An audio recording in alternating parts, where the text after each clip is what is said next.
The 25th word, the miraculousness of the Qur'an. While there is a perpetual miracle like the Qur'an, searching for further proof appears to my mind as superfluous. While there is a proof of reality like the Qur'an, would silencing those who deny it weigh heavily on my heart? A reminder. At the start, our intention was to write this word in the form of 5 lights. But at the end of the first light, we were compelled to write extremely fast in order to print it in the old Ottoman script. A footnote, number 1. According to a law passed in November 1928, the Arabic or Ottoman alphabet was banned from the end of that year, and the Latin alphabet officially adopted. On some days even, we wrote 20 to 30 pages in 2 or 3 hours. Therefore, writing 3 lights in a brief and concise manner, we have for now abandoned the last 2. I hope that my brothers will look fairly and with tolerance at any faults and defects, difficulties and mistakes which may be attributed to me. Most of the verses in this treatise of the miraculousness of the Qur'an have either been the cause of criticism by atheists or have been objected to by scientists, or have been the subject of doubt and misgiving by Satans among jinn and men. Thus, this 25th word has explained the truths and fine points of those verses in such a way that the very points which the atheists and scientists imagine to be faults have been proved, according to scholarly principles, to be flashes of miraculousness and sources of the perfections of the Qur'an's eloquence. In order not to cause aversion, decisive answers have been given without mentioning their doubts. Only in the first station of the 20th word their doubts have been stated concerning 3 or 4 verses like, وَالْجِبَالَ أَوْتَادًا, and the mountains, its pegs, and وَالشَّمْسُ تَجْرِي, and the sun runs its course. Also, although this treatise of the miraculousness of the Qur'an was written very concisely and with great speed, with regard to the science of rhetoric and sciences of Arabic, it is explained in a way so learned and profound and powerful that it has caused wonder to scholars. Although everyone who studies it will not understand all the matters discussed, there is a significant share for everyone in this garden. In spite of the defects in the phraseology and manner of expression, due to its being written very fast and under confused conditions, it explains the truth and reality of most important matters. Sayyid Nursi. The miraculousness of the Qur'an. Bismillahirrahmanirrahim. قُلْ لَئِنِ اجْتَمَعَتِ الْإِنسُ وَالْجِنُّ عَلَىٰ أَنْ يَأْتُوا بِمِثْلِ هَذَا الْقُرْآنِ لَا يَأْتُونَ بِمِثْلِهِ وَلَوْ كَانَ بَعْضُهُمْ لِبَعْضٍ ظَهِيرًا. In the name of Allah, the Merciful, the Compassionate. Say, if all mankind and all jinn were to come together to produce the like of this Qur'an, they could not produce the like of it, even if they were to help and support each other. Of the innumerable aspects of the miraculousness of the all-wise Qur'an of miraculous exposition, the treasury of miracles and greatest miracle of Muhammad, peace and blessings be upon him, I have pointed out close on 40 in my Arabic treatises, in the Arabic Risale-i, in my Quranic commentary called Isharatul-Ijaz, Signs of Miraculousness, and in the preceding 24 words. Now I shall explain to a degree only 5 of those aspects, and include within them briefly the other aspects, and in an introduction give a definition of the Qur'an and indicate its nature. Introduction. The introduction consists of 3 parts. First part. What is the Qur'an? How is it defined? Answer. As is explained in the 19th word and proved in other words, the Qur'an is the pre-eternal translator of the mighty book of the universe, the post-eternal interpreter of the various tongues reciting the verses of creation, the commentator of the book of the worlds of the seen and the unseen, the revealer of the treasuries of the divine names hidden in the heavens and on the earth, the key to the truths concealed beneath the lines of events, the tongue of the unseen world in the manifest world, the treasury of the post-eternal favours of the most merciful and of the pre-eternal addresses of the most holy, which come from the world of the unseen beyond the veil of this manifest world. It is the sun, foundation and plan of the spiritual world of Islam, the sacred map of the worlds of the hereafter, the expounding word, lucid exposition, decisive proof, and clear interpreter of divine essence, attributes, names, and functions. It is the instructor of the world of humanity, the light and water of Islam, the macroanthropos, the true wisdom of mankind, and the true guide and leader urging humanity to prosperity and happiness.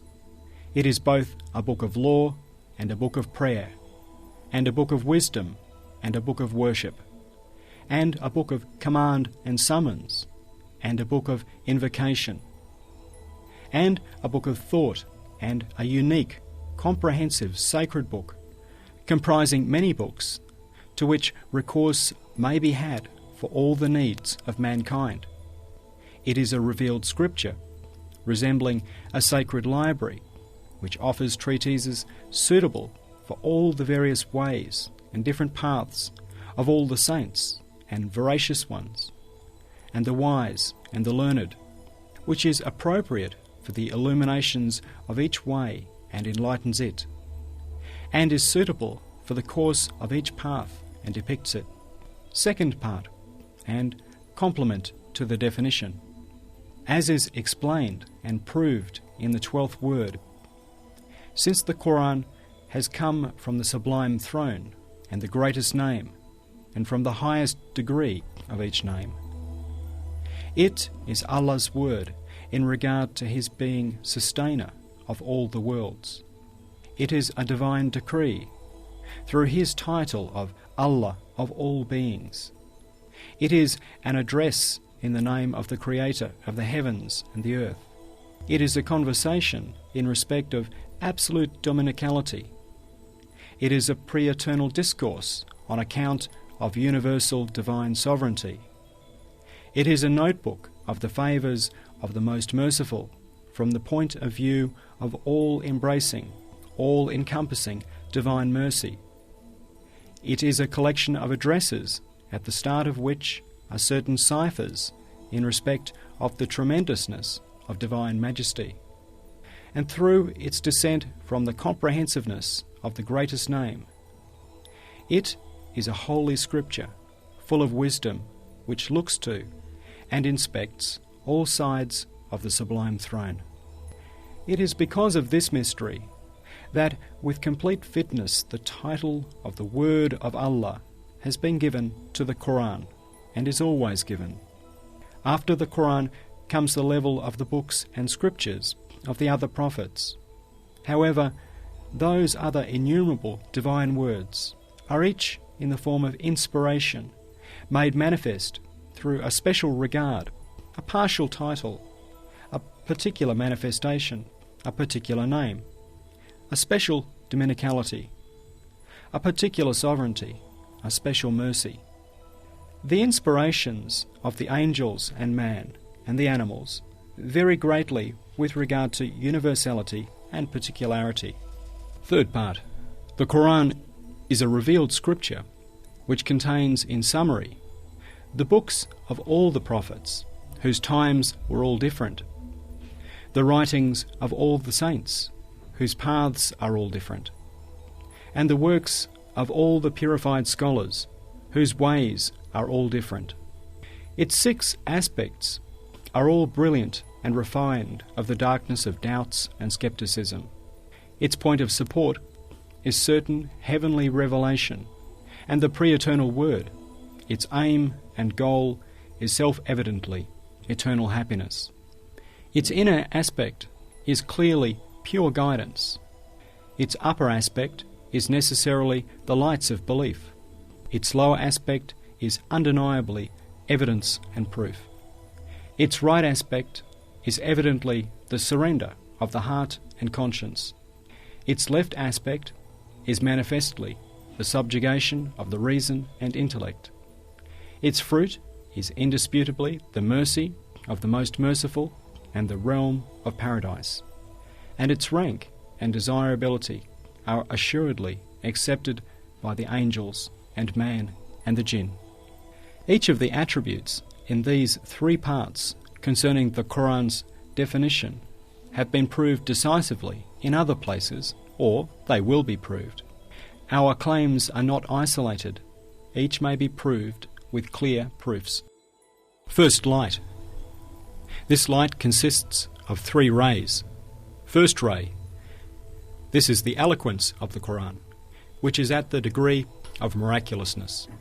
Its eloquence is a wonderful eloquence born of the beauty of its word order, the perfection of its conciseness, the marvels of its style, its singularity and pleasantness, the excellence of its expression, its superiority and clarity, the power and truth of its meanings, and from the purity and fluency of its language, which for 1,300 years has challenged the most brilliant men of letters of mankind, their most celebrated orators, and the most profoundly learned of them, and invited them to dispute it.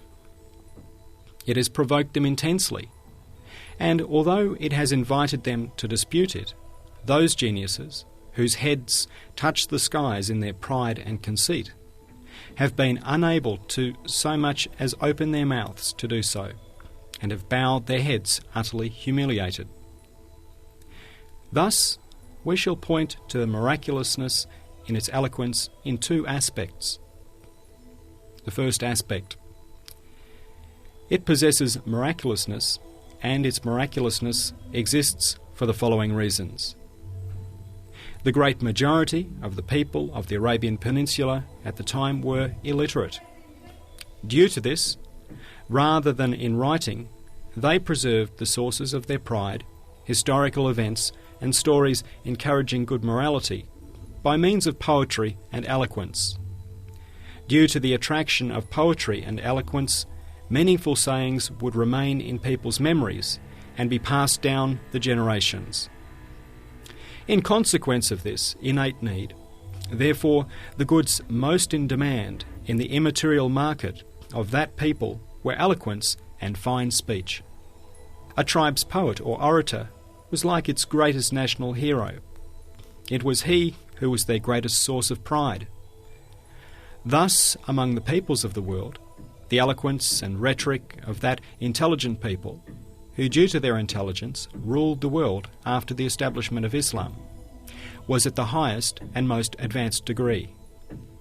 It was the thing most highly prized among them, that they felt greatest need of, and was the cause of pride. They attached such value to eloquence that two tribes would do battle at the word of a poet or orator, and they would make peace at his word. They even wrote in gold on the walls of the Kaaba the 7 qasidas of the 7 poets called the Mu'allaqat el-Sebe, and took great pride in them. It was at such a time when eloquence was thus most sought after that the Qur'an was revealed. Just as at the time of Moses, peace be upon him, it was magic that was most sought after, and at the time of Jesus, peace be upon him, it was medicine. The most important of their miracles were in those fields. The Qur'an, therefore, invited the Arabian orators of that time to reply to even one of the shortest of surahs. It was challenged with the decree of وَإِن كُنتُمْ فِي رَيْبٍ مِّمَّا نَزَّلْنَا عَلَى عَبْدِنَا فَأْتُوا بِسُورَةٍ مِّن مِّثْلِهِ. And if you are in doubt about what we have revealed to our servant, then produce a surah resembling it. It also said, if you do not believe, you shall be damned and you shall go to hell. It provoked them intensely. It smashed their pride in fearsome manner. It was contemptuous of their arrogant minds. It condemned them firstly to eternal extinction, and then to eternal extinction in hell, as well as to worldly extinction. It said, either dispute me, or you and your property shall perish. If it had been possible to dispute the Qur'an, is it at all possible that while there was an easy solution, like disputing it, with 1 or 2 lines and nullifying the claim, they should have chosen the most dangerous and most difficult, the way of war? Yes, is it at all possible that that clever people, that politically minded nation, who at one time were to govern the world through politics, should have abandoned the shortest, easiest and most light way and chosen the most dangerous, which was going to cast their lives and all their property into peril? For if their literary figures had been able to dispute it with a few words, the Qur'an would have given up its claim. They would have been saved from material and moral disaster. Whereas they chose a perilous, lengthy road like war. That means it was not possible to dispute it by word. It was impossible. So they were compelled to fight it with the sword. Furthermore, there are 2 compelling reasons for the Qur'an being imitated. The first is its enemies' ambition to dispute it. The other, its friends' pleasure at imitating it. Impelled by these, millions of books in Arabic have been written, but not one of them resembles the Qur'an. Whether learned or ignorant, whoever looks at it and at them is bound to say, the Qur'an does not resemble these. Not one of them has been able to imitate it. The Qur'an is therefore either inferior to all of them, and according to the consensus of friend and foe alike, this is completely non-valid and impossible. Or, the Qur'an is superior to all of them.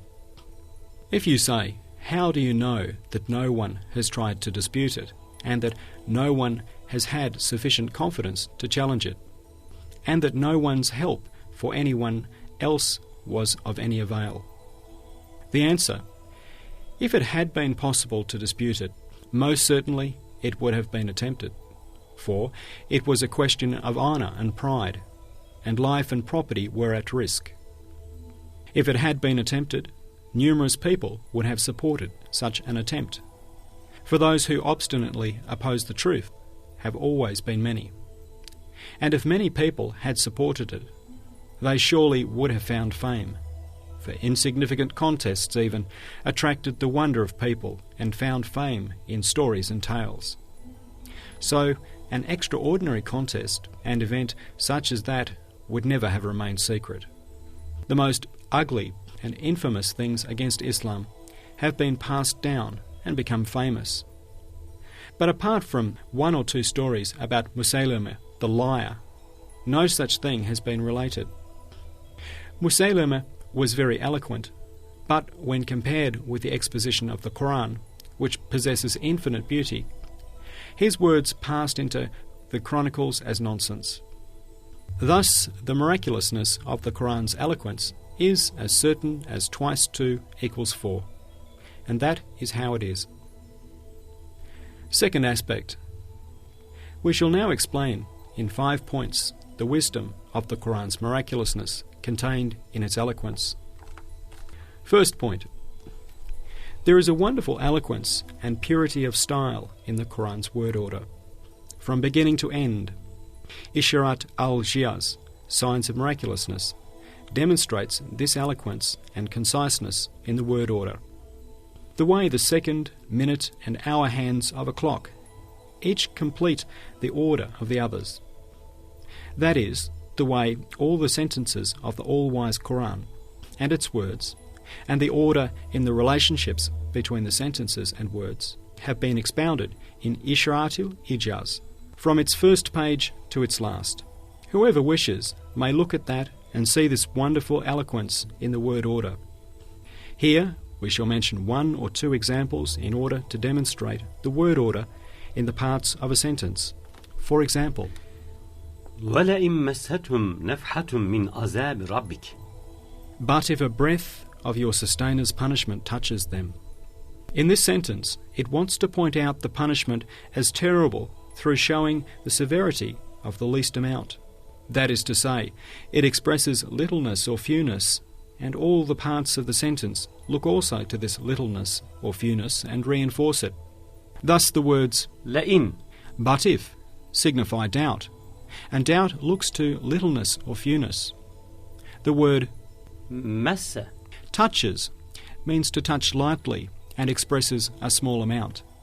And just as the word نَفْحَةٌ, a breath is merely a whiff, so it is in the singular form. Grammatically, it is a masta mara and signifies once. Also the tenwin, indicating indefiniteness in نَفْحَةٌ, a breath, expresses littleness or fewness and means it is so insignificant that it can scarcely be known. The word min signifies division or a part. It means a bit and indicates paucity. The word azab, punishment, points to a light sort of punishment in relation to chastisement, nakal, or penalty, ikab, and suggests a small amount.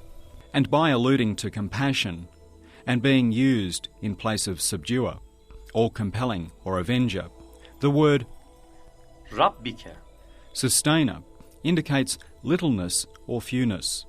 It says, if the small amount of punishment suggested in all this paucity has such an effect, you can compare how dreadful divine chastisement would be.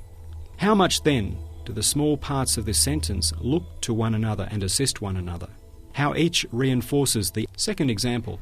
وَمِمَّا رَزَقْنَاهُمْ يُنْفِقُونَ, and spend in Allah's way, out of what we have bestowed on them as sustenance.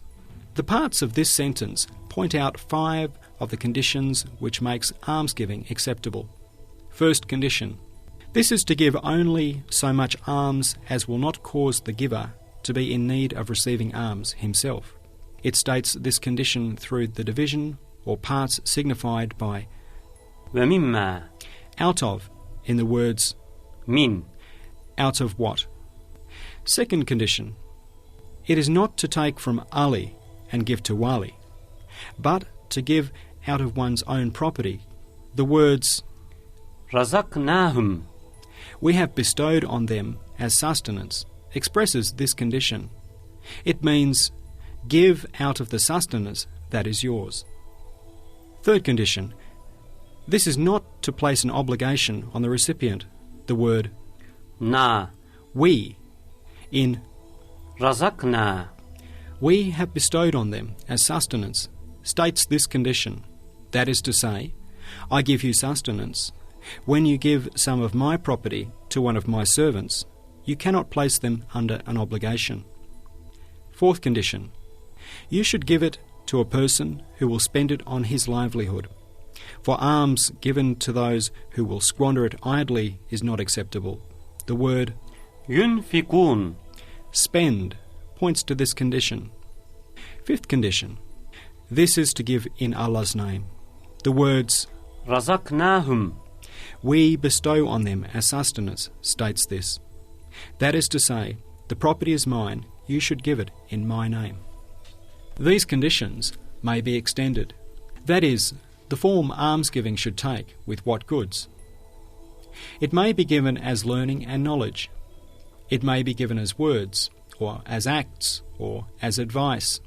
The word ma, what in mimma, out of what indicates these various sorts through its generality.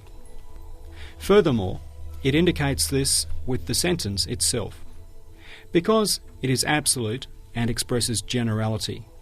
Thus, with the 5 conditions in this short sentence describing almsgiving, it opens up a broad field before the mind, granting it to it through the sentence as a whole.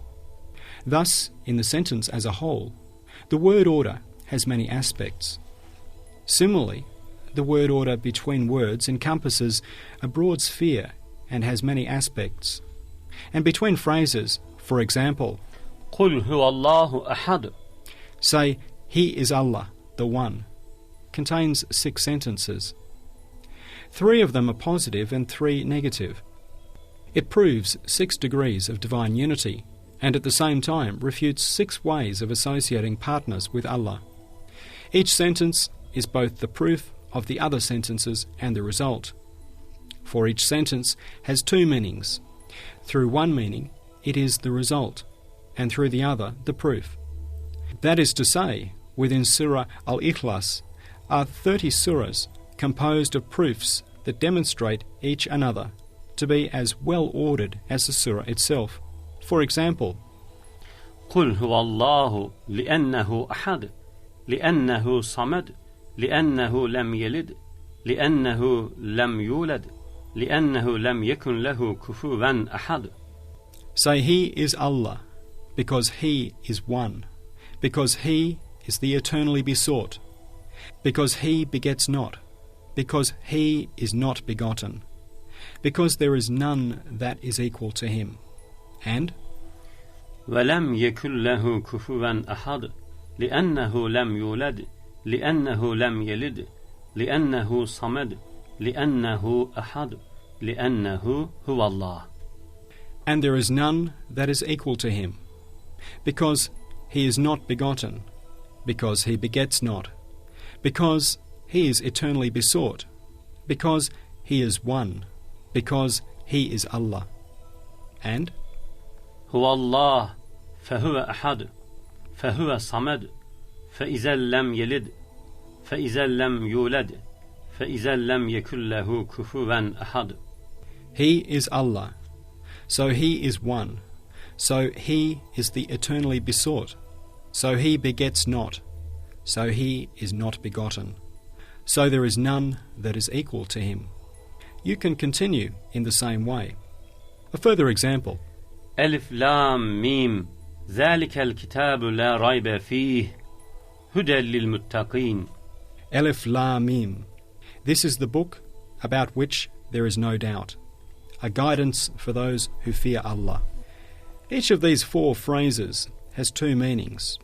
With one meaning, each is a proof of the other phrases. With the other, it is their result.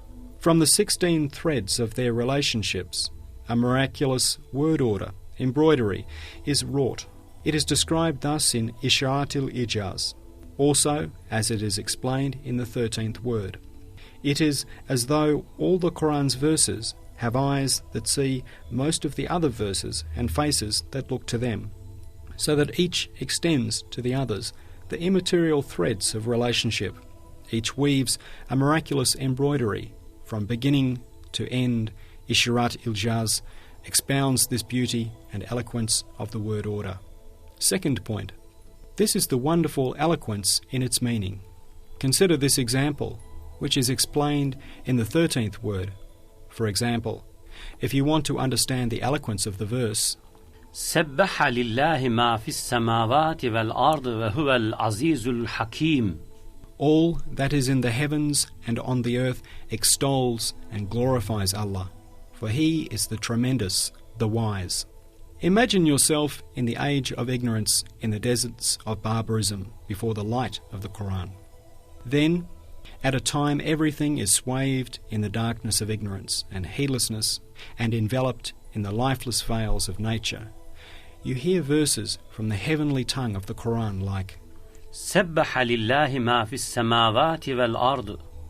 All that is in the heavens and on the earth extols and glorifies Allah. Or, تسبح له السماوات السبع والأرض ومن فيهن.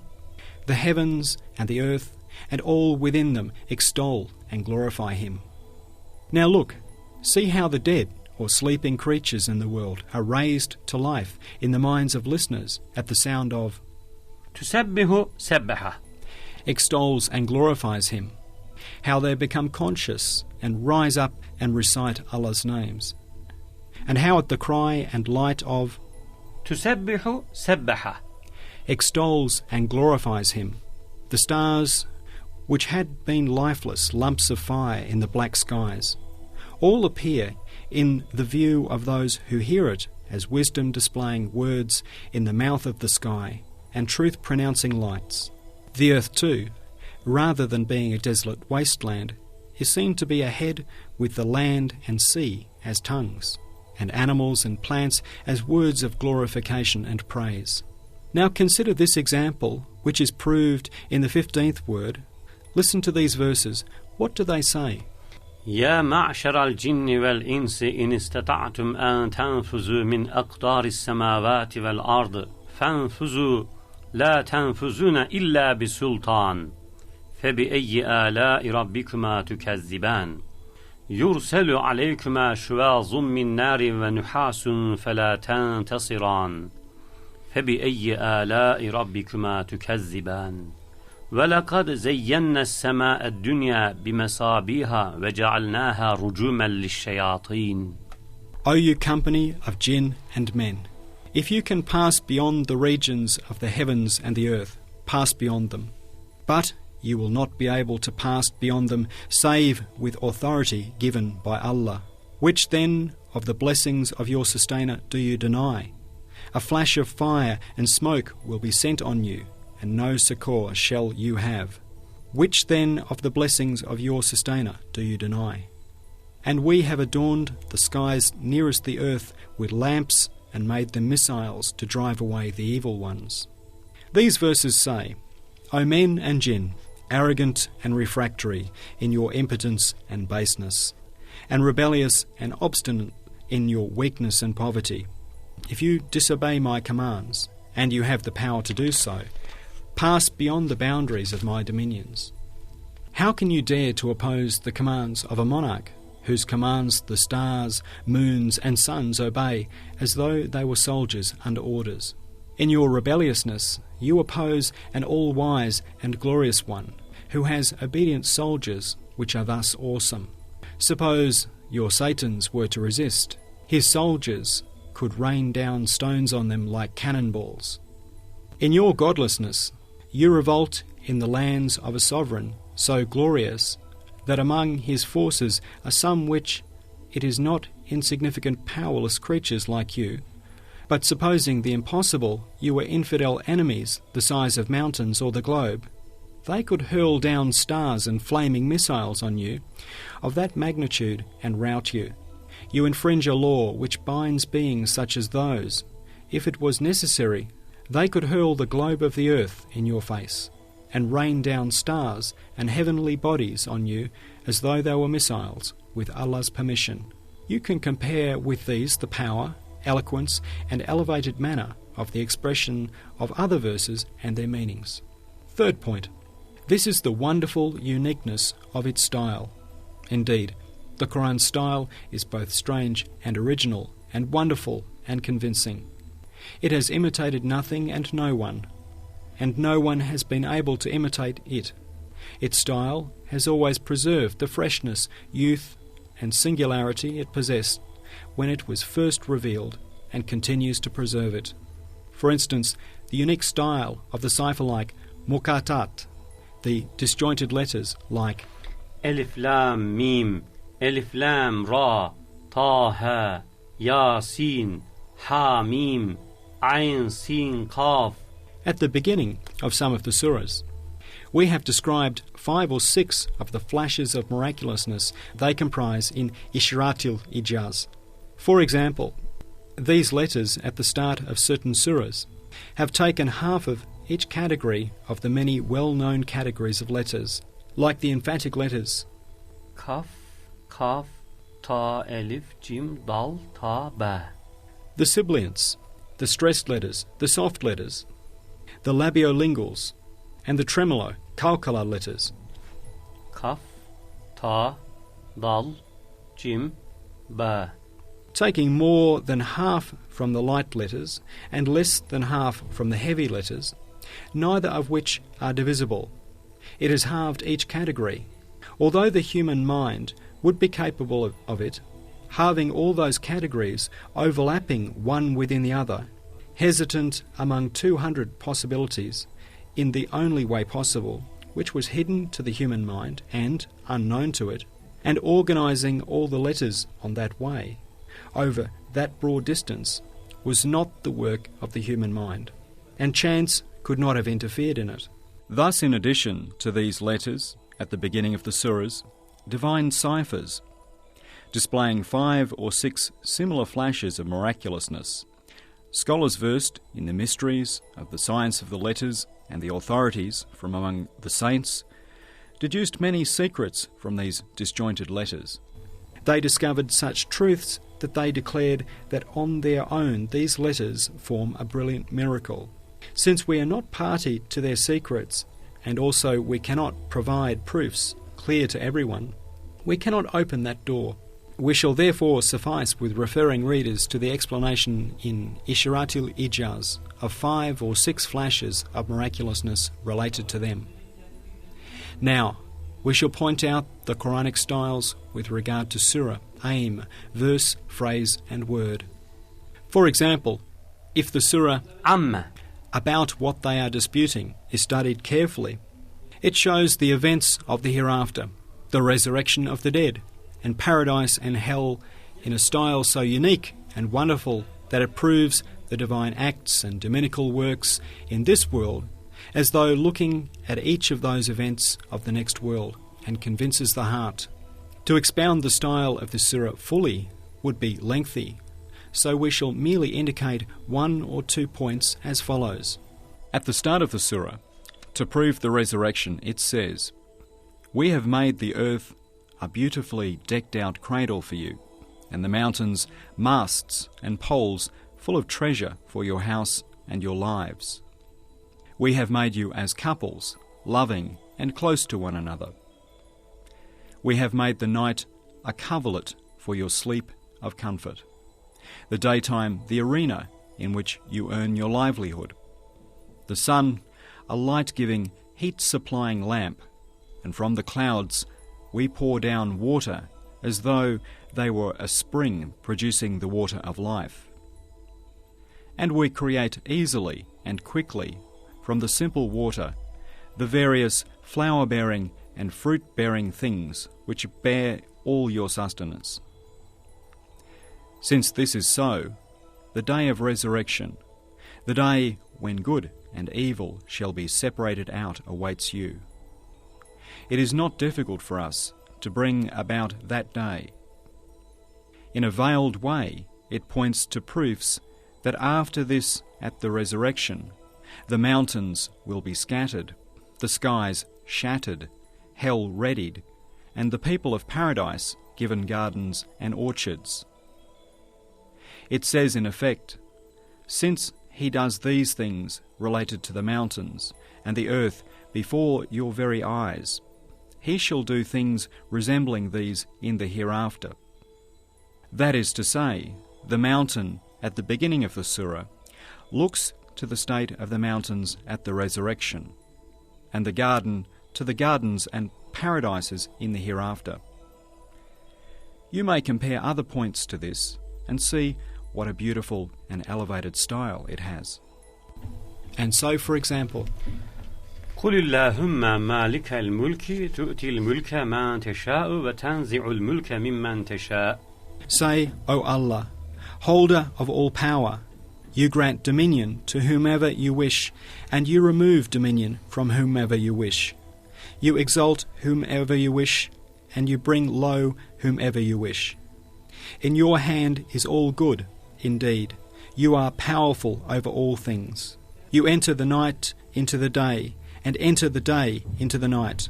And you bring forth the living from the dead, and bring forth the dead from the living. And you grant sustenance to whomever you wish, without measure.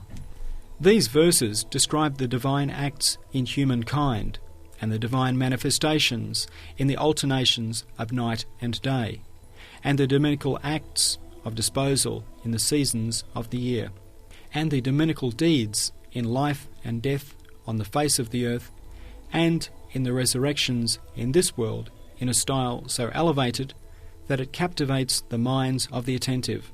Since its brilliant, elevated and wide-reaching style is clearly understood with little study, we shall not open that treasury for now. And for example, إذا السماء انشقت وأذنت لربها وحقت وإذا الأرض مدت وألقت ما فيها وتخلت وأذنت لربها وحقت.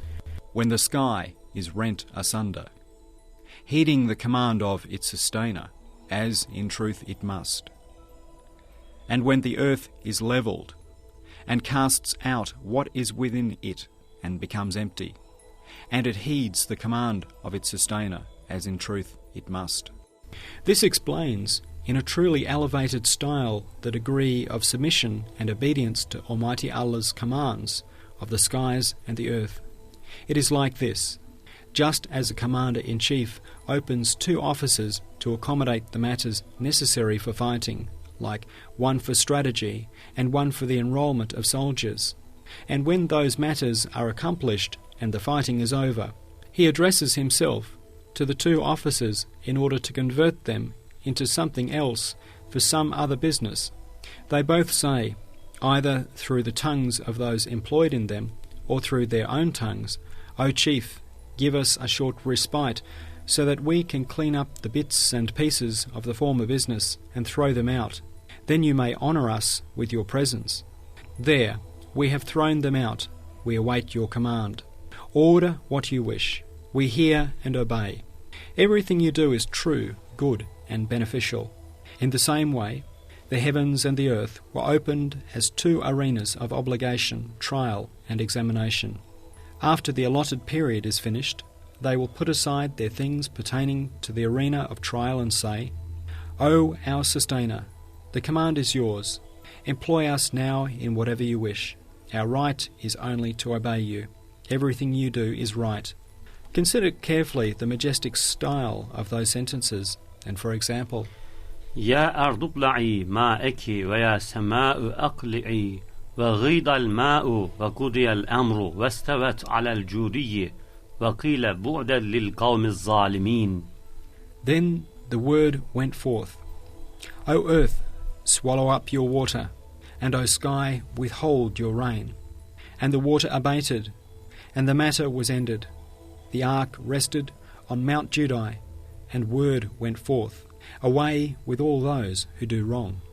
In order to point to a mere drop from the sea of eloquence of this verse, we shall show one aspect of its style in the mirror of a comparison. On the victory being won in a great war, the commander says, "Cease fire," to one firing army and halt to another assaulting army. He issues the command, and at that moment the firing ceases and the assault is halted. He says, "It is finished. We have beaten them. Our flag is planted at the top of the high citadel and our enemy's centre. Those mannerless tyrants have met with their reward and have been cast down to the lowest of the low." In just the same way, the peerless sovereign issued the command to the heavens and the earth to annihilate the people of Noah. When they had carried out their duty, he decreed, "Drink up your water, O earth. Cease from your work, O skies. It is finished. Now the waters are receding. The ark, which is a divine official, performing its duty as a tent, is settled on the top of the mountain. The wrongdoers have received retribution." See the elevated nature of this style. It is saying, the heavens and the earth obey the command like 2 highly disciplined soldiers. It is thus alluding to the fact that the universe becomes angry at man's rebellion. The heavens and the earth become incensed. And with this allusion, it is saying, one whose commands the skies and earth obey, like 2 disciplined soldiers, may not be rebelled against, restraining man in awesome fashion. Thus it describes a universal event like the flood, with all its consequences and truths, in a few sentences, in a concise, miraculous, beautiful, and succinct manner. You can compare this droplet from the ocean with other drops. Now consider the style displayed by the window of the words. For example, consider the words like كالأرجون القديم. an old date stalk withered and curved in, and وَالْقَمَرَ قَدَّرْنَاهُ مَنَازِلَ حَتَّى عَادَ كَالْأُرْجُونِ الْقَدِيمِ. And for the moon, we have determined mansions for till it returns like an old date stalk, withered and curved. See what a subtle style it displays. It is like this. One of the moon's mansions is in the Pleiades. The Qur'an likens the moon when it is a crescent to a withered and whitened old date stalk. Through this simile it depicts, for the eye of the imagination, a tree behind the green veil of the skies. One of its white, curved, luminous branches has rent the veil and raised its head. The Pleiades are like a bunch of grapes on the branch, and the other stars, all luminous fruits of that hidden tree of creation. If you have any discernment, you will understand what an appropriate, graceful, subtle and elevated style and manner of expression this is in the view of the desert dwellers, for whom the date palm is the most important means of livelihood.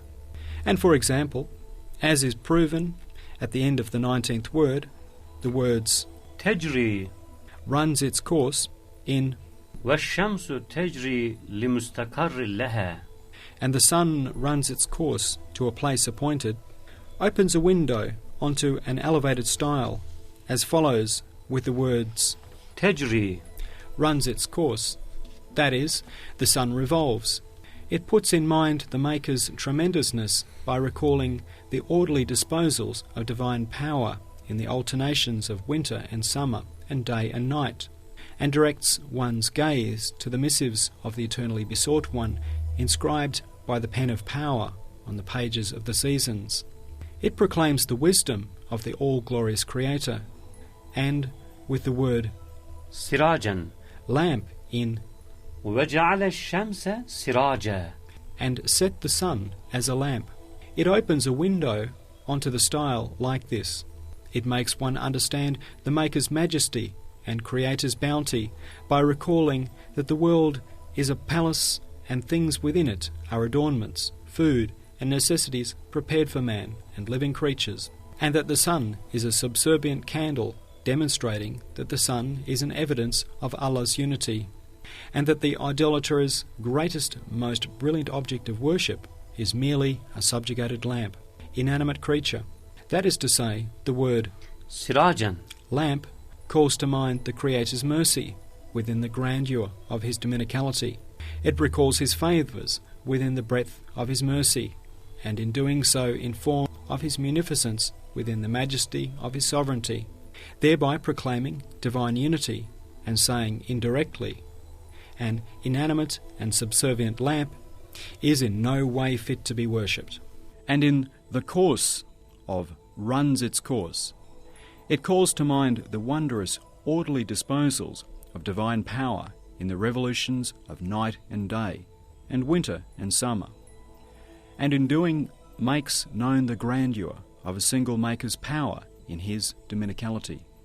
That is to say, it turns man's mind from the points of the sun and moon to the pages of night and day, and winter and summer, and draws his attention to the lines of events written on those pages. For the Qur'an does not speak of the sun for the sake of the sun, but for the one who illuminates it. Also, it does not speak of the sun's nature, for which man has no need, but of the sun's duty, which is that of mainspring for the order of dominical art, and centre of the order of dominical creativity, and shuttle for the harmony and order of dominical art in the things the pre-eternal inscriber weaves with the threads of day and night. You can compare others of the Qur'an's words with these. While all are simple, ordinary words, each performs the duty of a key to treasuries of subtle meanings. It is because the Qur'an's style is for the greater part elevated and brilliant in the ways described above that on occasion Arab nomads were captivated by a single phrase, and without being Muslims would prostrate. One nomad prostrated on hearing the phrase, فَاسْتَعْ بِمَا تُؤْمَرُ. Therefore proclaim openly what you are commanded. Fourth point. This is the wonderful eloquence in its wording, that is, in the words employed. Yes, just as the Qur'an is extraordinarily eloquent in regard to its style and manner of exposition. So is there a truly fluent eloquence in its wording. Clear evidence of the existence of this eloquence is the fact that it does not bore or cause weariness. While the testimony of the brilliant scholars of the sciences of rhetoric forms a decisive proof of the wisdom of the eloquence, yes, it does not weary even if repeated thousands of times. Indeed, it gives pleasure. It is not burdensome for the memory of a small and simple child. Children can memorize it easily. It is not unpleasant to the ear. Pained by the slightest word of someone extremely ill, it is easy on it. It is like sherbet to the palate of one in the throes of death. The recitation of the Qur'an gives sweet pleasure to the ear and mind of such a person, just like Zamzam water to his mouth and palate. The reason for its not causing boredom, and the wisdom of it, is this: it is food and sustenance for the heart, strength and wealth for the mind, water and light for the spirit, and the cure and remedy for the soul. Every day we eat bread, yet we do not tire of it. But if we were to eat the choicest fruit every day, it would cause boredom. That means it is because the Qur'an is truth and reality and truthfulness and guidance and wonderfully eloquent that it does not cause weariness and preserves its freshness and agreeableness as though preserving a perpetual youth. One of the Qurayshi leaders even, an expert orator, was sent by the idolaters to listen to the Qur'an. He went and listened, then returned and said to them, "These words have such a sweetness and freshness that they do not resemble the words of men. I know the poets and soothsayers. These words do not resemble theirs. The best we can do is mislead our followers and say it is magic." Thus even the all-wise Qur'an's most obdurate enemies were amazed at its eloquence. It would be very lengthy to explain the sources of the all-wise Qur'an's eloquence in its verses and words and sentences.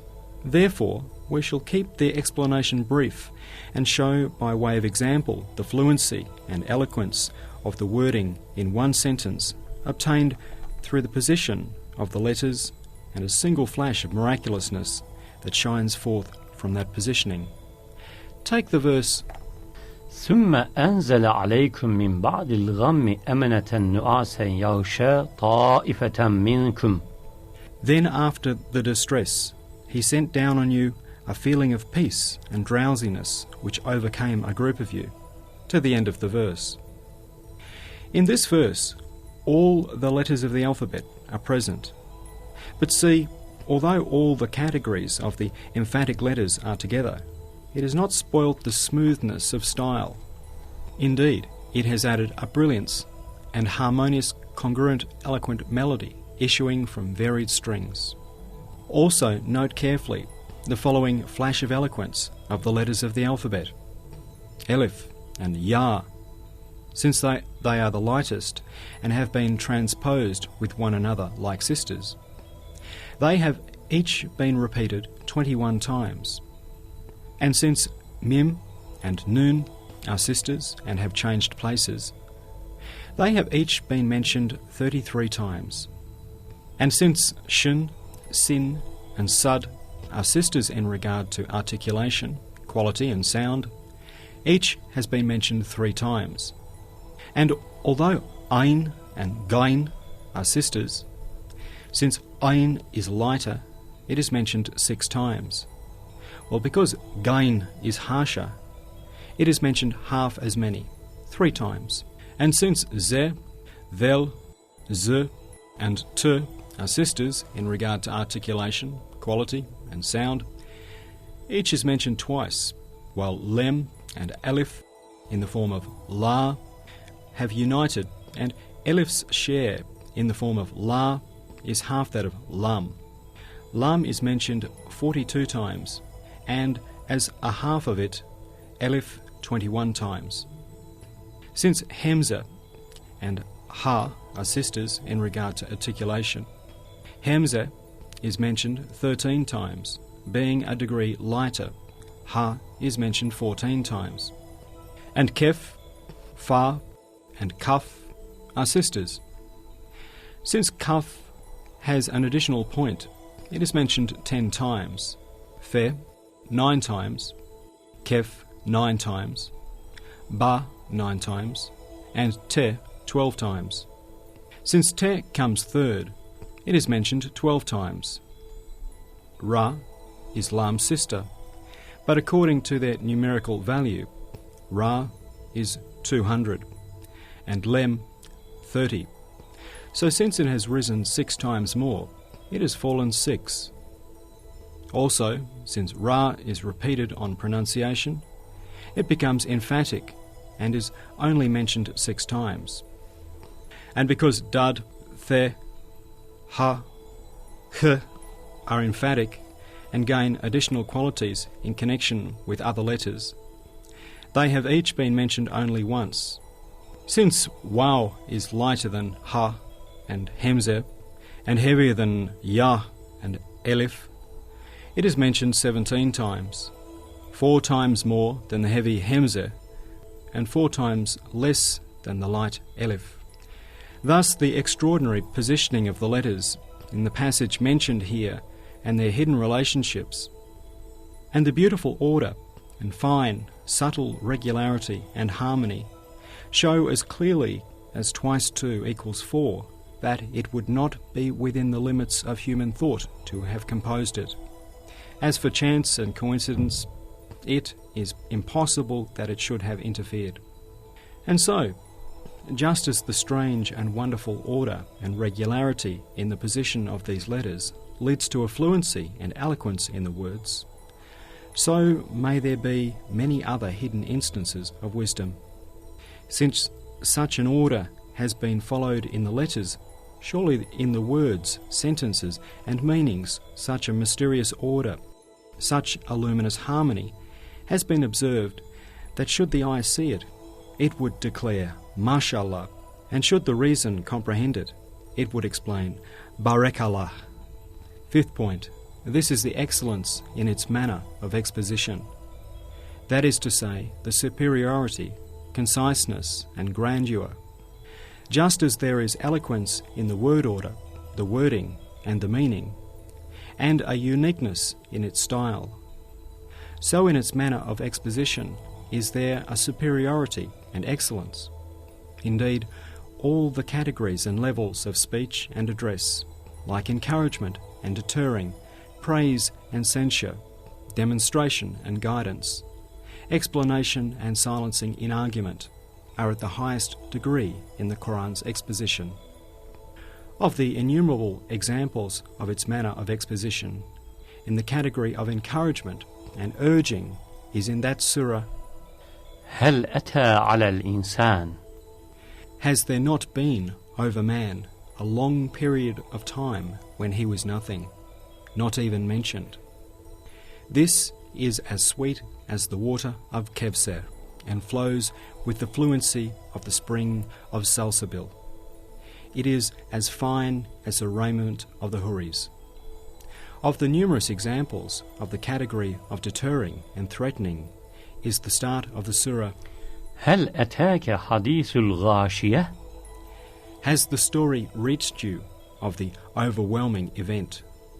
Here the Qur'an's exposition has an effect like lead boiling in the ears of people of misguidance and fire burning in their brains, and zakwam scalding their palates, and hell assaulting their faces, and like a bitter thorny tree in their stomachs.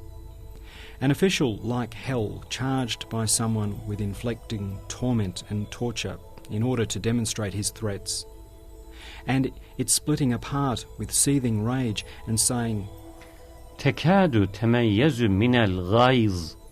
well nigh bursting with fury, certainly show how awesomely dreadful that person's threats are. Of the thousands of examples in the category of praise, the Qur'an's manner of exposition in the 5 surahs starting Alhamdulillah is brilliant like the sun, adorned like the stars, majestic like the heavens and the earth, lovable like the angels, compassionate like tenderness towards young in this world, and beautiful like paradise in the hereafter. Of the thousands of examples in the category of censure and restraint, in the verse, أَيُحِبُّ أَحَدُكُمْ أَنْ يَأْكُلَ لَحْمَ أَخِيهِ مَيْتًا. would any among you like to eat the flesh of his dead brother? It censures 6 times. It restrains from backbiting forcibly 6 times over. It is like this. As is known, the Hamza at the beginning of the verse is interrogative. This seeps through all the words of the verse like water. Thus, with the first Hamza, it asks, "Have you no reason?" The seed of question and answer, that you do not understand how ugly it is. With the second, it asks with the word like, "Is your heart, the seat of love and hate, so corrupted that it loves the most despicable thing?" With the third, it asks with the words, "One of you, what has happened to your social life and civilization, which receives its vitality from the community, that it finds acceptable an act which thus poisons your life?" With the fourth, it asks with the words, "To eat the flesh." What has happened to the humanity? What has happened to your humanity that you tear apart your friend like a savage beast? With the fifth, it asks with the words, "Your brother." Have you no compassion and fellow feeling that you unjustly tear with your teeth at the character of the one injured, your brother in so many respects? Have you no reason that you bite at your own limbs like a madman? And with the sixth, it asks with the word "dead." Where is your conscience? Is your nature so corrupted that you do the most repulsive thing to the most respected person, your brother, like eating his flesh? That is to say, backbiting is censured and despised by the reason, the heart, humanity, the conscience, human nature, and social and national solidarity. So see how this verse restrains from this crime in 6 concise degrees, on 6 miraculous levels. Of the thousands of examples of the category of proof and demonstration is the verse, فانظر إلى آثار رحمة الله كيف يحيي الأرض بعد موتها إن ذلك لمحيي الموتى وهو على كل شيء قدير. So consider the signs of Allah's mercy, how He gives life to the earth after its death. Indeed, it is He who gives life to the dead, for He is powerful over all things. Its exposition is such in proving resurrection and banishing doubts that it could not be more clearly demonstrated. It is like this. It says that, as is proved and explained in the 9th truth of the 10th word and in the 5th flash of the 22nd word, every spring examples of the resurrection are provided in 300,000 ways, in the earth being raised to life with the utmost order and differentiation, despite the innumerable species being all mixed up together in total confusion, thus demonstrating to the human observer that the resurrection of the dead would not be difficult for the one who does this. Also, since to write without fault or error, with the pen of power hundreds of thousands of species on the page of the earth, all together and one within the other, is the seal of the single one of unity. With this verse it proves both divine unity as clearly as the sun, and it demonstrates the resurrection of the dead as easily and decisively as the rising and setting of the sun. Thus, the Qur'an demonstrates this truth in regard to manner, as described by the word how, just as it mentions it in detail in many surahs. For example, in the surah Qaf wal Qur'an al-Majid, Qaf, by the glorious Qur'an. It proves resurrection in such a brilliant, fine, sweet and exalted manner that it convinces as certainly as the coming of the spring. Look in answer to the unbelievers denying the raising to life of decomposed bones and saying, This is extraordinary. It could not be. It decrees, أفلم ينظروا إلى السماء فوقهم كيف بنيناها وزيناها وما لها من فروج. Do they not look to the skies above them, how we have made them and adorned them, and how there is no flaw in them, until, and thus will be the resurrection. Its manner of exposition flows like water and shines like the stars. It gives both pleasure and delight to the heart like dates. And in one of the most subtle examples of the category of demonstration, it says, ياسين والقرآن الحكيم إنك لمن المرسلين. Yasin, by the all-wise Qur'an, indeed, you are one of the messengers. That is, I swear by the wise Qur'an that you are one of the divine messengers. This oath indicates that the proof of messengership is so certain and true, and its veracity is so worthy of honour and respect, that it is sworn by. By indicating this, it is saying, you are the messenger, for you hold the Qur'an in your hand, and the Qur'an is the truth, and it is the word of truth. For it contains true wisdom, and bears the seal of miraculousness. And one of the concise and miraculous examples of the category of proof and demonstration is this. قال من يحيي العظام وهي رميم قل يحييها الذي أنشأها أول مرة وهو بكل خلق عليم. He says, who will raise to life these bones when they are rotted?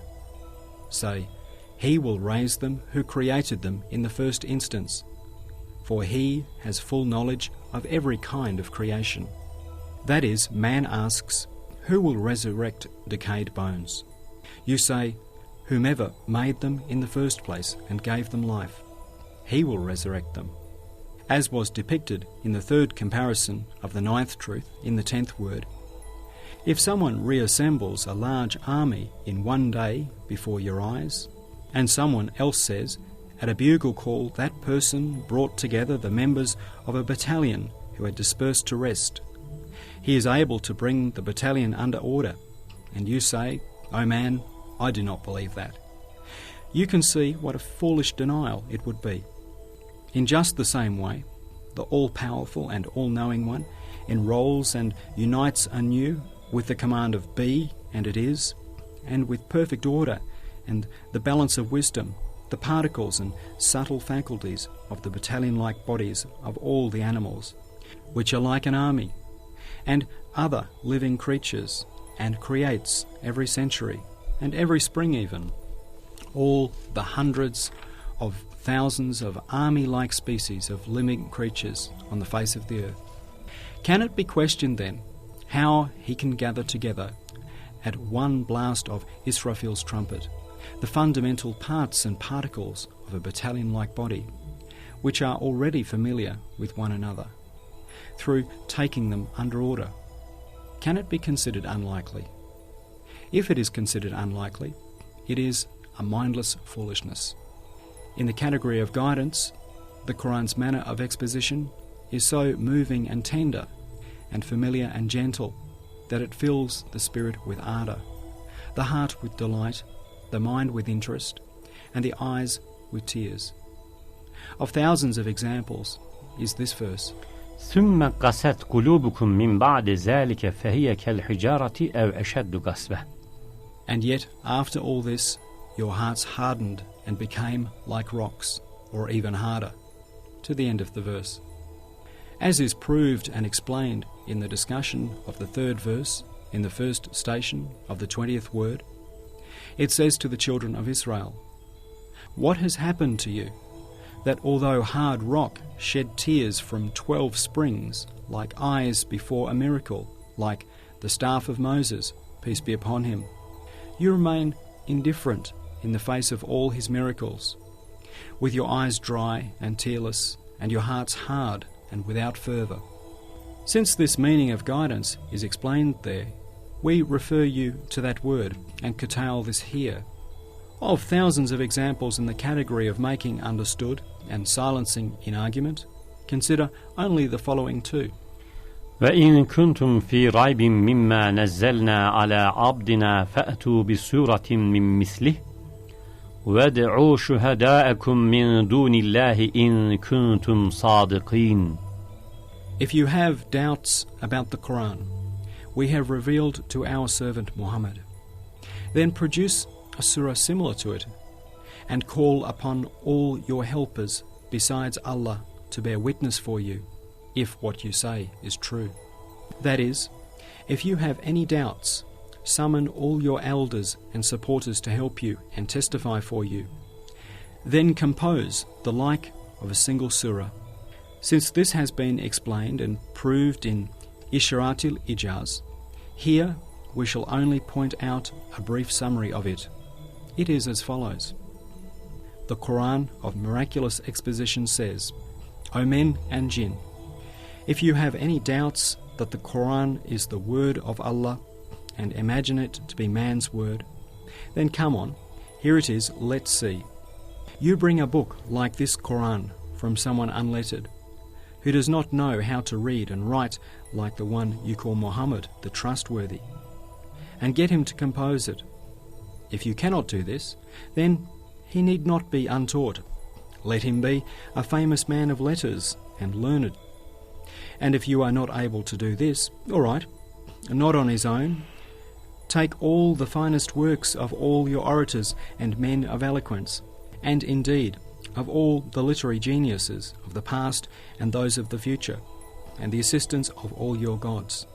Work with all your strength. Compose the like of this Qur'an.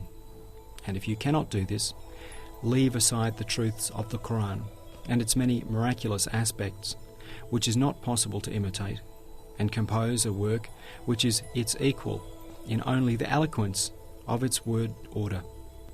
Through the silencing words of فَأْتُوا بِعَشْرِ سُوَرٍ مِثْلِهِ مُفْتَرَيَاتٍ. Bring then 10 surahs forged like it. It says, come on, I do not want its true meaning from you. Let it be fabrications and lies and false tales. You will not be able to do this. So it need not be as much as the whole Qur'an. Just bring 10 surahs like it. You will not be able to do this either. So bring a single surah. This will be too much as well. So, all right, make it the equivalent of a short surah. You will not be able to do this either, although the need for you to do so is great. For your honour and self-respect, your dignity and religion, your tribal honour and pride, your life and property, and your lives in this world and the next will all be saved by producing the like of it. Otherwise, in this world you will remain in abasement, without honour, dignity, religion or pride, and your lives and property will be destroyed and you will perish. And in the hereafter, as is indicated by the verse, فَاتَّقُوا النَّارَ الَّتِي وَقُودُهَا النَّاسُ وَالْحِجَارَةُ. Then give heed to the hellfire whose fuel is men and stones. You will be condemned to everlasting incarceration in hell, together with your idols. You will be fuel to its fires. Since your need is thus great, and since you have now understood your impotence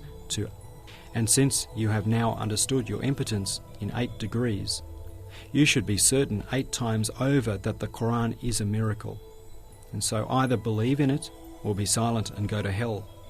So see the way the Qur'an forces them to accept the argument in this category of silencing in argument, which is within that of making understood, and say, there is no manner of exposition better than that of the Qur'an.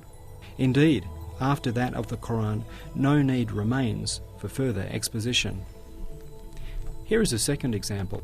فَذَكِّرْ فَمَا أَنْتَ بِنِعْمَةِ رَبِّكَ بِكَاهِنٍ وَلَا مَجْنُونٍ أَمْ يَقُولُونَ شَاعِرٌ نَتَرَبَّصُ بِهِ رَيْبَ الْمَنُونِ قُلْ تَرَبَّصُوا فَإِنِّي مَعَكُمْ مِنَ الْمُتَرَبِّصِينَ أَمْ تَأْمُرُهُمْ أَحْلَامُهُمْ بِهَذَا أَمْ هُمْ قَوْمٌ طَاغُونَ أَمْ يَقُولُونَ تَقَوَّلَهُ بَلْ لَا يُؤْمِنُونَ فَلْيَأْتُوا بِحَدِيثٍ مِثْلِهِ إِنْ كَانُوا صَادِقِينَ أم خلقوا من غير شيء أم هم الخالقون أم خلقوا السماوات والأرض بل لا يوقنون أم عندهم خزائن ربك أم هم المسيطرون أم لهم سلم يستمعون فيه فليأت مستمعهم بسلطان مبين أم له البنات ولكم البنون أم تسألهم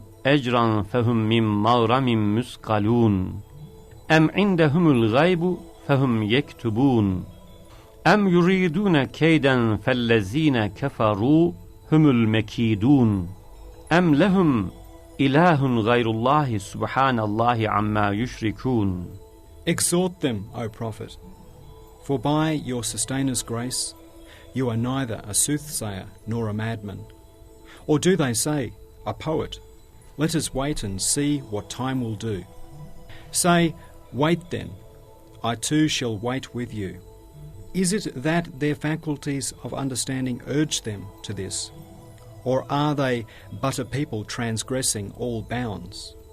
Or do they say, he fabricated this message? Nay, they do not believe. Let them then produce a recital like unto it, if they speak the truth. Or were they created of nothing? Or were they themselves the creators? Or did they create the heavens and the earth? Nay, they have no firm belief. Or are the treasuries of your sustainer with them? Or are they managers of affairs? Or have they a ladder by which they can climb up to heaven and listen to its secrets? Then let such a listener of theirs produce a manifest proof. Or has he only daughters, and you have sons? Or is it that you ask for a reward, so that they are burdened with a load of debt? Or that the unseen is in their hands, and they write it down? Or do they intend a plot against you, but those who defy Allah are themselves involved in a plot? Or have they a God other than Allah? Exalted is Allah far above the things they associate with them. Here we shall explain only one of the thousands of truths of these verses as a further example of the category of silencing in argument. It is as follows. With the word or, it silences every group of people of misguidance with a rhetorical question expressing surprise and stops up all the sources of their doubts. It leaves no satanic chink through which doubts might enter and hide themselves. It closes them all. It leaves no veil of misguidance under which they might creep and lurk. It rends all of them.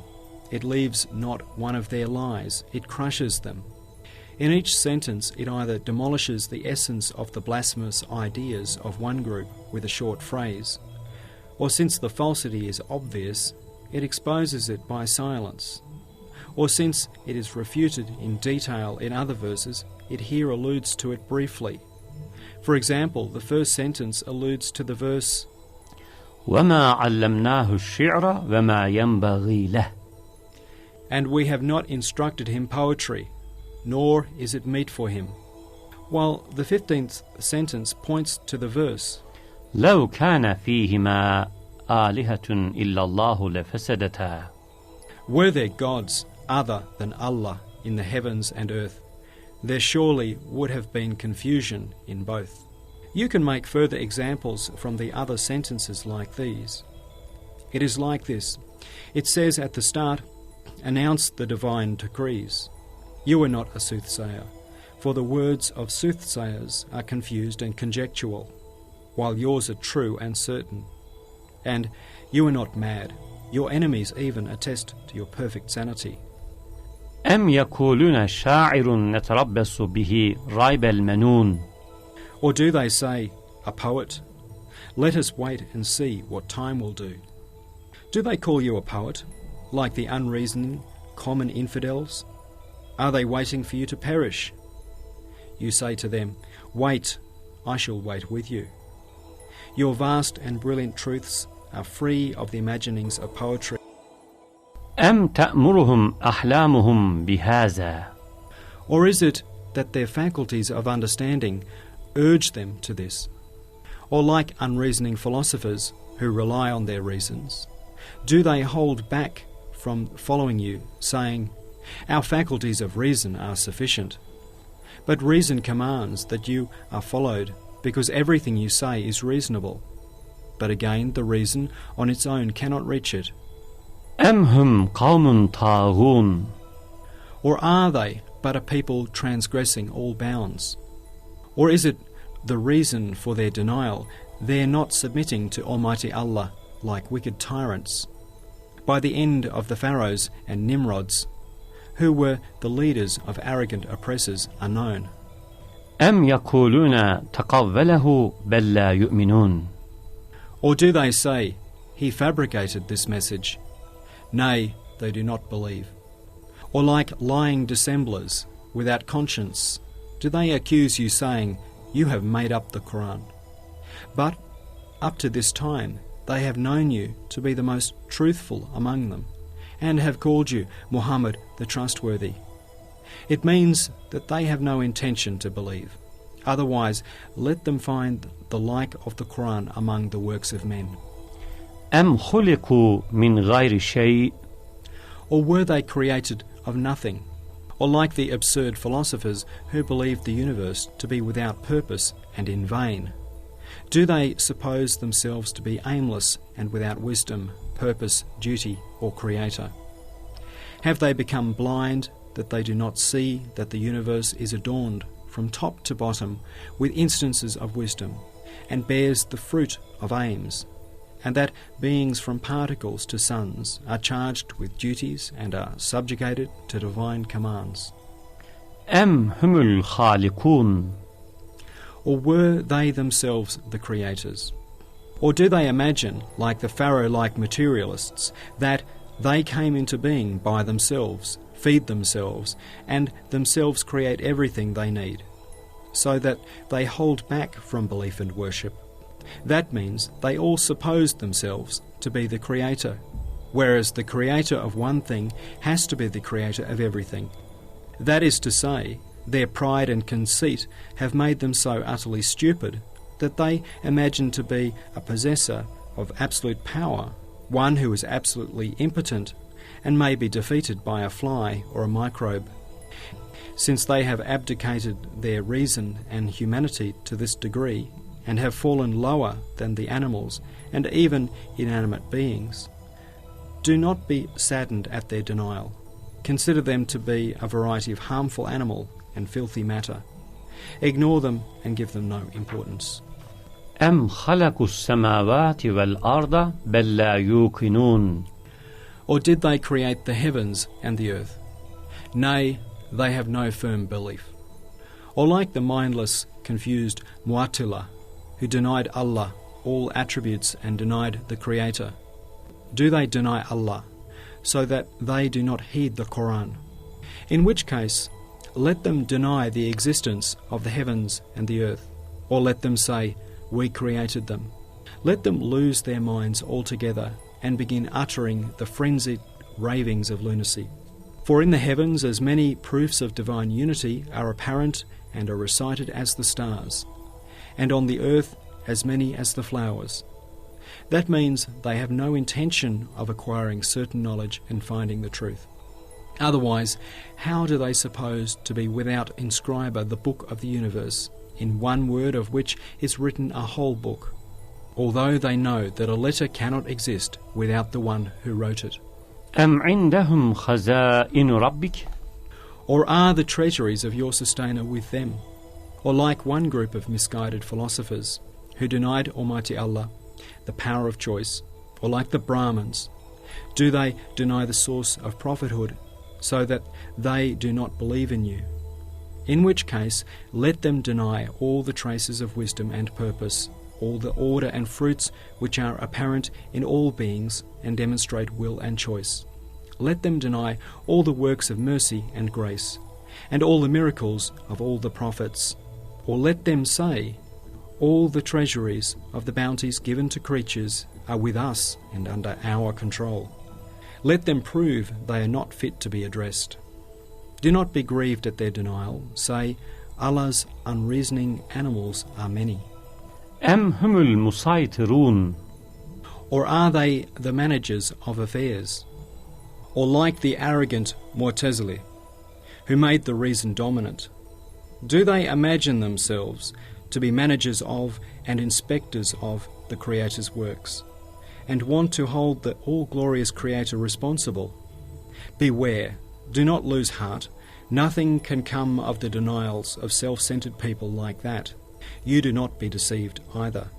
أم لهم سلم يستمعون فيه فليأت مستمعهم بسلطان مبين. Or have they a ladder by which they can climb up to heaven and listen to its secrets? Then let such a listener of theirs produce a manifest proof. Or like the spiritualists and phony soothsayers, do they follow Satan and the jinn, and suppose they have found another way to the world of the unseen? In which case, have they a ladder by which to ascend to the heavens, which are closed to the Satans? Do they imagine that they can give the lie to your news from the heavens? The denials of such charlatans are worth nothing. أم له البنات ولكم البنون. Or has he only daughters and you have sons?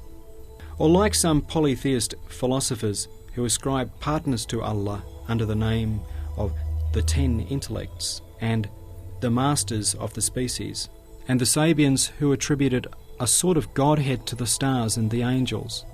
Do they ascribe offspring to Almighty Allah? Like the heretics and misguided, do they ascribe a son to him, which is contrary to the necessary existence, unity, eternity, and absolute self-sufficiency of the single and eternally besought one? Do they ascribe femininity to that offspring, which is opposed to the angels' worship, purity, and kind? Do they suppose it to be an intercessor for them, so that they do not follow you? Generation is the means of multiplying, mutual assistance, perpetuation, and life for creatures like man, who is contingent, transitory, and in need of perpetuating the species, is corporal and divisible, capable of multiplying, impotent and needy for an heir to help him.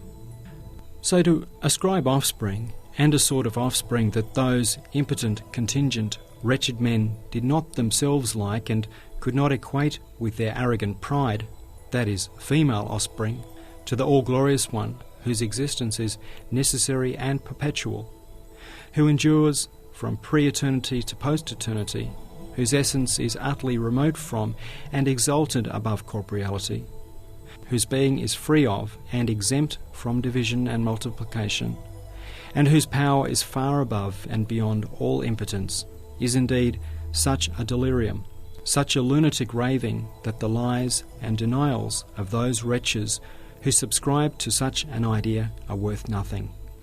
You must not be deceived. The scatterbrained nonsense, the delirious ravings of every crazy lunatic should not be heeded. أم تسألهم أجرا فهم من مغرم مثقلون.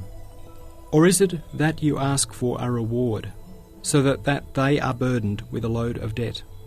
Or like the rebellious, overweening worshippers of this world, who have made a habit of greed and miserliness, do they find what you propose burdensome, so that they flee from you? Do they not know that you seek your wage and recompense from Allah alone?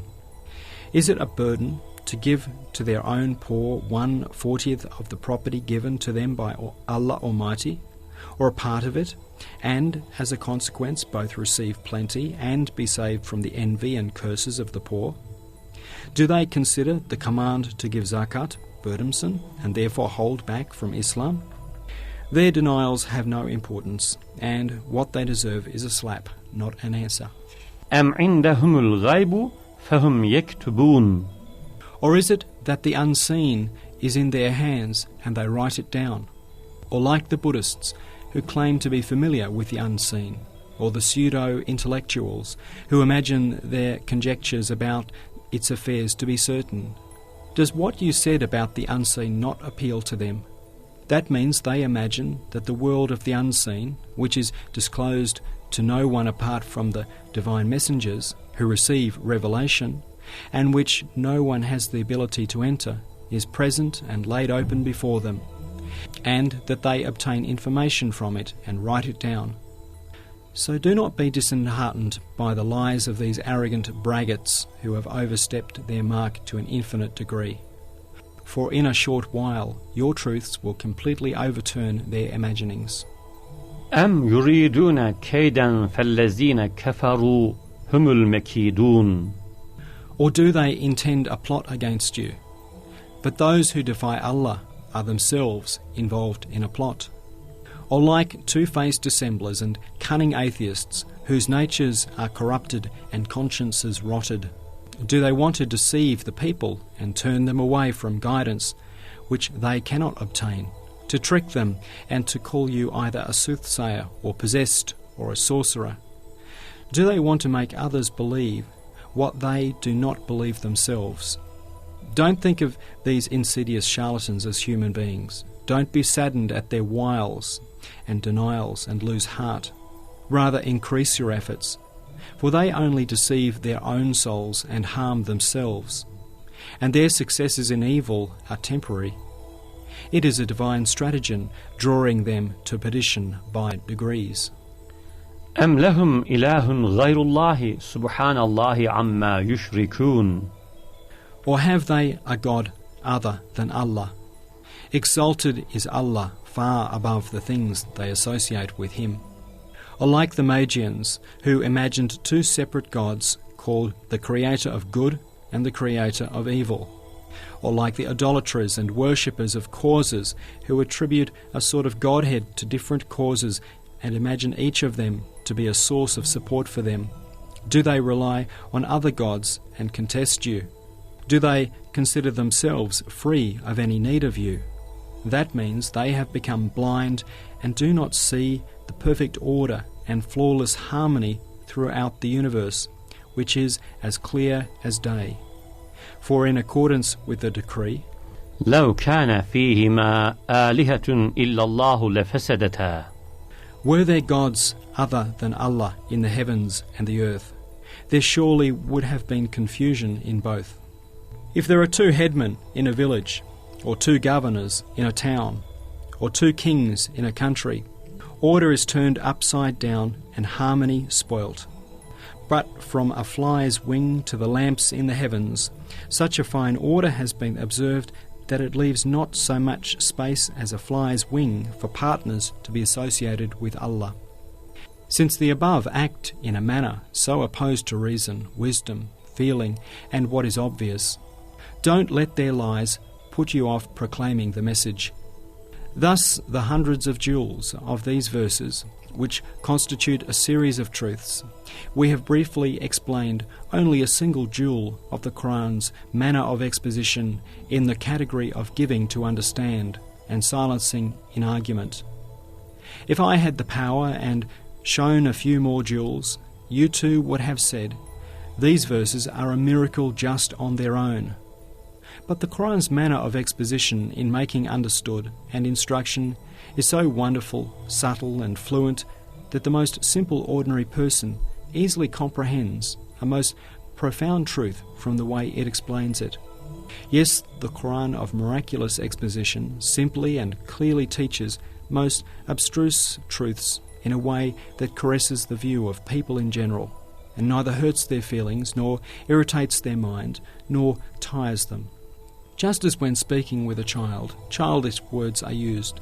In the same way, the Quranic styles come down to the level of those it addresses, called in the terminology of the scholars of theology, divine condescension to the mind of man. It addresses them in that way, through comparisons in the form of allegories. It makes an illiterate common person understand abstruse divine truths and dominical mysteries which the minds of the most learned philosophers cannot rise to. For example, by means of a comparison, the verse الرحمن على العرش استوى, the most merciful one on the throne established, depicts divine dominicality as a kingdom, and the degree of that dominicality as that of a king seated on the throne of his sovereignty and exercising his rule.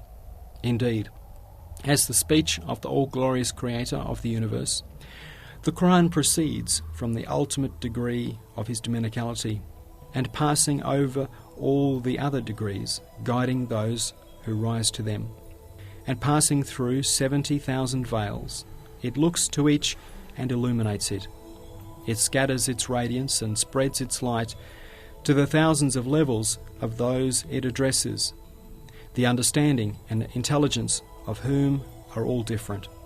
Although it has lived through ages and centuries whose capacities are all different and has broadcast its meaning to this great extent, it has not lost an iota of its perfect youth and juvenility, and retaining its total freshness and delicacy, it teaches every ordinary person in a most easy, skillful and comprehensive manner.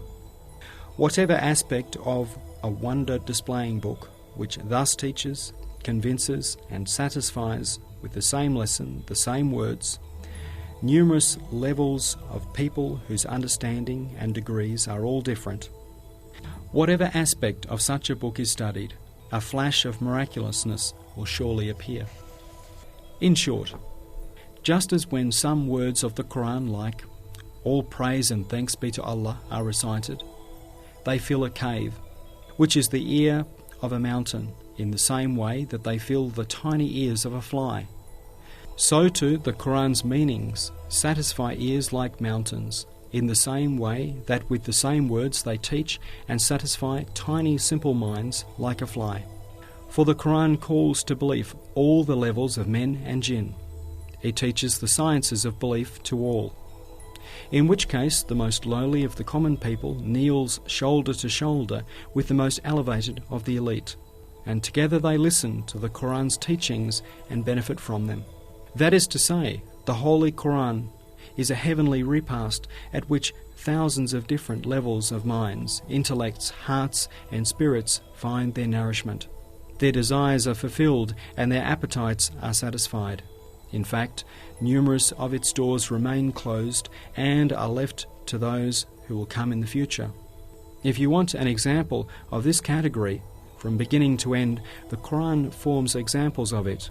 All the Qur'an students and those who listen to its teachings, like the interpreters of the law, the veracious ones, the Islamic philosophers, the sages, the scholars of jurisprudence and scholars of theology, the saintly guides of those seeking knowledge of Allah, the spiritual poles of the lovers of Allah, the learned and exacting scholars, and the mass of Muslims unanimously declare, we understand thoroughly what the Qur'an teaches us. In short, flashes of the Qur'an's miraculousness sparkle in the category of making understood and instructed. The second ray. This ray is the Qur'an's extraordinary comprehensiveness. It consists of 5 flashes. The first flash is the comprehensiveness in the words. This comprehensiveness is clearly apparent from the verses mentioned both in all the previous words and in this word, as is indicated by the hadith. لِكُلِّ آيَةٍ ظَهْرٌ وَبَطْنٌ وَحَدٌّ وَمُطَّلَعٌ وَلِكُلٍّ شُجُونٌ وَغُصُونٌ وَفُنُونٌ. Each verse has an outer meaning, an inner meaning, a limit and an aim, and each has roots and boughs and branches. The words of the Qur'an have been positioned in such a way that all its phrases, words even, and even letters, and sometimes even an omission, has many aspects. It gives to all those it addresses their share from a different door. Take, for example, the verse, وَالْجِبَالَ أَوْتَادًا, and the mountains its pegs, a phrase which says, I made the mountains as stakes and masts for that world of yours. An ordinary person's share from this phrase would be this.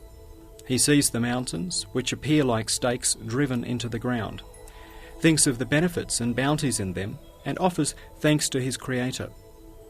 A poet's share from this phrase. He imagines the earth as the ground on which is pitched in a sweeping arc the dome of the heavens, like a mighty green tent adorned with electric lamps.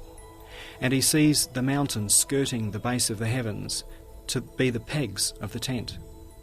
He worships the all-glorious Maker in wondering amazement. A tent-dwelling literary man's share of this phrase. He imagines the face of the earth to be a barren desert, and the mountain chains as the multifarious tents of nomads, as if the soil layer had been cast over high posts, and the pointed tips of the posts had raised up the cloth of the soil, which he sees as the habitation of numerous different creatures, looking one to the other. He prostrates in wonder before the glorious Creator, who placed and pitched so easily these august and mighty beings like tents on the face of the earth. The share of a geographer with a literary bent from this phrase. He thinks of the globe of the earth as a ship sailing the oceans of either the air or the ether, and the mountains as masts and posts driven into the ship to balance and stabilize it. He declares, "Glory be unto you. How sublime is your glory, before the all-powerful one of protection, who makes the mighty globe as an orderly ship, places us on it, and makes it voyage through the far reaches of the world."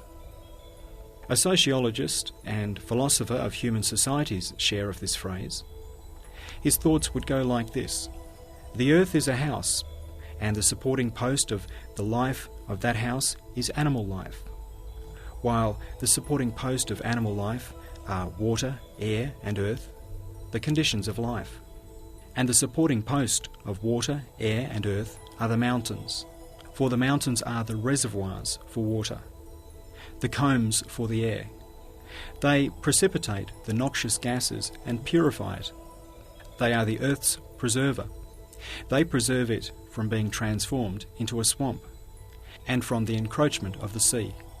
They are also the treasuries for other necessities of human life. In utter reverence, he offers praise and thanks to the Maker of glory and kindness, who made these great mountains as posts for the earth, the house of our life, in this way, and appointed them as the keepers of the treasuries of our livelihood. The share of a scholar of natural science from this phrase would be this. He would think of the earthquakes and tremors which occur as the result of the upheavals and fusions in the heart of the earth being calmed with the upthrust of mountains, that the emergence of mountains is the cause of the earth's stable rotation on its axis and in its orbit, and its not deviating in its annual rotation as a result of the convulsions of earthquakes, and that the anger and wrath of the earth is quieted through it breathing through the vents in the mountains. He would come to believe completely and would exclaim, "All wisdom is Allah's." Another example. أن السماوات والأرض كانتا رتقا ففتقناهما. The heavens and the earth were joined together before we clove them asunder. A scholar untainted by the study of philosophy would explain the words joined together like this. While the skies were shining and cloudless, and the earth dry and without life, and incapable of giving birth, the skies were opened up with rain and the earth with vegetation, and all living beings were created through a sort of marriage and impregnation. To do this was the work of one so powerful and glorious that the face of the earth is merely a small garden of his, while the clouds veiling the face of the skies, sponges for watering it. The scholar understands this and prostrates before the tremendousness of his power. A searching philosopher would explain the same words in this way. While at the start of creation, the heavens and the earth were a formless mass, each consisting of matter like wet dough without benefit, offspring or creatures, the all-wise Creator both rolled them out and expanded them into a beautiful, beneficial form, and made them the source of adorned and numerous creatures. The philosopher would stand in wonder before the breadth of his wisdom. A modern philosopher would explain the words thus: at first our globe and the other planets which form the solar system were fused together in the form of an unidentified dough. Then the all-powerful and self-subsistent one rolled out the dough and placed each of the planets in its position, leaving the sun where it was and bringing Earth here.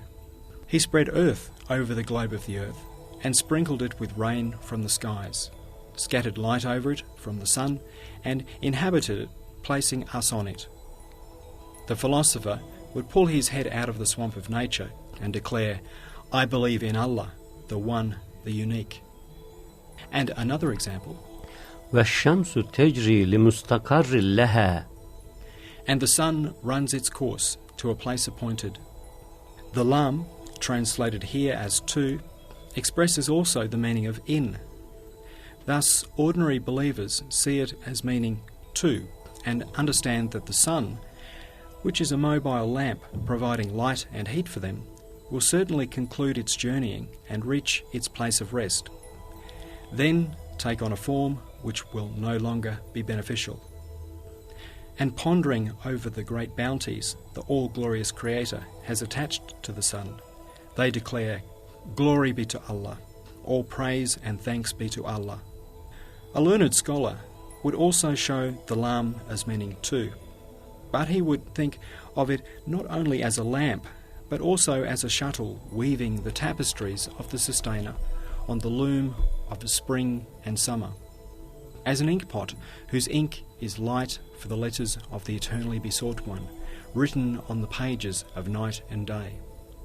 And thinking of the order and regularity of the world, of which the apparent movement of the sun is a sign, and to which it points, he would exclaim before his wisdom, "What wonders Allah has willed," and declare before the all-wise Maker's art, "How great are his blessings," and he would bow in prostration. A geographer and philosopher would explain the lam as meaning in, like this: "Through the divine command, and with a spring-like motion on its own axis, the sun orders and propels the solar system," exclaiming in wonder and amazement before the all-glorious Maker, who thus creates and sets in order this mighty clock. All mightiness is Allah's, and all power. He would cast away philosophy and embrace the wisdom of the Qur'an. A precise scholar would consider this lam as both causal and adverbial, and would explain it like this: "Since the all-wise Maker has made apparent causes avail to his works, through a divine law of his called gravity, he has tied the planets to the sun like stones in a sling, and causes them to revolve with different but regular motions within the sphere of his wisdom. And he has made the sun spinning on its own axis, an apparent cause giving rise to the gravity." That is, the meaning of "to a place appointed" is, it is in motion in its own appointed place for the stability of the solar system. For it is a divine rule, a dominical law, like motion apparently giving rise to heat, and heat to force, and force to gravity. Thus, on understanding this from a single letter of the Qur'an, the philosopher would declare, "All praise and thanks be to Allah." It is in the Qur'an that true wisdom is to be found. I consider philosophy to be worth virtually nothing. And the following idea would occur to a thinker of poetic bent from this lam, and the stability mentioned above. The sun is a luminous tree, and the planets are its mobile fruits. But contrary to trees, the sun shakes itself so the fruits do not fall. If it did not shake itself, they would fall and be scattered. Then he would think to himself, the sun is the ecstatic leader of a group reciting Allah's names. It recites in ecstasy in the centre of the circle and causes others to recite. In another treatise, I describe this meaning as follows: "Yes, the sun is a fruit-bearing tree. It shakes itself so that the planets fall not its fruits. If it rested in silence, the attraction would cease, and they would weep through space its ecstatics." And a further example: أُولَٰئِكَ هُمُ الْمُفْلِحُونَ. "It is they who shall prosper." This verse is general and unspecific. it does not specify in what way they shall be successful, so that each person may find what he wants in it. Its words are few, so that they may be lengthy. For the aim of some of those it is addressing is to be saved from the fire. Others think only of paradise. Some desire eternal happiness, yet others seek only Allah's pleasure, while others know their aim and desire to be the vision of Allah, and so on.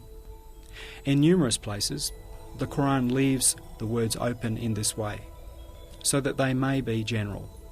It leaves things unsaid, so that it can express many meanings. It makes it brief, so that everyone may find his share. Thus it says, "Who shall prosper?" It does not determine how they shall prosper. It is as if, with this omission, it is saying, "O Muslims, good news. O you who fear Allah, you shall find prosperity through being saved from hell. O righteous one, you shall find prosperity in paradise. O you who seeks knowledge of Allah, you will attain Allah's pleasure, O lover of Allah. You will experience the vision of Allah," and so on.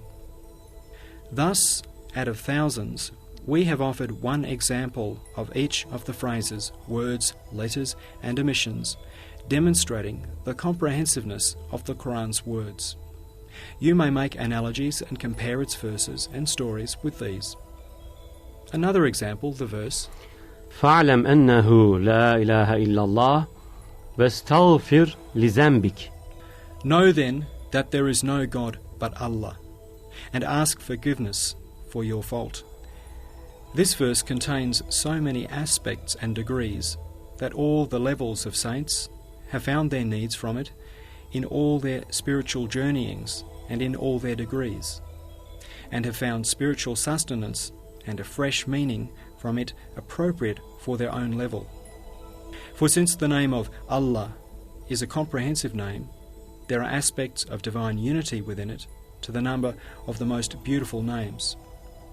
There is no provider but Him. There is no creator but Him.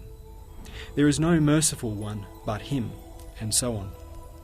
And for example, among the stories of the Qur'an, the story of Moses, peace be upon him, contains thousands of benefits, just like the staff of Moses.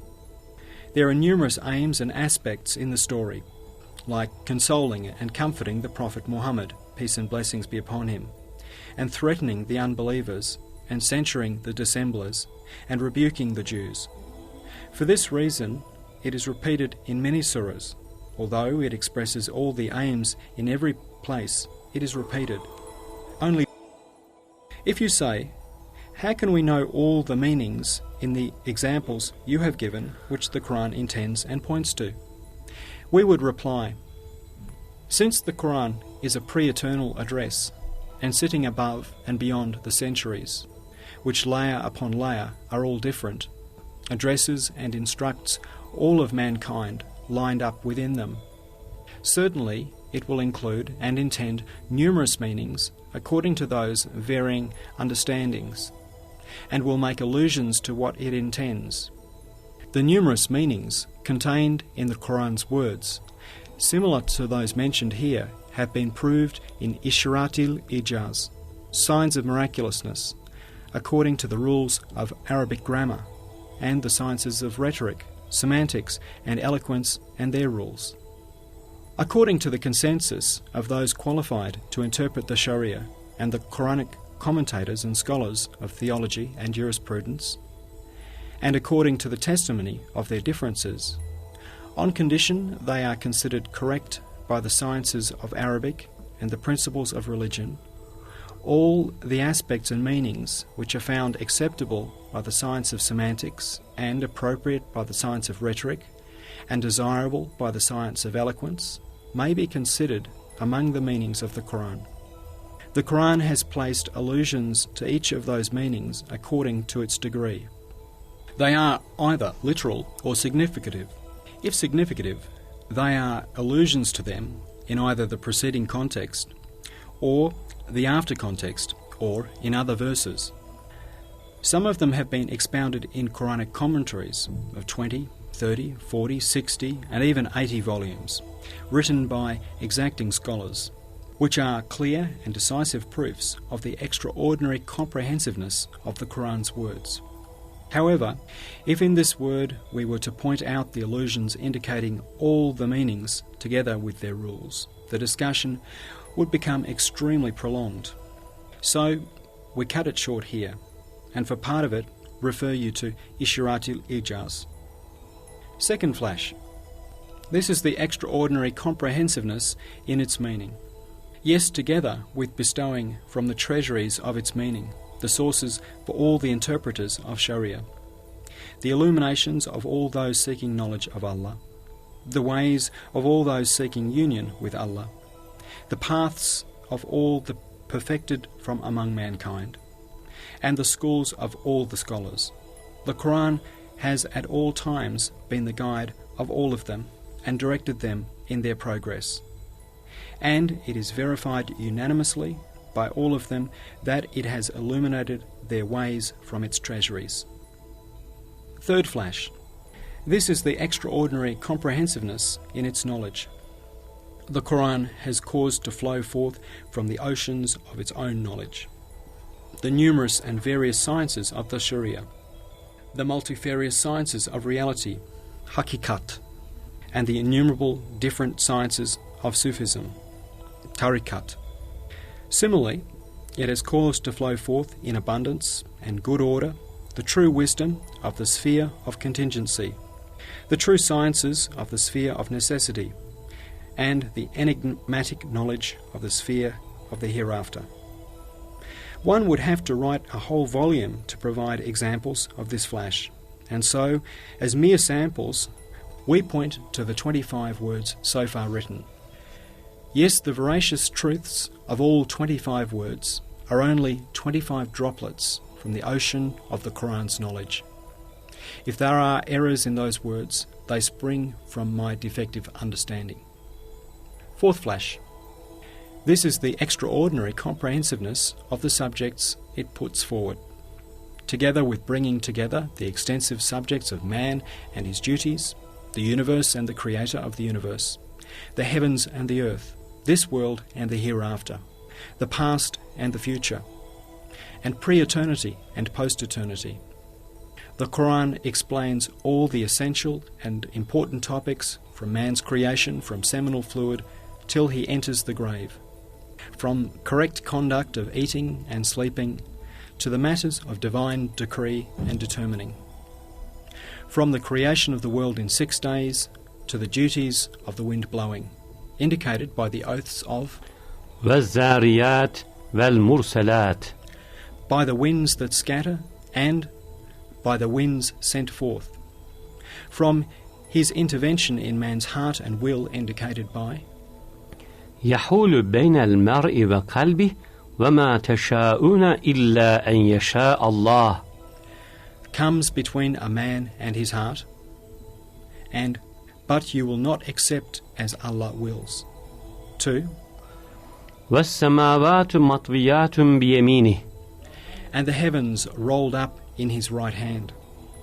That is, to his holding all the heavens within his grip, from the flowers and grapes and dates of the earth described in وَجَعَلْنَا فِيهَا جَنَّاتٍ مِّن نَخِيلٍ وَأَعْنَابٍ, and we produce therein gardens of date palms and vines.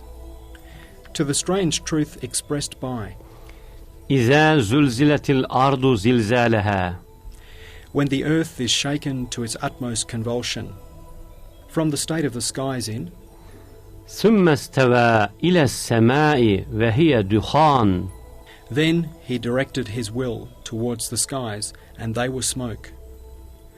To their being rent with smoke, and the stars falling and being scattered in infinite space, from the worlds being opened for test and examination, to its closing, from the grave the first dwelling of the hereafter, and then from the intermediate realm, the resurrection and the bridge, to eternal happiness from the events of the past and the creation of the body of Adam and the dispute of his 2 sons, to the flood and drowning of the people of the Pharaoh, and major events of most of the prophets, and from the pre-eternal circumstance alluded to by, Elestu birabbikum, Am I not your sustainer?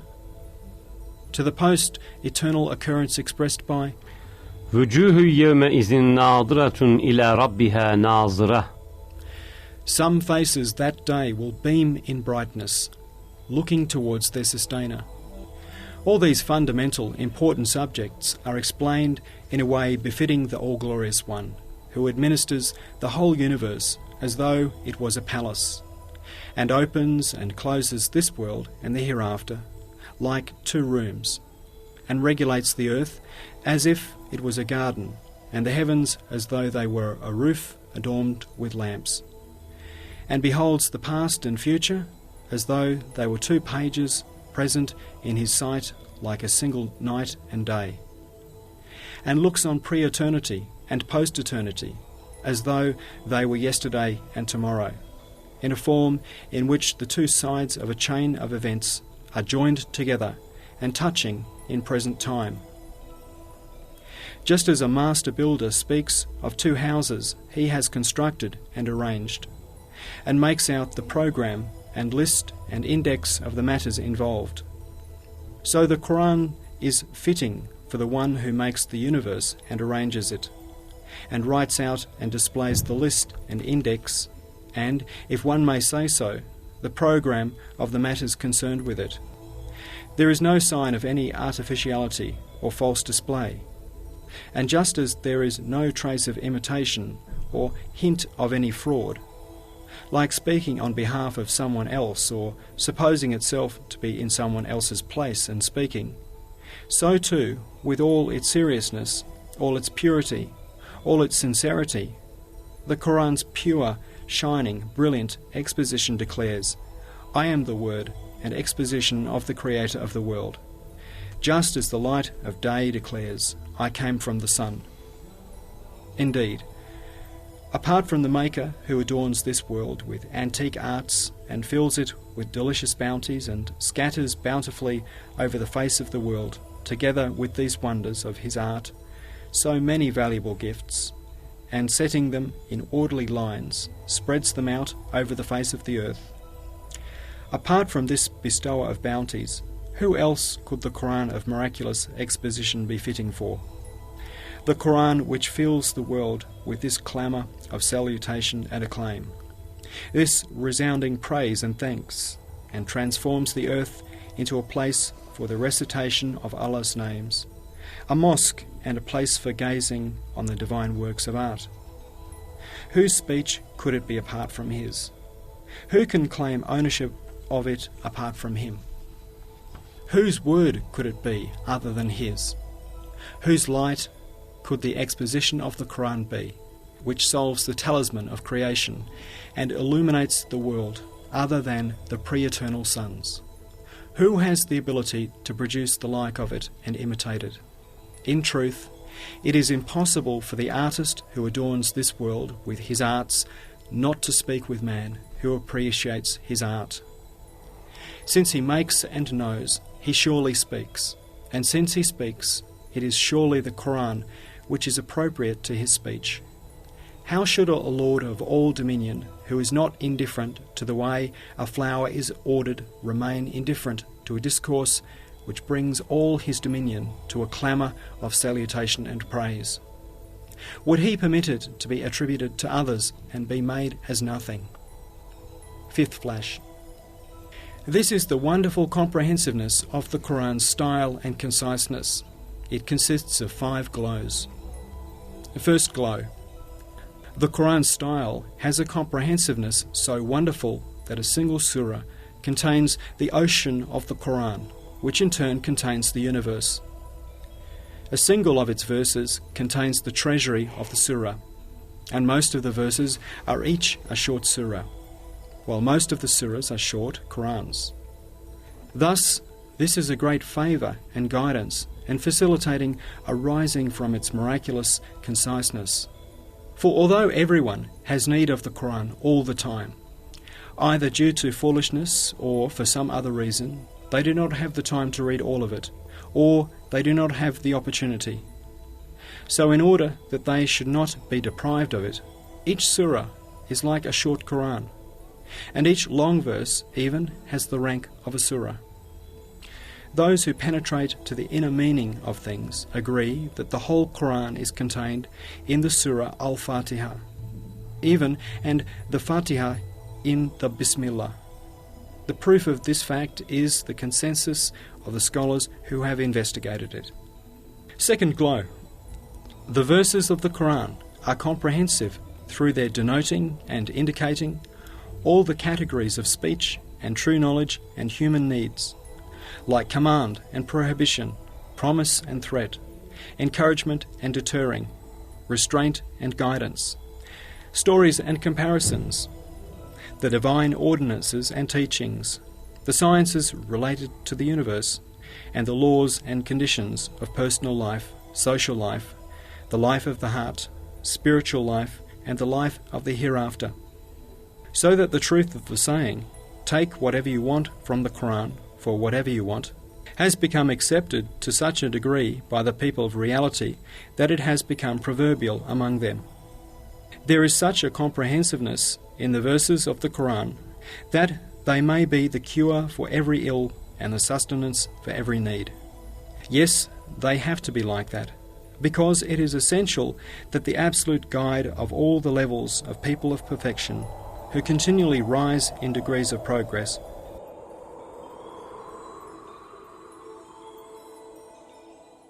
a third glow. This is the Qur'an's miraculous conciseness. It sometimes happens that the Qur'an mentions the two ends of a long chain in such a way that it shows clearly the whole chain. And sometimes it happens that it includes explicitly, implicitly, figuratively, and elusively in one word many proofs of an assertion. For example, in the verse, وَمِنْ آيَاتِهِ خَلْقُ السَّمَاوَاتِ وَالْأَرْضِ وَاخْتِلَافُ أَلْسِنَتِكُمْ وَأَلْوَانِكُمْ. And among his signs is the creation of the heavens and the earth, and the variations in your tongues and in your colours. By mentioning the beginning and end of the chain of the universe's creation, which forms a chain of signs and indications of divine unity, the verse shows the second chain. It makes the first chain read it out. Yes, the first degree of the pages of the world, which testify to an all-wise Maker, is the origin of the heavens and the earth, their creation. Next is the heavens being adorned with stars, and the earth made to rejoice with living beings. The change of the seasons through the subjugation of the sun and the moon. Then is the alternation of day and night, and the chain of events within these. And so it goes on as far as the characteristics and distinguishing individual features on faces and in voices. The most widely spread loci of multiplicity. Thus, since there is an astonishing and wise order in these characteristics of individual faces, which are the furthest from order and most subject to the interference of chance, if it is shown that the pen of a most wise craftsman works there, surely the other pages, whose order is clear, will themselves be understood and display their inscriber. And since the works of art and wisdom of a Maker are apparent in the original creation of the vast heavens and earth, who positions them purposefully as the foundation stones of the palace of the universe, the works of his art and the impress of his wisdom will surely be most clear in his other beings. Thus, by exposing the concealed and concealing the obvious, this verse expresses a most beautiful succinctness. Similarly, in the verses from فَسُبْحَانَ اللَّهِ حِينَ تُمْسُونَ وَلَهُ الْمَثَلُ الْأَعْلَى فِي السَّمَاوَاتِ وَالْأَرْضِ وَهُوَ الْعَزِيزُ الْحَكِيمُ. So give glory to Allah when you reach eventide, till, and to him belongs the loftiest similitude in the heavens and the earth, for he is exalted in might, full of wisdom.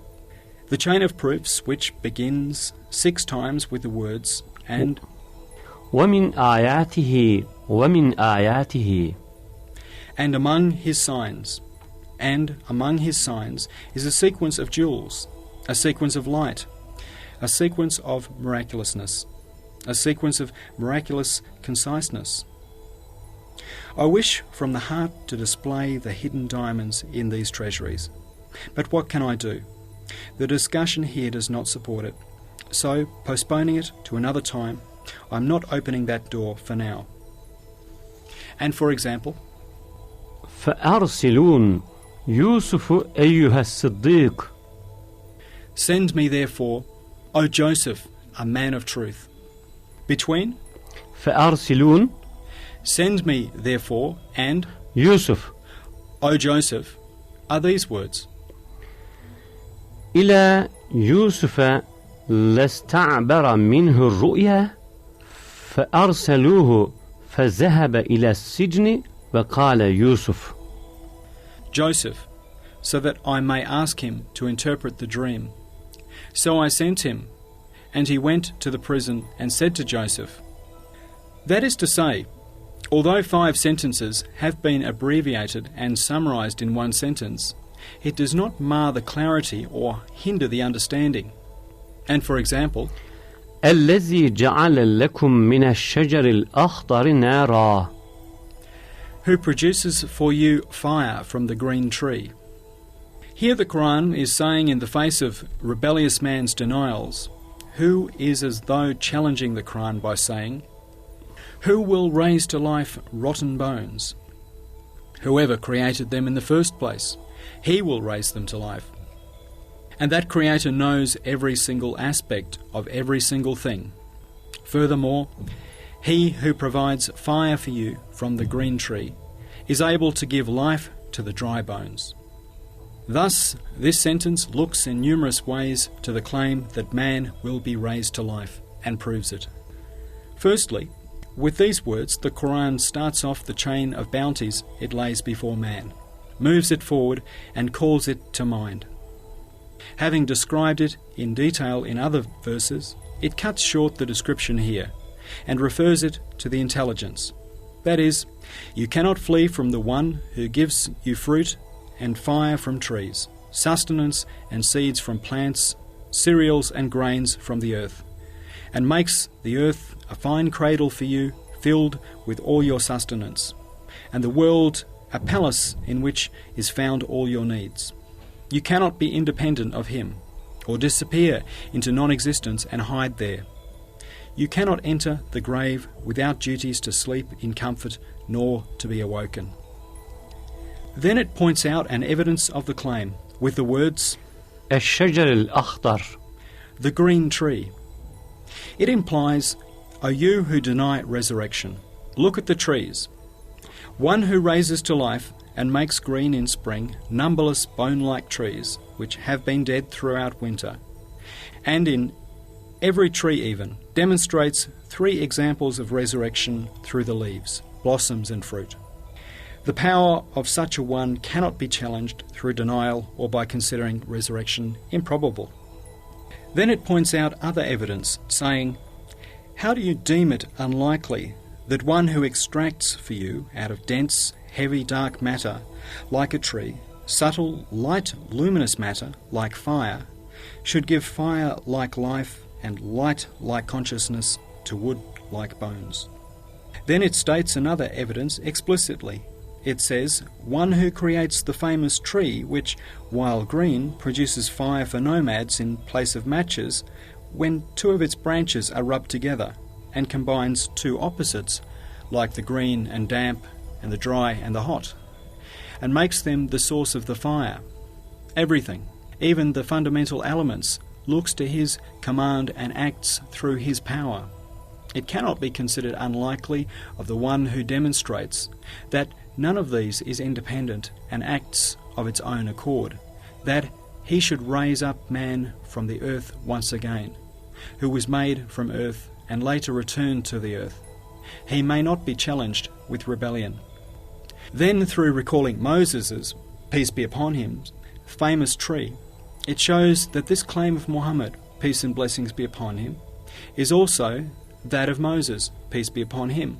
lightly alluding to the consensus of the prophets, it adds one more subtle point to the phrase. Fourth glow.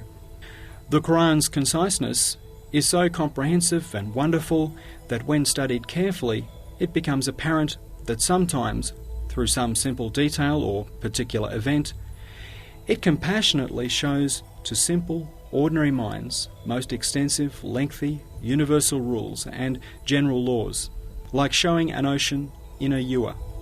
We shall point out only 2 examples of this out of thousands. First example.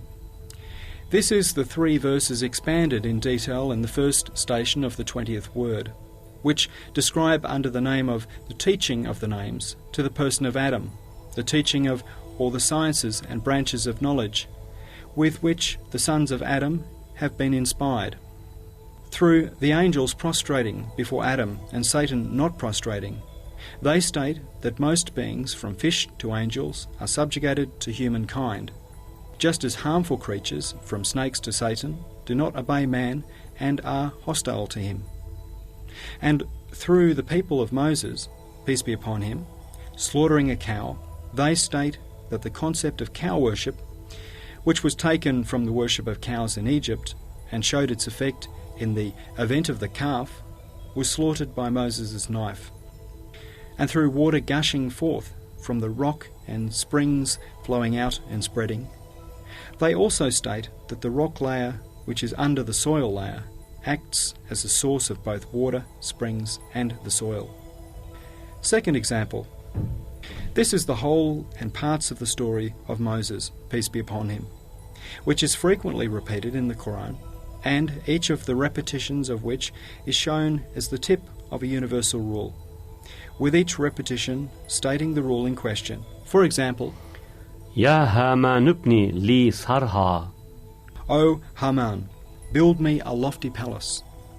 Pharaoh is commanding his minister, build me a high tower so that I can take a look at the heavens and observe them. I wonder if there is a God who governs in the skies like Moses claims, who can be seen from their disposition.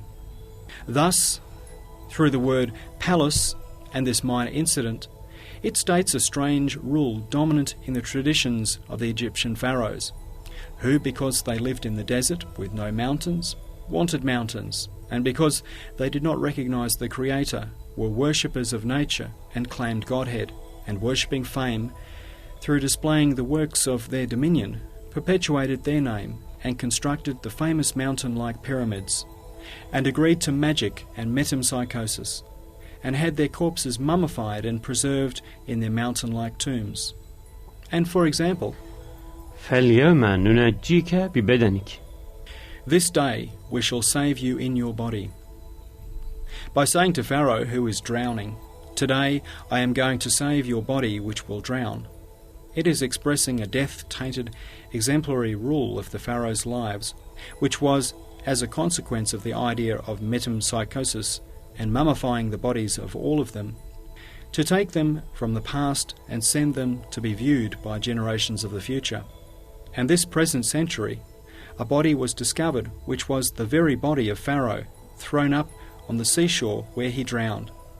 The verse thus states a miraculous sign of the unseen, that the body was to be borne on the waves of the centuries and cast up from the sea of time onto the shore of this century. And for example, يُذَبِّحُونَ أَبْنَاءَكُمْ وَيَسْتَحْيُونَ نِسَاءَكُمْ. They slaughtered your sons and let your womenfolk live. With an event in the time of a Pharaoh, the slaughtering of the sons of the children of Israel, and the sparing of their women and daughters, it mentions the numerous massacres which the Jewish nation has suffered every age, and the role their women and girls have displayed in dissolute human life.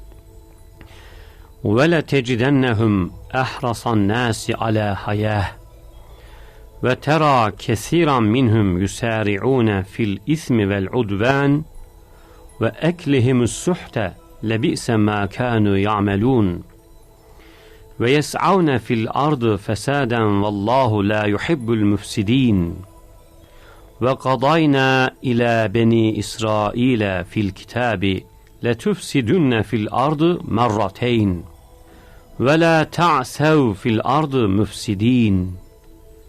And you will indeed find them, of all people most greedy of life. And you will see many of them racing each other in sin and rancor, and their eating of things forbidden. Evil indeed are the things they do. But they ever strive to do mischief on earth, and Allah loves not those who do mischief. And we gave clear warning to the children of Israel in the book, that twice they would do mischief on the earth, and do no evil nor mischief on the earth. These two statements of the Qur'an, directed at the Jews, comprise the two fearsome general rules, that nation hatches plots in human social life with their trickery, which shake human society. They say that just as it was that nation which made labour contest with capital, and through usury and compounded interest, made the poor clash with the rich, and caused the banks to be founded, and amassed wealth through wiles and fraud, so it was against that nation who, in order to take their revenge on the victors and governments, under which they always suffered deprivation and oppression, were involved in every sort of corrupting covert organisation, and had a finger in every sort of revolution. And for example, فتمنوا الموت. They seek ye for death. That is, if what you say is true, seek death, but you won't seek it. Thus, through a minor incident in a small gathering in the presence of the Prophet, peace and blessings be upon him, it points out that the Jewish nation, which is most famous among the nations of mankind for its greed for life and fear of death, will not, according to its tongue of disposition, seek death till doomsday, and will not give up its greed for life. And for example, ضربت عليهم الذلة والمسكنة. Thus they were stamped with humiliation and indigence.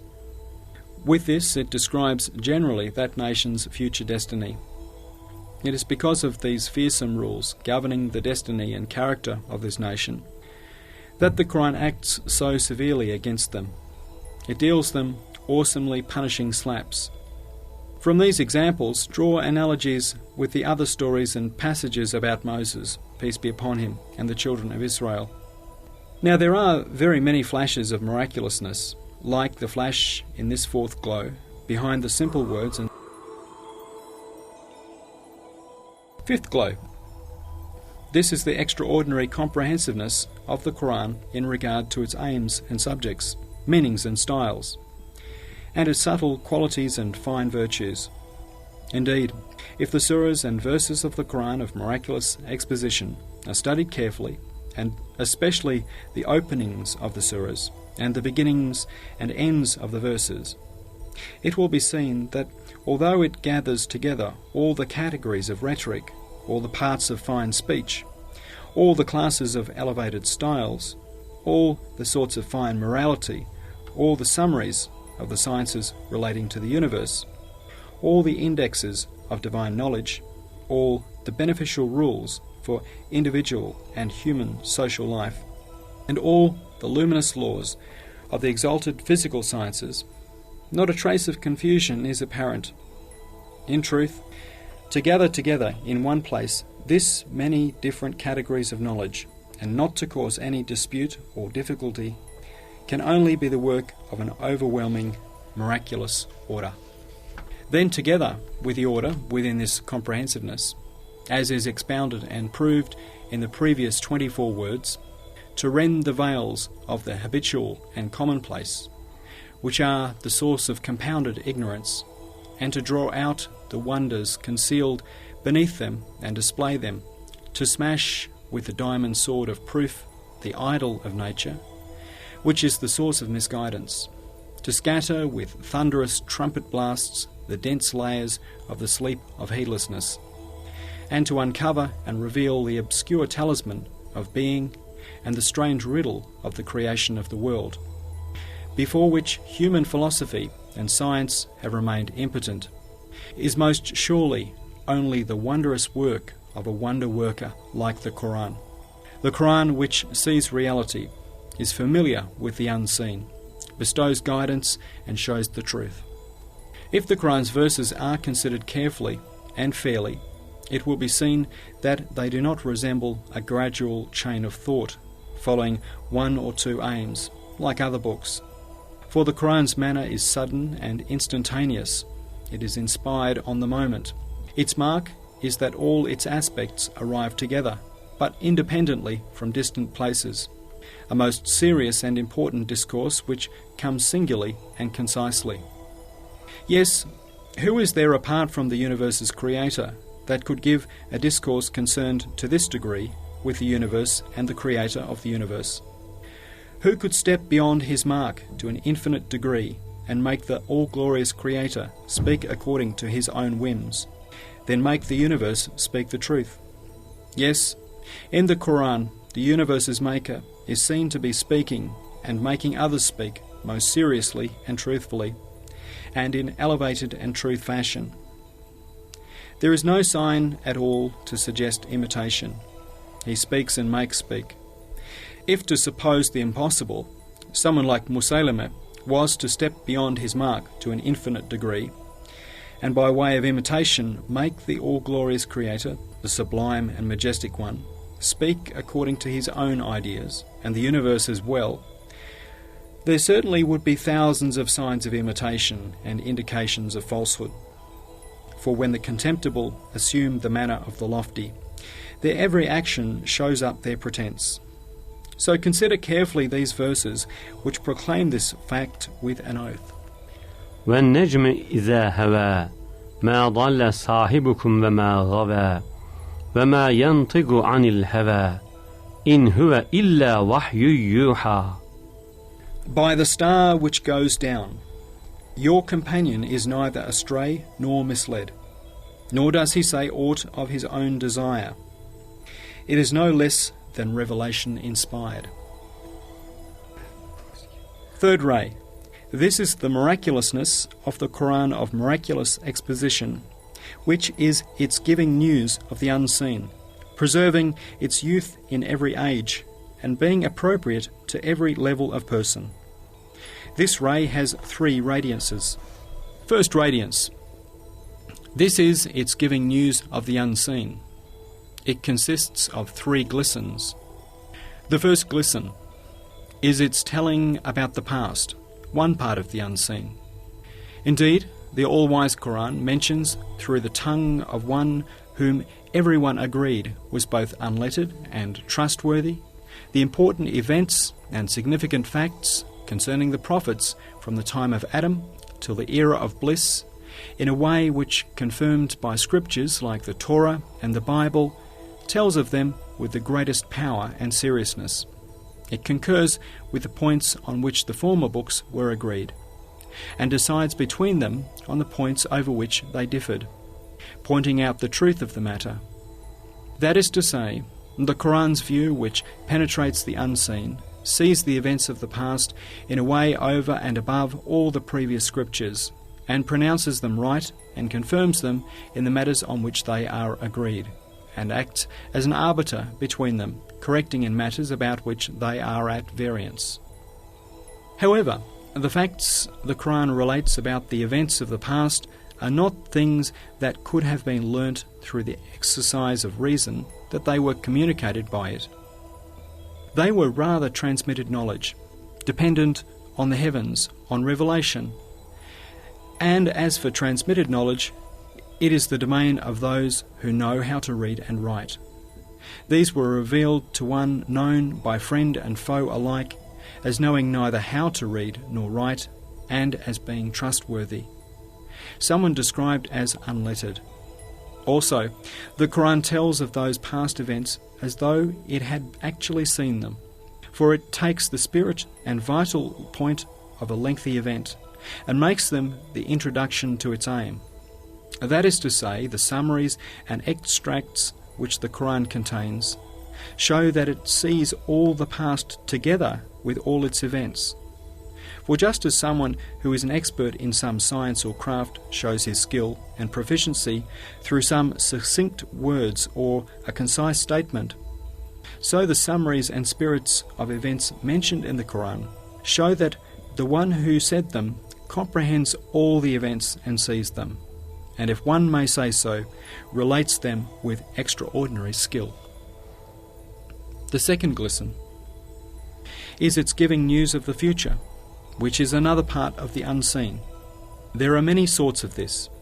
The first sort is particular and special to the saints, and those seek the truth through illumination. For example, Muhyiddin al-Arabi discovered numerous instances of the Qur'an's giving news of the unseen in the surah Alif Lam Mim Ghulibat al-Rum. Alif Lam Mim, the Roman Empire has been defeated. And Imam Rabbani saw many signs of the events of the unseen and communicating of them through the disjointed letters at the start of some surahs, and so on.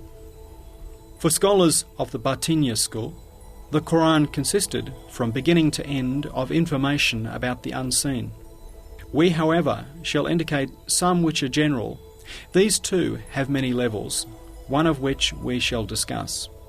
Thus, the all-wise Qur'an says to Allah's noble messenger, peace and blessings be upon him, فاصبر إن وعد الله حق لتدخلن المسجد الحرام إن شاء الله آمنين محلقين رؤوسكم ومقصرين لا تخافون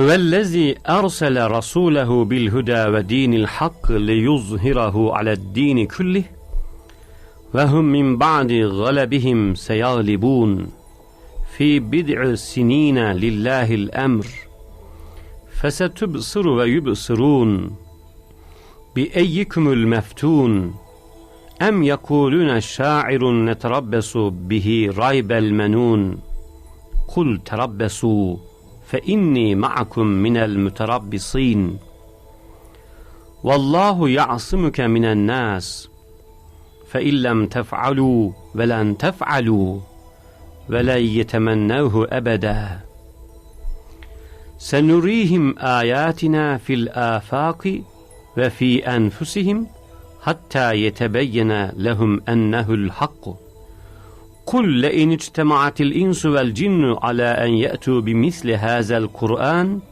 لا يأتون بمثله ولو كان بعضهم لبعض ظهيرا يأتي الله بقوم يحبهم ويحبونه أذلة على المؤمنين أعزة على الكافرين يجاهدون في سبيل الله ولا يخافون لومة لائم وقل الحمد لله سيريكم آياته فتعرفونها قل هو الرحمن آمنا به وعليه توكلنا فستعلمون من هو في ضلال مبين وعد الله الذين آمنوا منكم وعملوا الصالحات ليستخلفنهم في الأرض كما استخلف الذين من قبلهم وليمكنن لهم دينهم الذي ارتضى لهم وليبدلنهم من بعد خوفهم أمنا.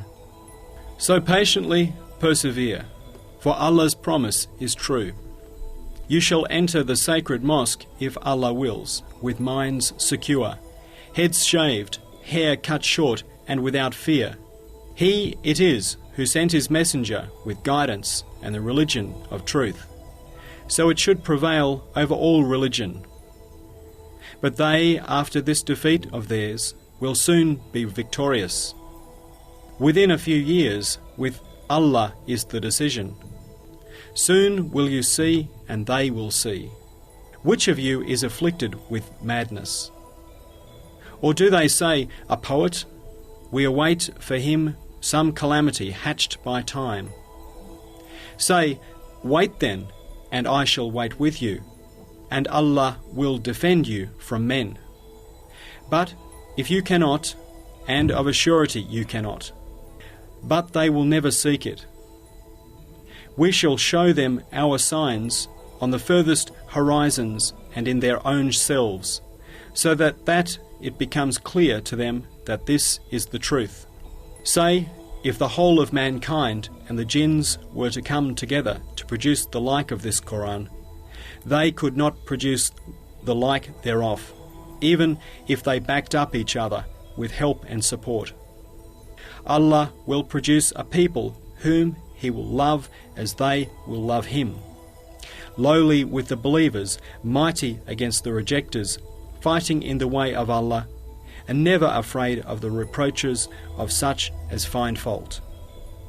And say, Praise be to Allah, who will show you His signs, so that you shall know them. Say, He is the most merciful. We have believed in Him, and in Him have we put our trust. Soon you shall know which of us it is that is in manifest error.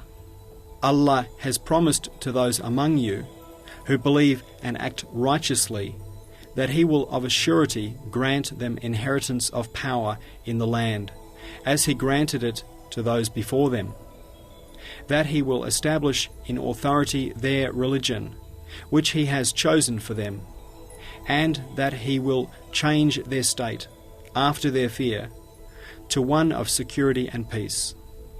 The information about the unseen, which many verses like these give, turned out to be exactly true, because it was given by one who was subject to many criticisms and objections and could have lost his cause through the tiniest mistake, and was spoken unhesitatingly and with absolute seriousness and confidence in a way that confirmed its authenticity. This news of the unseen demonstrates with certainty that the one who gave it had received instruction.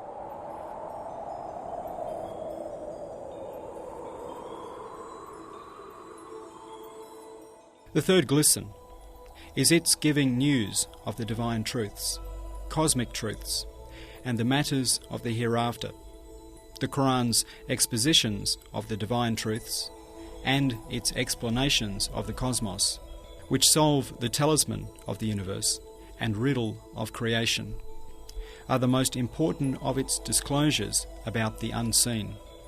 For it is not unreasonable to expect the human reason to discover those truths about the unseen and follow them without deviating amid innumerable ways of misguidance.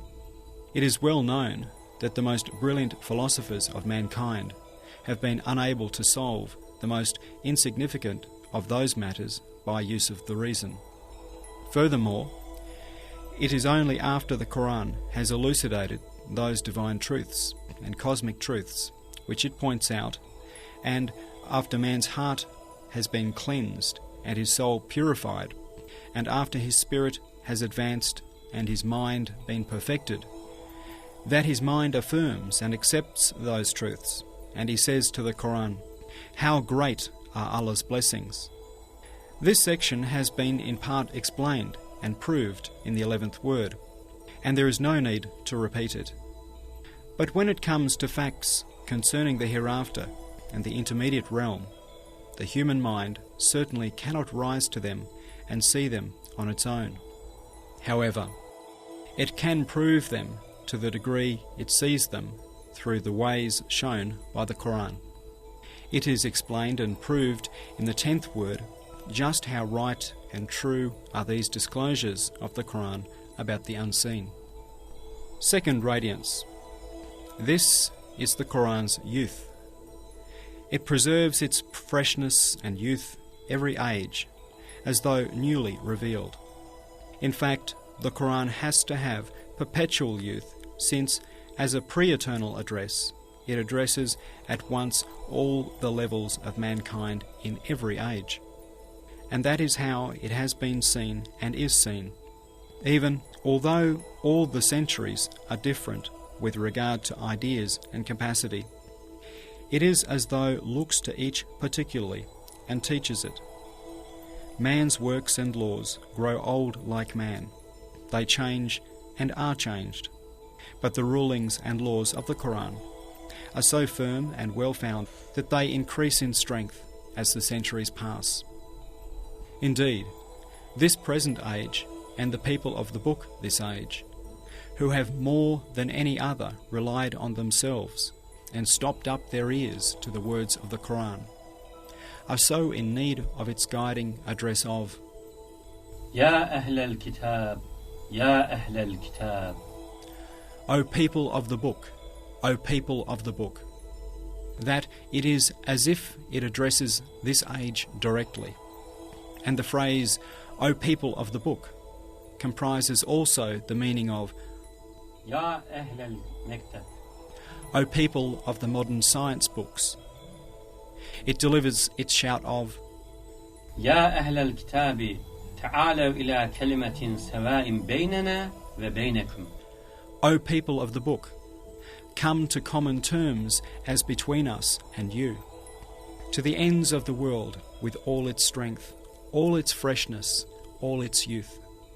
For example, modern civilization, which is the product of the thought of all mankind, and perhaps the jinn as well, has taken up a position opposed to the Qur'an, which individuals and communities have failed to dispute.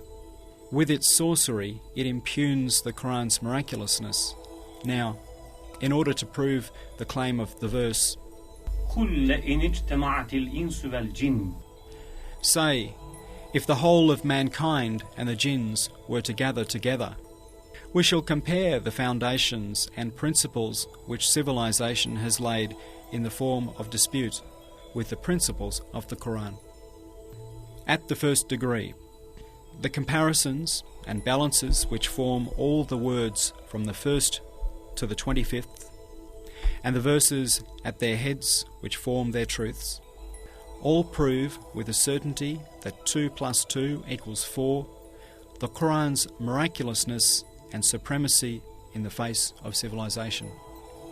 At the second degree, like the proofs in the 12th word, it is to summarize a number of principles.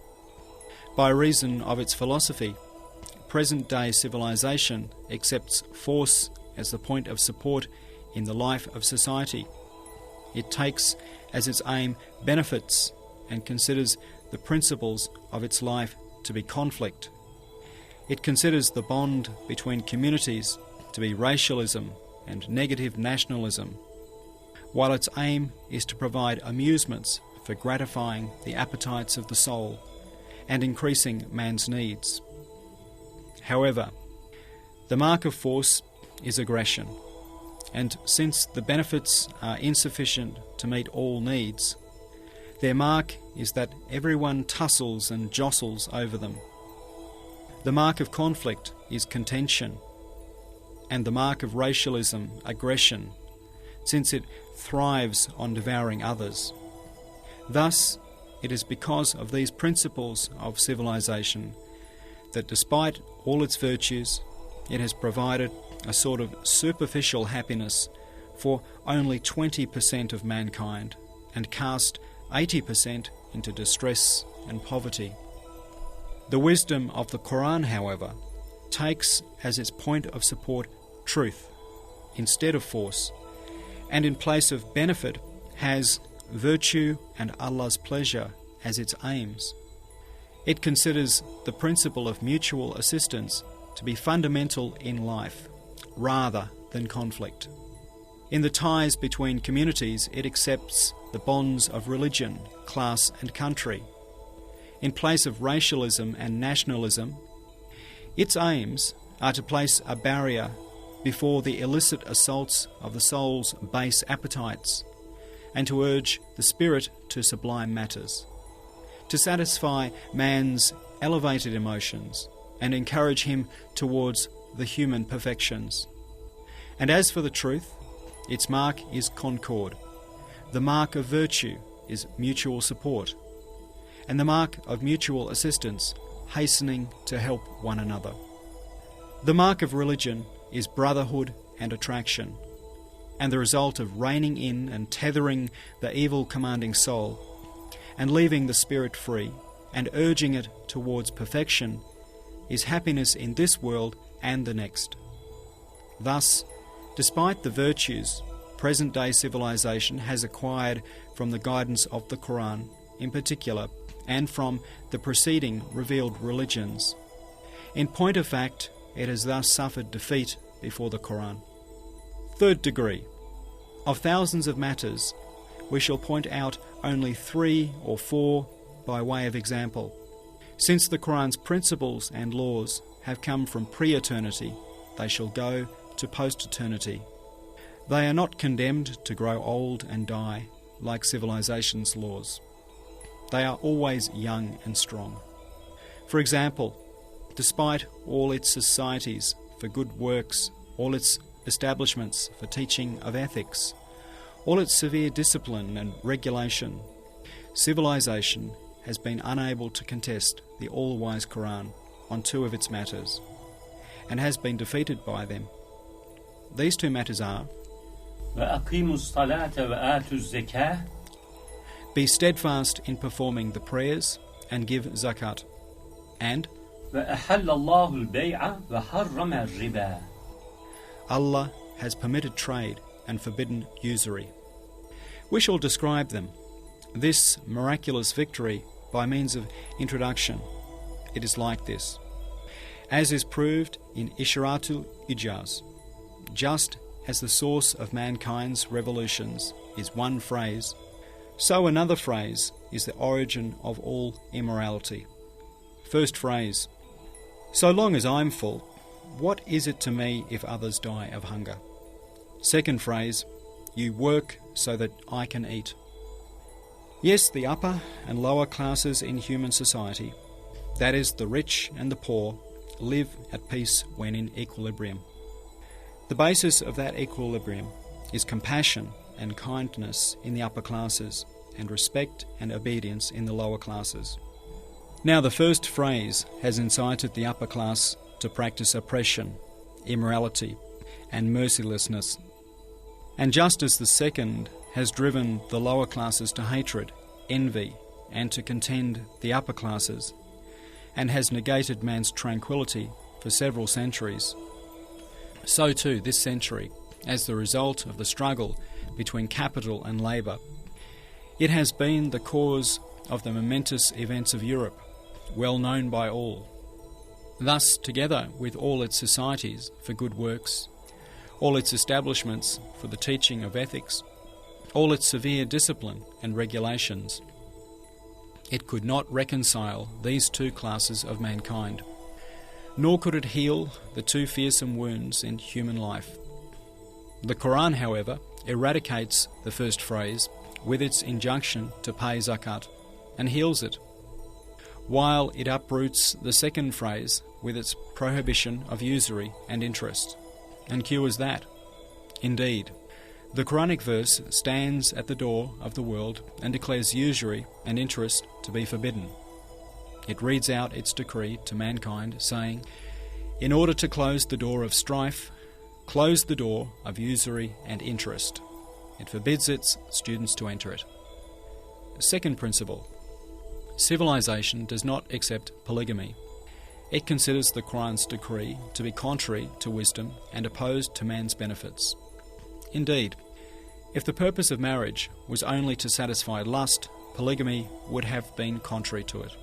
But, as is testified to by all animals and corroborated by plants that marry, the purpose and aim of marriage is reproduction. The pleasure of satisfying lust is a small wage given by divine mercy to encourage performance of the duty. Since in truth, and according to wisdom, marriage is for reproduction and the perpetuation of the species, since women can give birth only once a year and can be impregnated only half the month, and after the age of 50 fall into despair, and men can impregnate till 100 years old, and thus one woman is insufficient for one man, civilization has been compelled to accept numerous houses of ill repute. Third principle: unreasoning civilization criticizes the Quranic verse which appoints to women 1/3 in inheritance.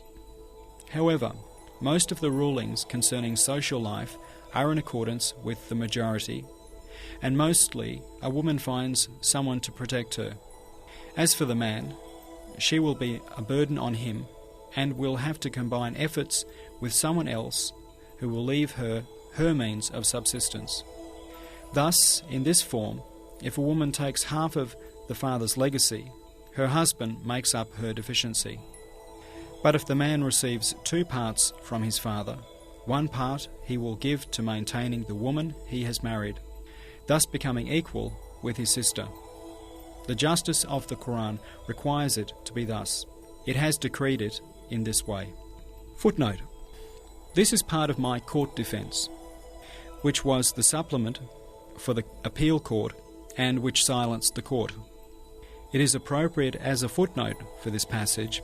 I told the court of law, surely if there is any justice on the face of the earth, it will reject and quash an unjust decision which has convicted someone for expounding a most sacred, just divine rule which governs in the social life of 350 million people in the year 1350, and in every century, relying on the confirmation and consensus of 350,000 Quranic commentaries, and following the beliefs of our forefathers of 1,350 years. Fourth principle. Just as the Qur'an severely prohibits the worship of idols, so it forbids the worship of images, which is a sort of imitation of idol worship, whereas civilization counts the representation of forms as one of its virtues and has attempted to dispute the Qur'an in this matter. But represented forms, whether pictorial or concrete, are either embodied tyranny or embodied hypocrisy or embodied lust. They excite lust and encourage man to oppression, hypocrisy and licentiousness. Moreover, the Qur'an compassionately commands women to wear the veil of modesty so that they will be treated with respect, and those minds of compassion will not be trodden under the feet of low desires, nor be like worthless goods for the excitement of lust. Footnote. The 24th flash of the 31st letter about the veiling of women has proved most decisively that Islamic dress is natural for women, and that to cast it aside is contrary to women's nature. Civilization, however, has drawn women out of their homes, rent their veils, and corrupted mankind. For family life continues through the mutual love and respect of man and wife. But immodest dress has destroyed sincere respect and affection, and has poisoned family life. While worship of the human form in particular has shaken morality in appalling fashion, causing the abasement of man's spirit. This may be understood from the following: to look lustfully and with desire at the corpse of a beautiful woman who is in need of pity and compassion destroys morality. So too, to look lasciviously at the representations of dead women or of living women, for they are like little corpses, shakes to their very roots the elevated human emotions and destroys them. Thus, together with assisting human happiness in this world, all of thousands of matters of the Qur'an, like the above 3 examples, also serve eternal happiness. You can compare other matters to these. Just as present-day civilization stands defeated before the Quranic principles concerning human social life, and in reality is bankrupt in the face of the Qur'an's miraculousness, so too it has been proved decisively in the previous 25 words through the comparisons between European philosophy and human science, which are the spirit of civilization, and the wisdom of the Qur'an, that philosophy is impotent and the wisdom of the Qur'an miraculous.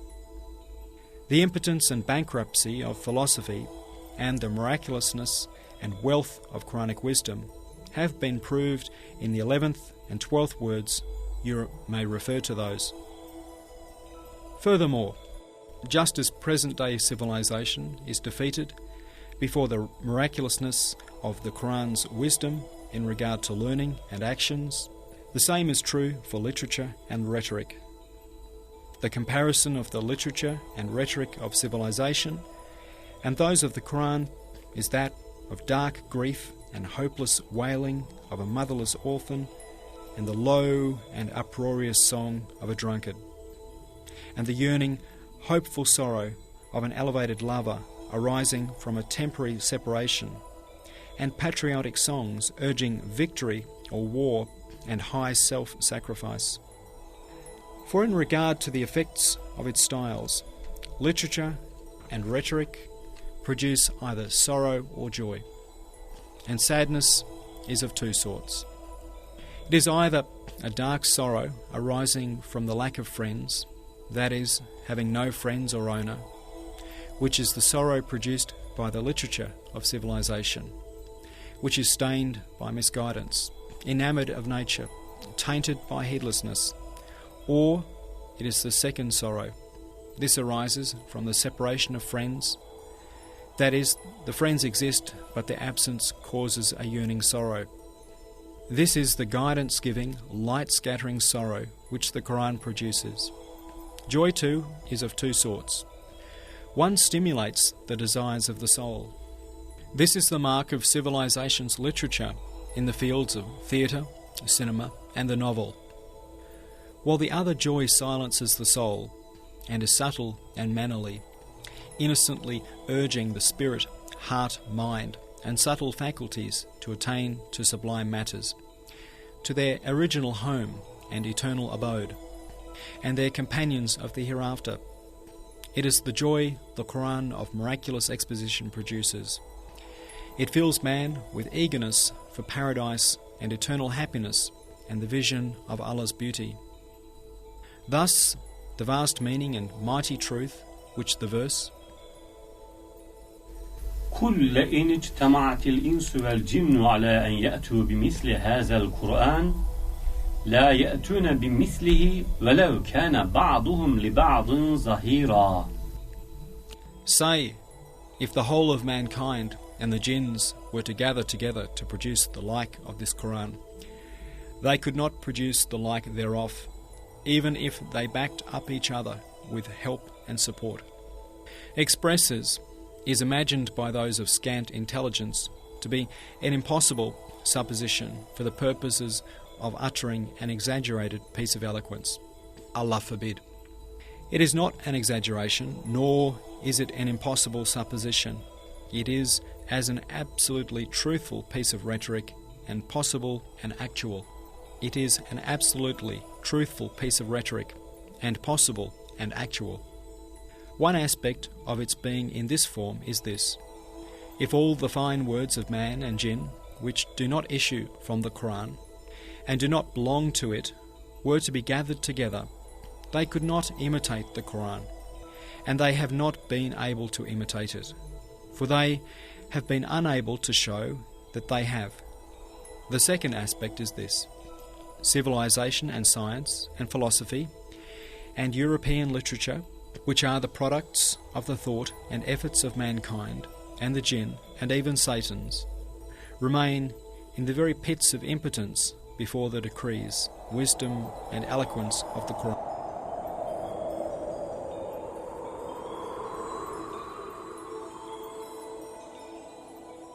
Third radiance.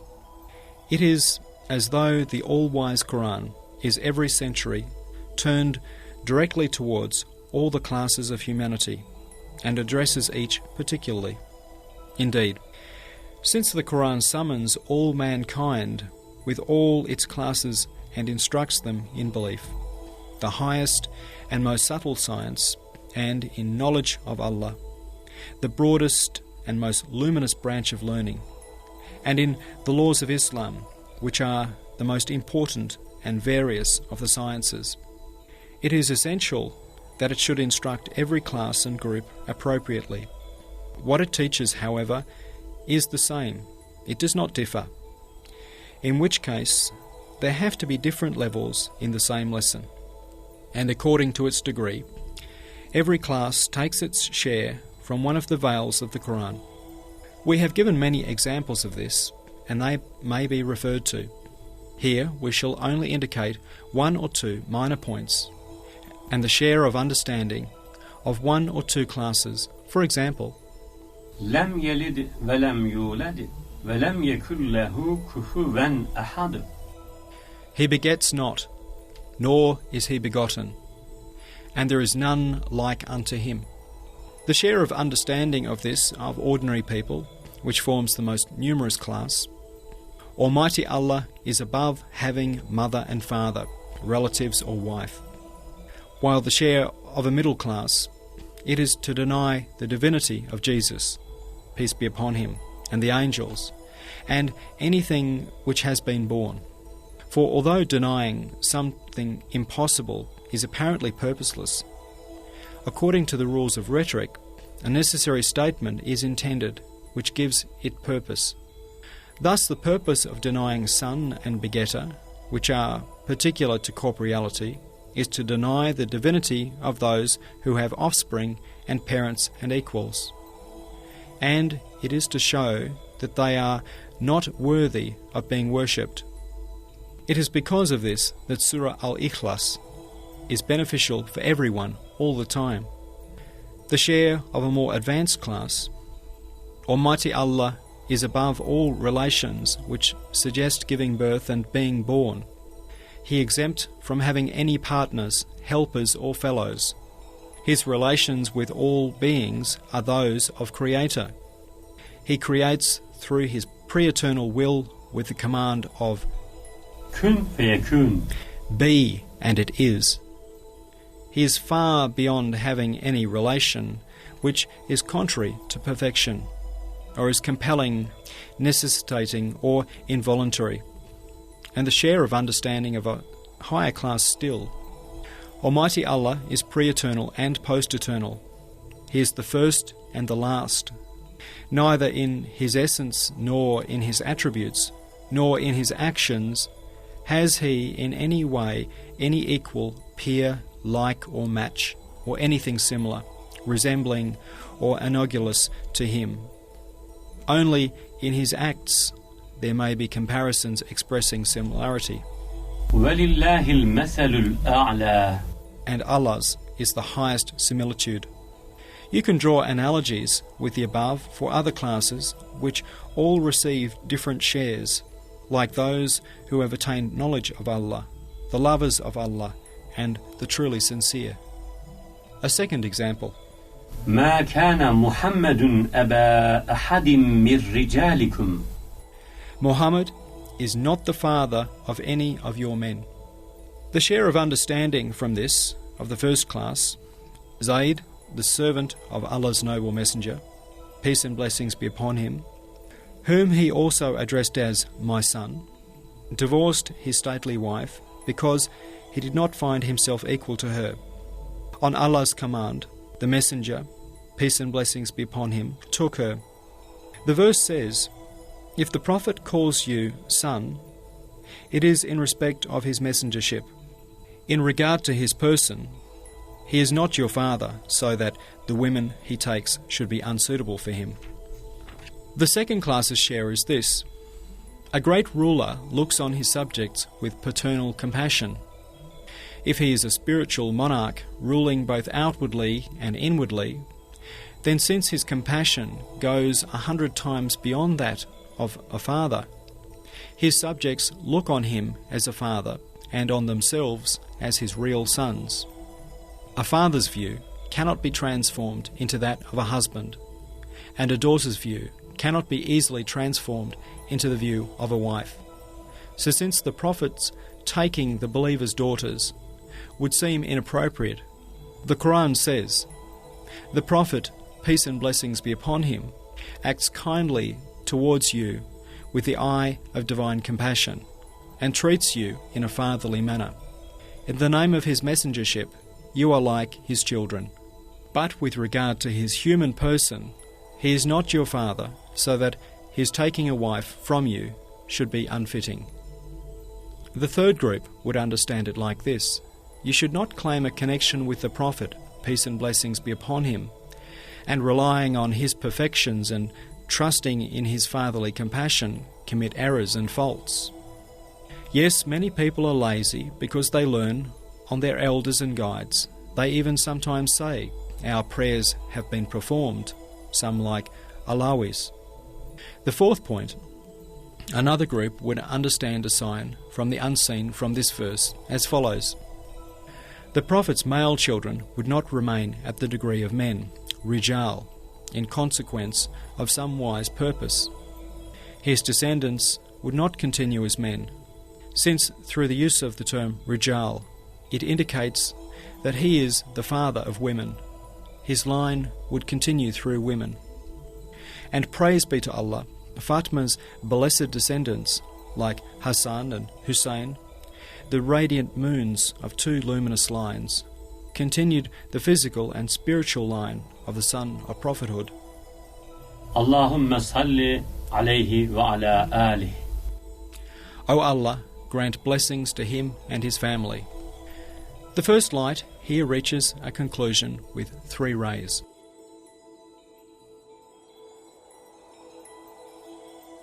Second light. The second light comprises 3 beams.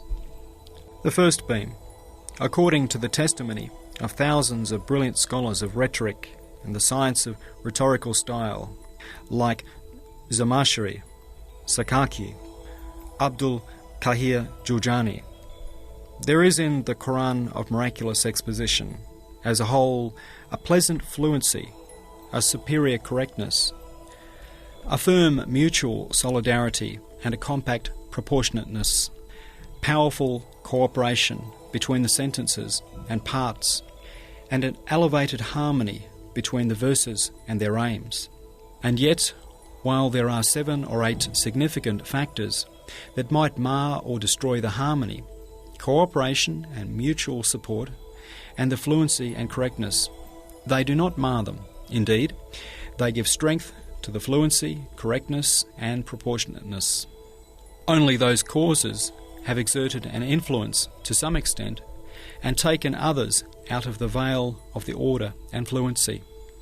But just as a number of bumps and excrescences appear on a tree, not to spoil the harmony of the tree, but to produce fruit which will be the means for the tree reaching its adorned perfection and beauty, in just the same way, these factors stick out their knobbly heads in order to express meanings which will enhance the Qur'an's fluent word order. Thus, although the perspicuous Qur'an was revealed part by part, like stars, over 20 years in response to the circumstances and needs, it possesses such a perfect harmony and displays such proportionateness that it is as though it was revealed all at once. Furthermore, although the circumstances which prompted the Qur'an's revelation were all different and various, its parts are so mutually supportive that it is as though it was revealed in response to only one of them. And although the Qur'an came in response to different and repeated questions, it displays the utmost blending in unity, as though it was the answer to a single question.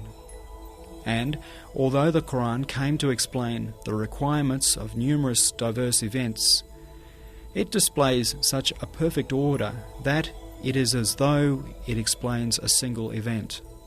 And although the Qur'an was revealed through divine condescension, in styles appropriate to the understanding of the innumerable people it would address, whose circumstances were different and diverse, it displays such a fine correspondence and beautiful smoothness of style that it is as though the circumstances were one and the level of understanding the same. It flows as smoothly as water, and although the Qur'an addresses numerous classes distant from one another, it possesses such an ease of exposition, such a clarity in its manner of expression, that it is as though it is addressing a single class. Even each class supposes that it alone is being addressed. And although the Qur'an was revealed in order to guide and lead to various aims, it possesses such a perfect integrity, such a careful balance, such a fine order, that it is as though the aim was one. Thus, while all these are causes of confusion, they have been employed in the Qur'an's miraculous manner of exposition, in its fluency and proportionateness. For sure, Everyone whose heart is without disease, whose mind is sound, whose conscience is not sick, whose taste is unimpaired, sees in the Qur'an's manner of exposition a beautiful smoothness of style, a graceful harmony, a pleasing proportionateness, a unique eloquence. All the clear-sighted see that the Qur'an possesses an eye that sees the whole universe together with its outer and inner aspects clearly before it as though it was a page, that it turns the page as it wishes and tells the page's meanings as it wishes. Several volumes would be necessary if we were to explain the meaning of this first beam together with examples. So sufficing with the explanations and proofs of this fact in my Arabic treatises and in Ishratul Ijaz, and in the 25 words up to here, I have only pointed out here these features of the second beam. This concerns the miraculous qualities in the Qur'an's unique style in the summaries and most beautiful divine names, which it shows at the ends of its verses. Reminder: there are many verses in this second beam. These are not only examples for the second beam, but for all the preceding examples and rays. It would be extremely lengthy to explain them all, giving them their due.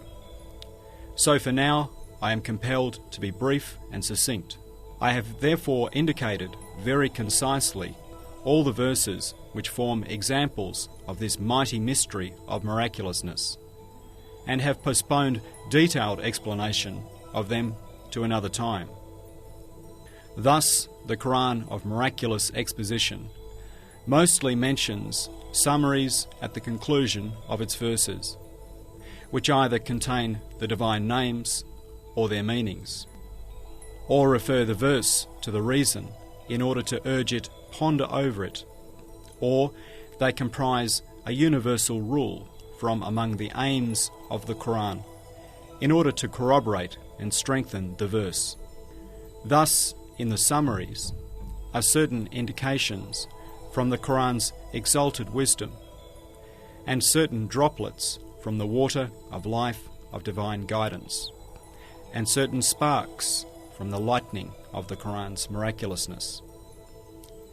Now I shall mention briefly only 10 of those numerous indications, and point out a concise meaning of only one of numerous truths, which are all one example out of many. Most of these 10 indications are found together in compact form in most verses, and form a true embroidery of miraculousness. Furthermore, most of the verses we give as examples are examples of most of the indications.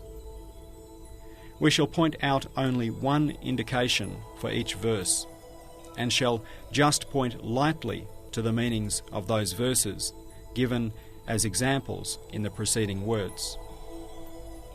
First quality of eloquence.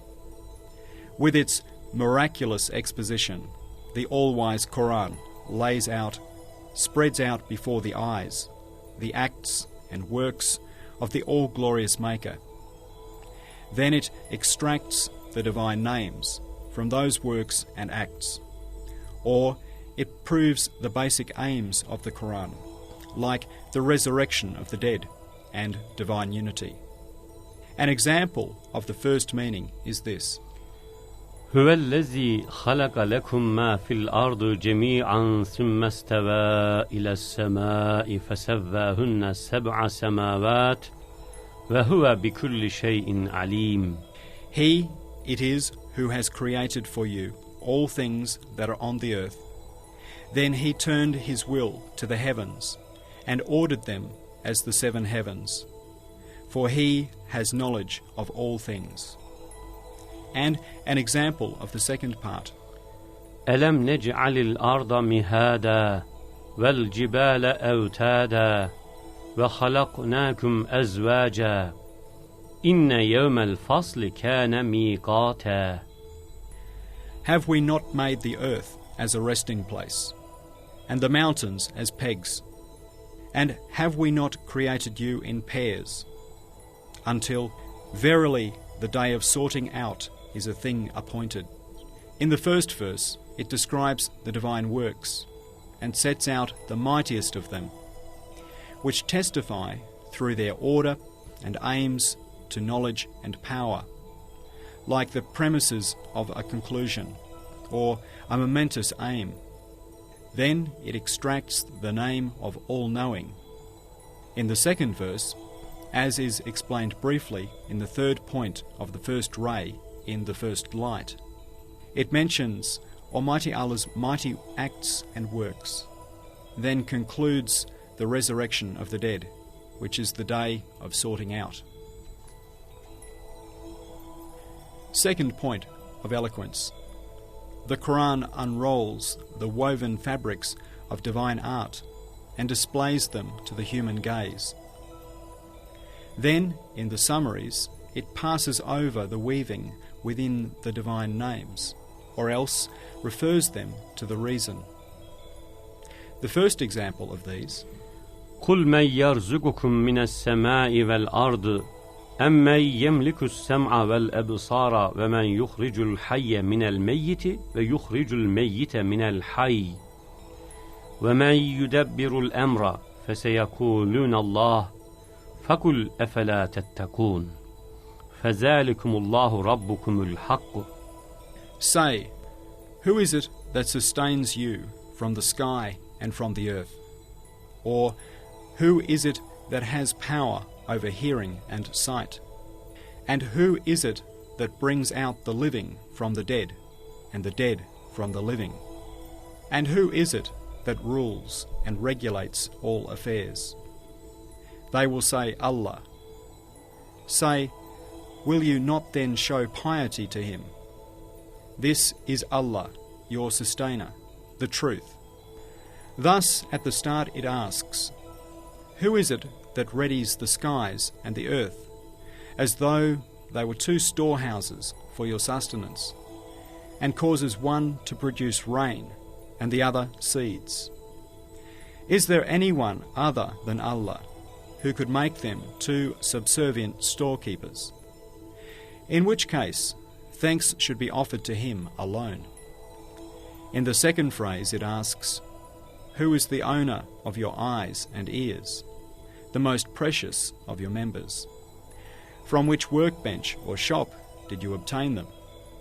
It is only your sustainer that could give you them. It is he who creates and raises you and gave you them. In which case there is no sustainer but he, and the only one fit to be worshipped is he.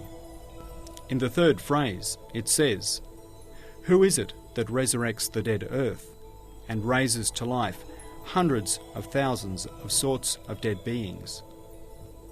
Who could bring this about apart from the true Allah and Creator of all the universe? It is surely He who brings it about. He raises them to life.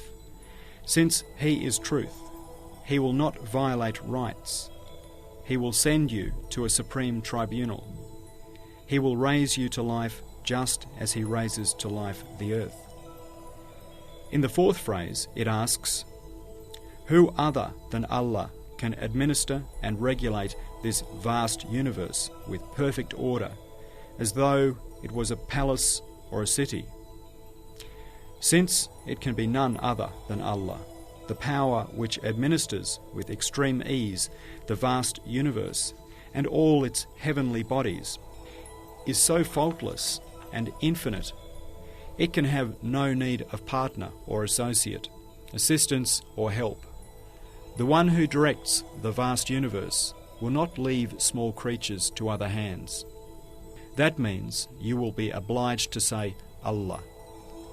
Thus, the first and fourth phrases say Allah, the second, sustainer, and the third, truth.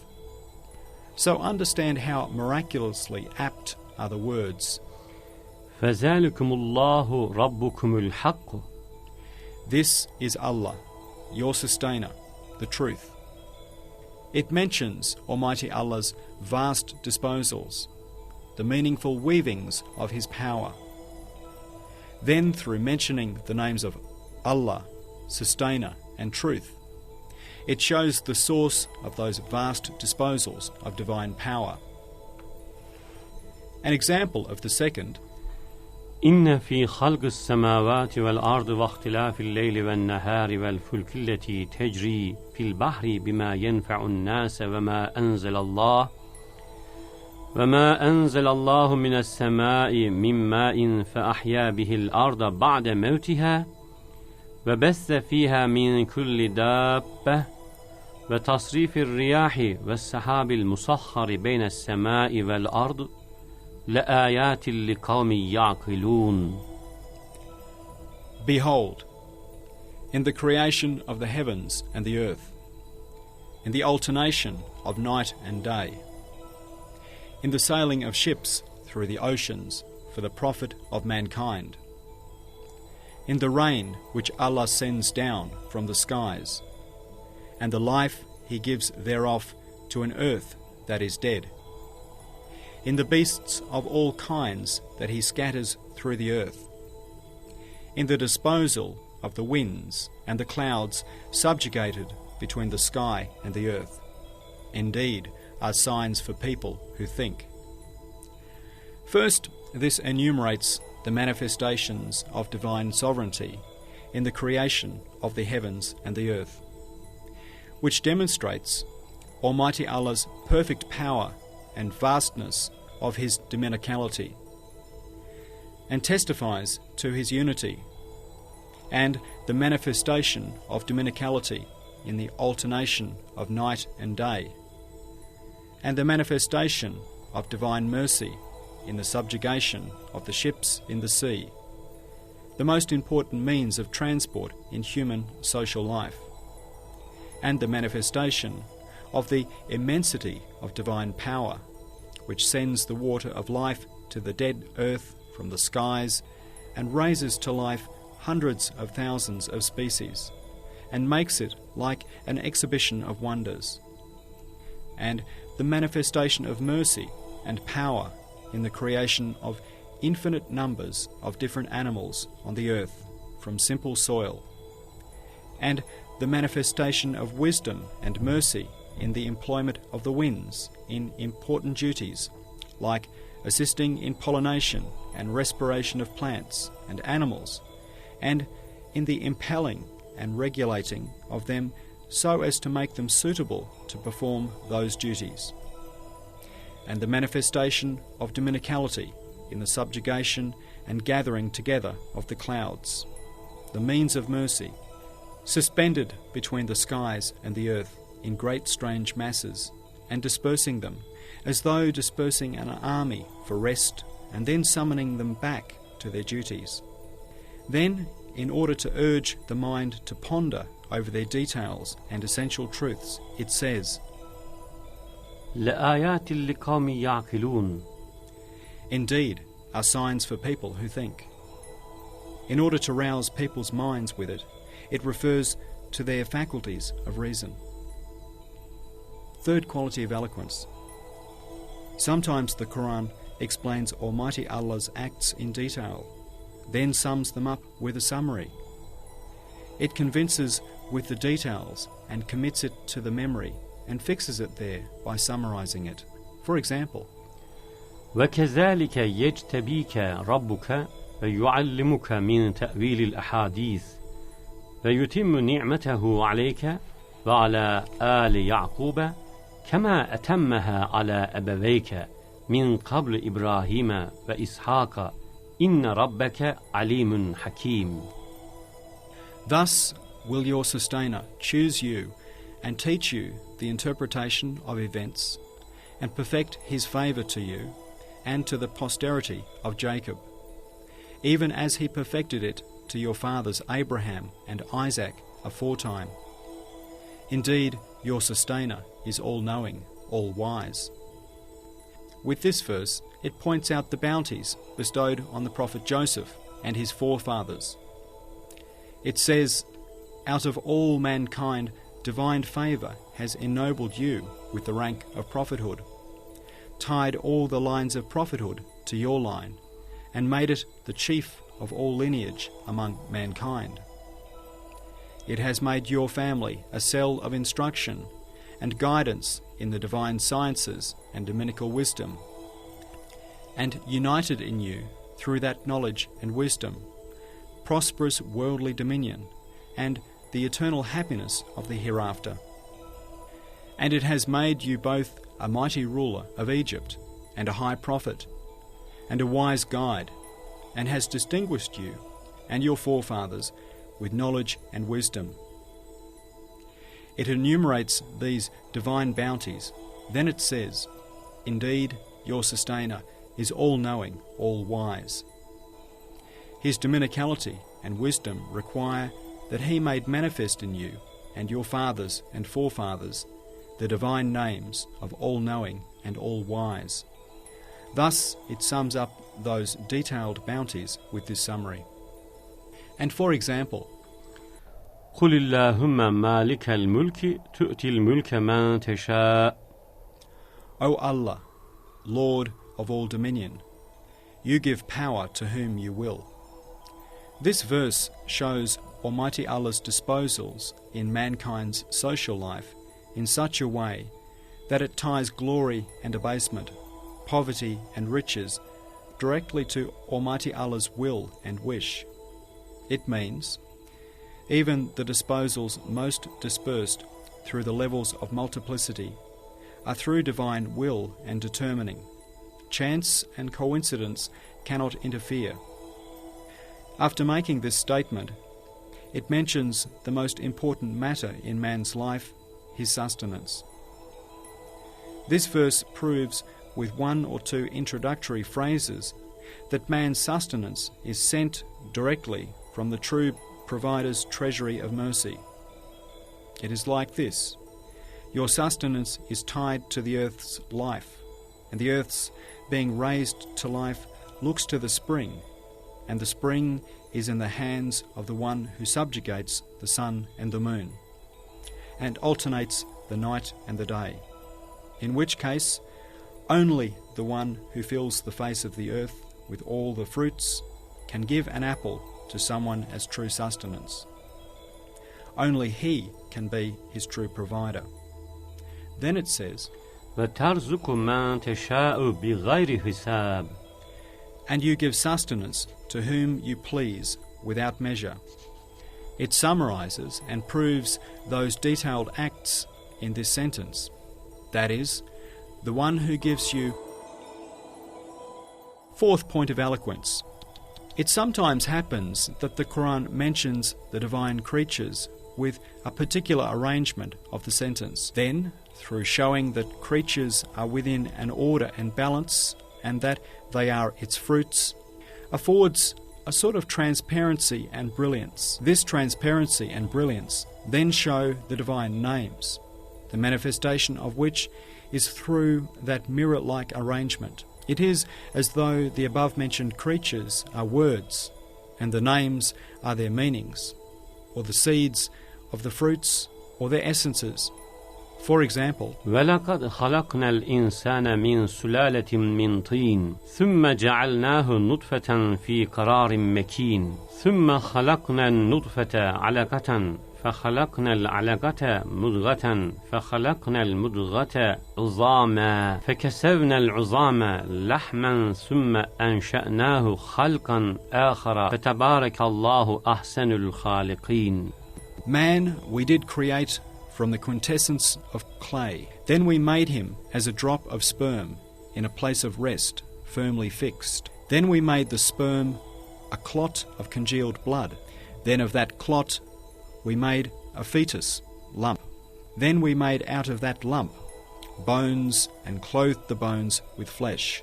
Then we developed out of it another creature. So blessed be Allah, the best of creators. Thus the Qur'an mentions in order those wonderful, strange, amazing, well-ordered and balanced stages of man's creation, in such a mirror-like fashion that فَتَبَارَكَ اللَّهُ أَحْسَنُ الْخَالِقِينَ. So blessed be Allah, the best of creators, appears of itself from within them, and makes itself exclaimed. A scribe who was writing out this verse uttered the words before coming to them, and wondered to himself, has revelation come to me as well? Whereas it was the perfection of the order and transparency of the preceding words, and their coherence, which had showed up the final words before coming to them. And for example, إن ربكم الله الذي خلق السماوات والأرض في 6 أيام ثم استوى على العرش يغشي الليل النهار يطلبه حثيثا والشمس والقمر والنجوم مسخرات بأمره ألا له الخلق والأمر تبارك الله رب العالمين. Your sustainer is Allah, who created the heavens and the earth in 6 days, and is firmly established on the throne of authority. He draws the night as a veil over the day, each seeking the other in rapid succession. He created the sun, the moon, and the stars, all subject to His command. Is it not His to create and command? Is it not His to create and to command? Blessed by Allah, the sustainer of all the worlds. In this verse, the Qur'an points out the sublimity of divine power and the sovereignty of dominicality. It shows an all-powerful one of glory, established on the throne of His dominicality, who with the sun, moon, and stars, like soldiers under orders awaiting His command, rotates the night and day, one after the other, like 2 lines or 2 ribbons, one white and one black, and writes the signs of His dominicality on the pages of the universe. This He does in such a way that when a spirit hears the verse, it feels the desire to exclaim, Barakallah, Ma sha Allah, fatabarakallahu Rabbul Alameen. Blessed be Allah, what wonders Allah has willed. So blessed be Allah, the sustainer of all the worlds. That is to say, Tabarakallahu Rabbul Alameen. Blessed be Allah, the sustainer of all the worlds, is like the summary, the seed, the fruit, and the water of life, of what has preceded it. 5th quality of eloquence. The Qur'an sometimes mentions material, particular matters, which are subject to change, and are the means of various circumstances. Then, in order to transform them into the form of constant truths, summarizes them with constant luminous, universal divine names, and ties them up. Or it concludes with a summary which encourages thought and the taking of lessons.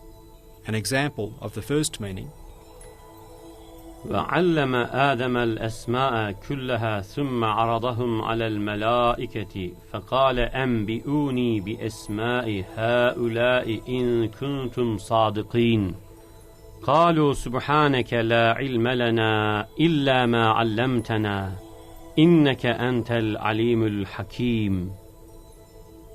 And He taught Adam the names, all of them, then placed them before the angels and said, Tell me the names of these if you are right.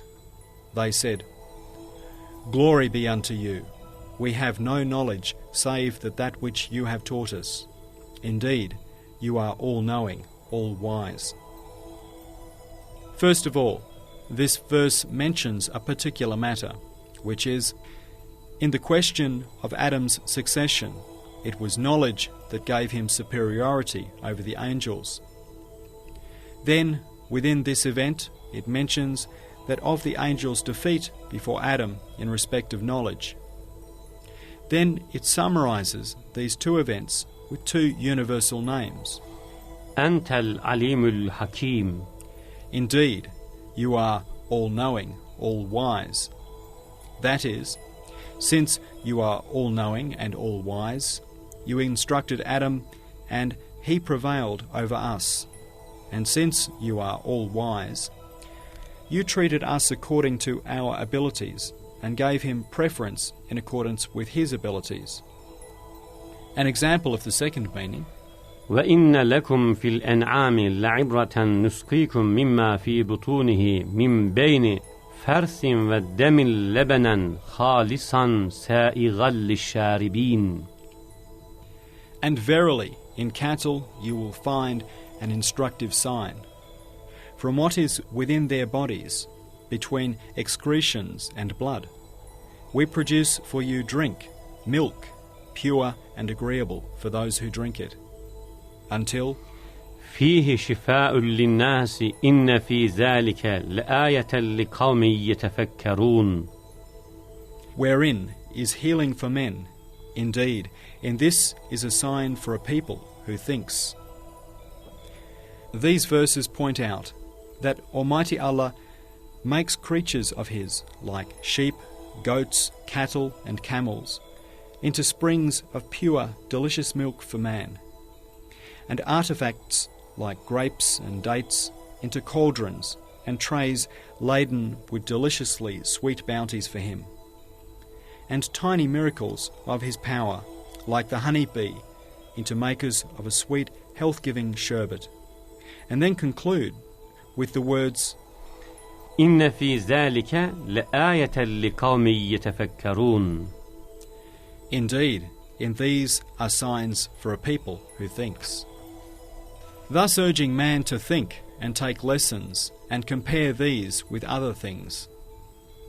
Sixth quality of eloquence.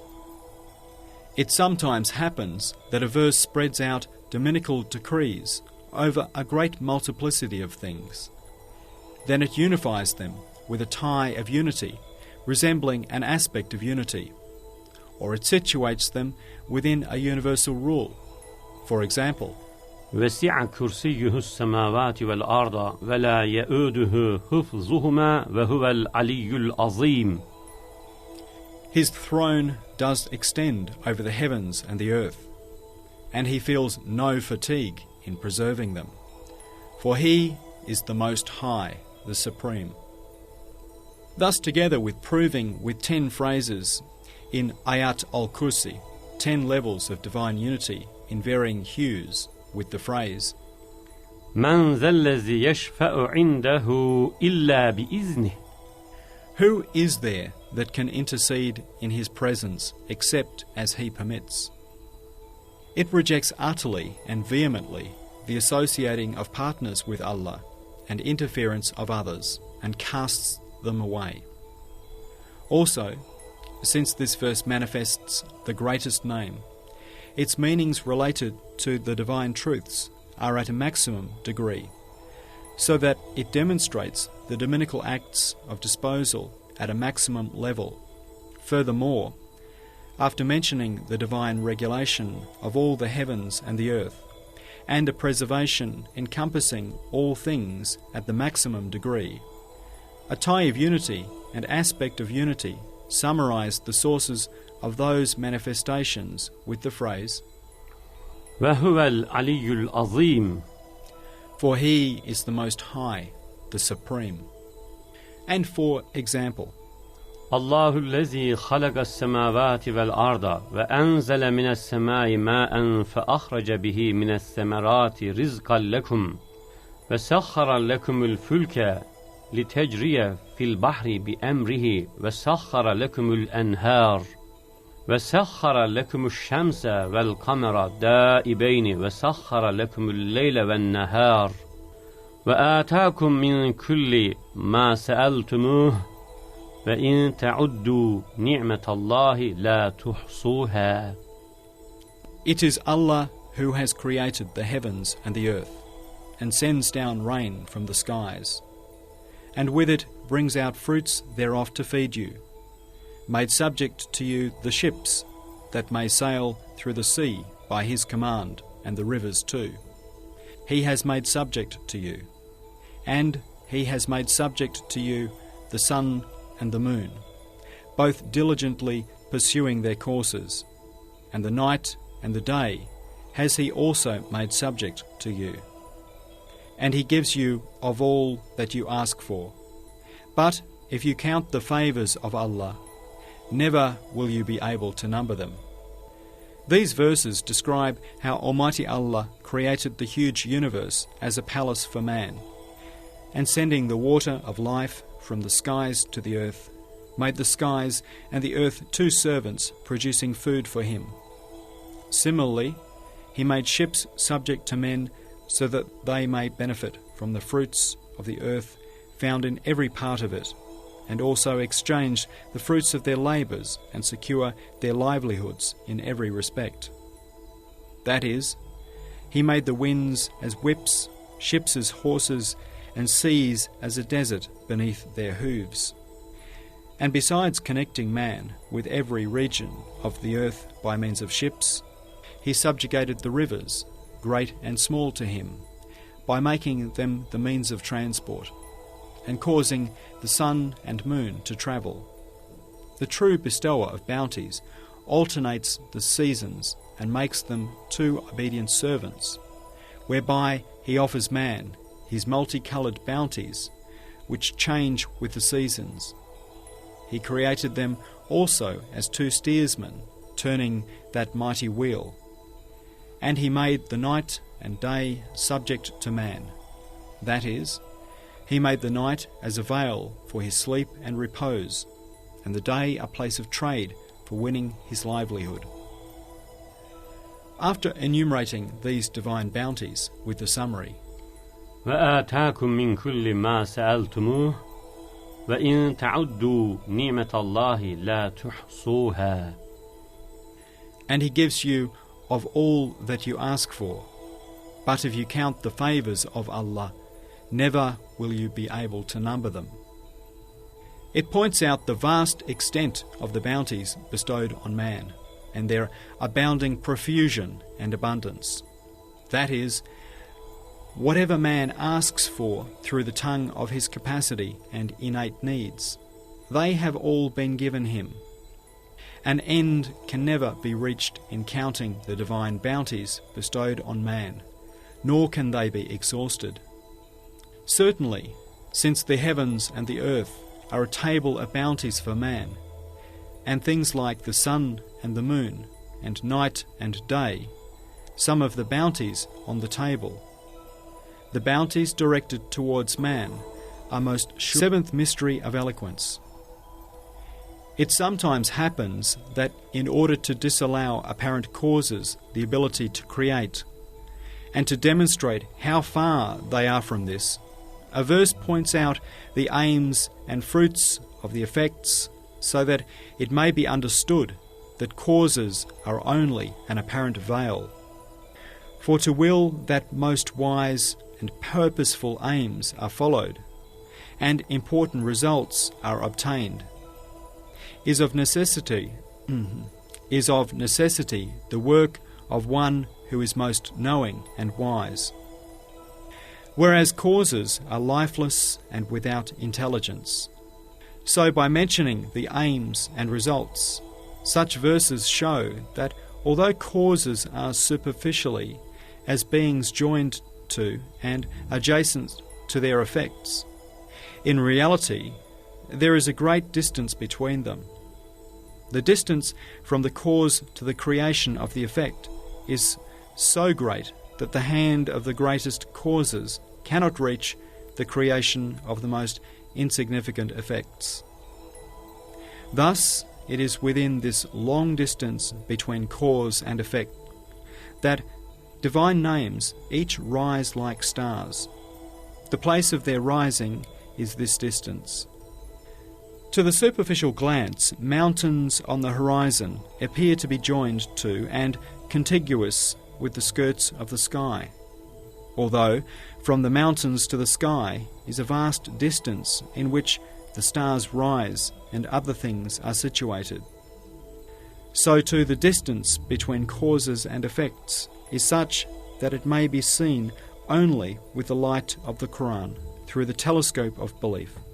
For example, فلينظر الإنسان إلى طعامه أنا صببنا الماء صبا ثم شققنا الأرض شقا فأنبتنا فيها حبا وعنبا وقضبا وزيتونا ونخلا وحدائق غلبا وفاكهة وأبا متاعا لكم ولأنعامكم. Then let man consider his sustenance. For that we pour forth water in abundance, and we split the earth into fragments, and we produce therein corn, and grapes, and nutritious plants, and olives, and dates, and enclosed gardens, dense with lofty trees, and fruits and fodder, for use and convenience to you and your cattle. By mentioning miracles of divine power in a purposeful sequence, this verse ties causes to effects with the words for use and convenience to you, points to an aim at its conclusion.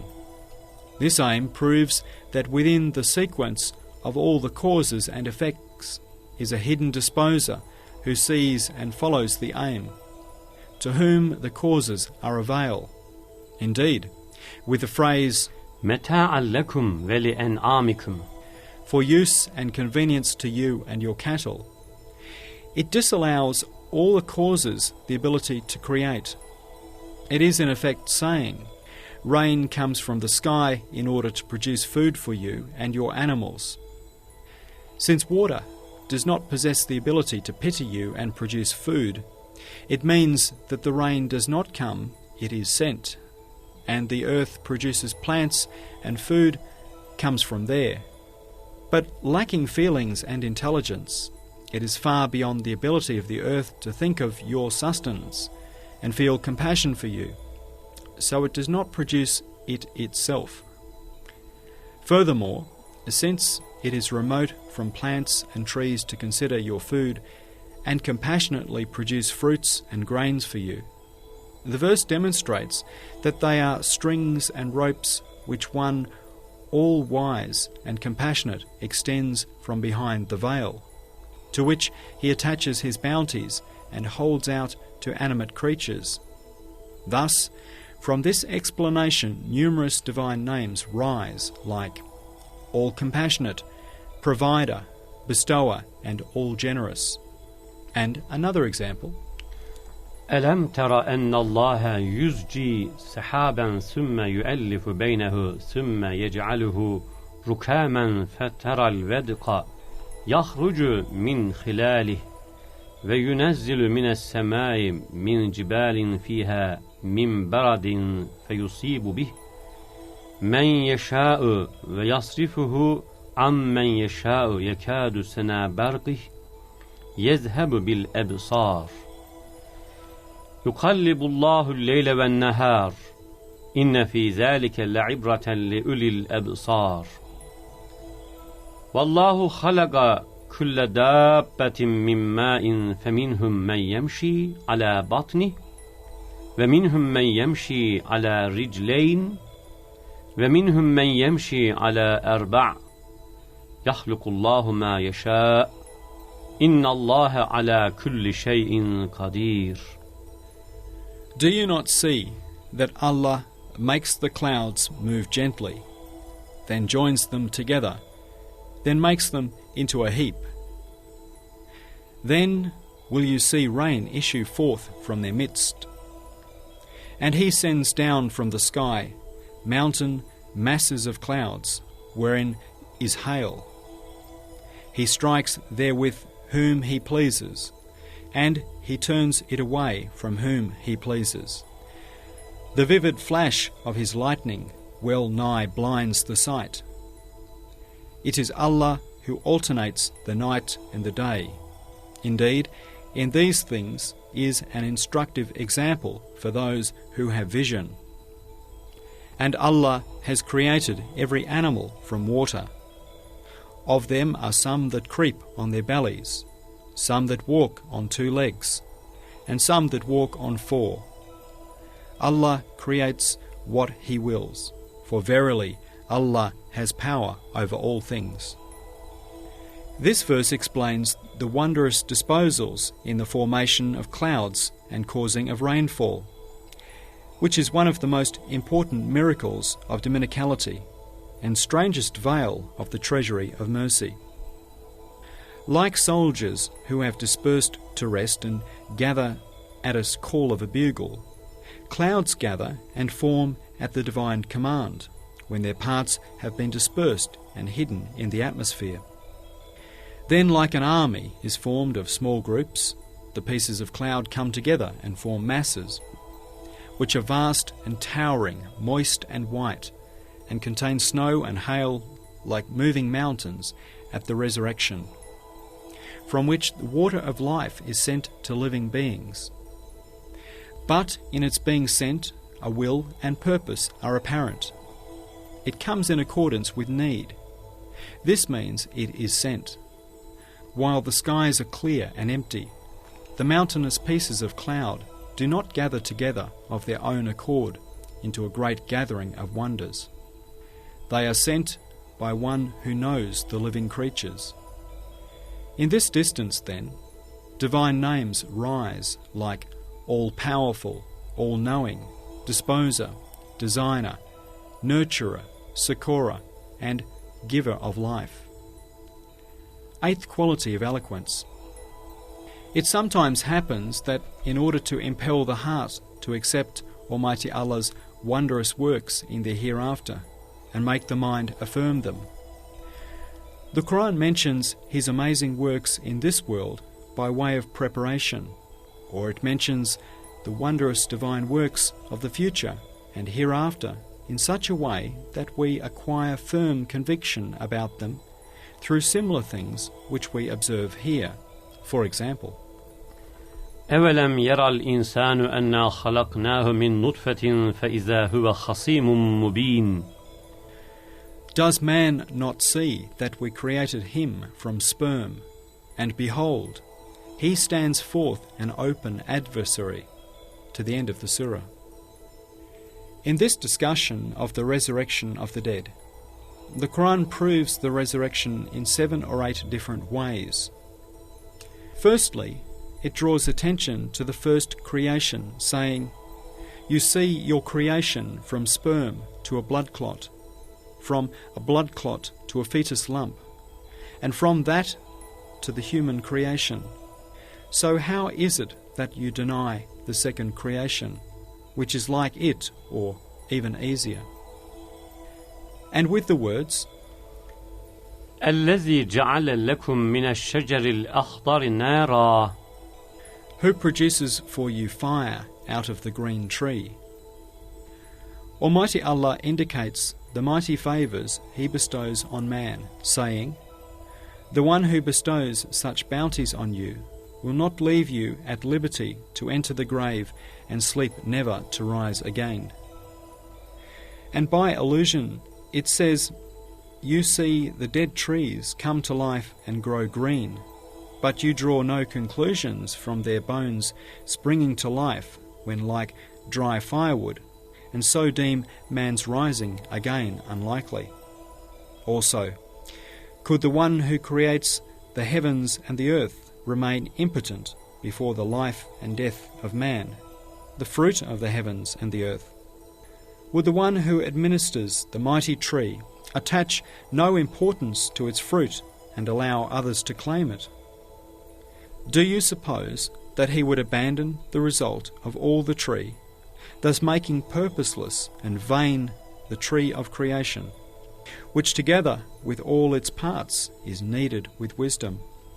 It says, "The one who will raise you to life at the resurrection is such that the whole universe is like a soldier under His orders. It is utterly submissive before His command of be, and it is. It is as easy for Him to create the spring as it is to create a flower. He is one for whose power it is as easy to create all animals as it is to create a fly."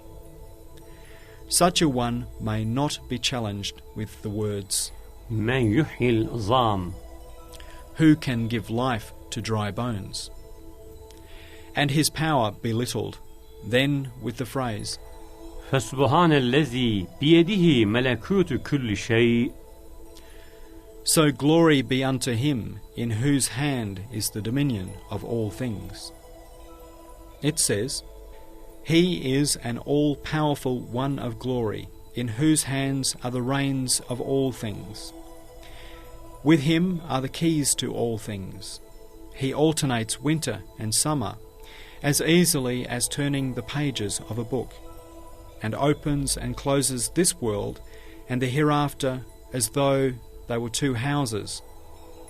Since it is thus, the conclusion of all these evidences is, وَإِلَيْهِ تُرْجَعُونَ, "And to him will you all be brought back." That is, he will raise you to life from the grave and bring you to the resurrection. There you will be called to account in the presence of the Almighty. Thus, all these verses have prepared the mind to accept the resurrection, and so have they prepared the heart, for they have pointed out similar deeds in this world.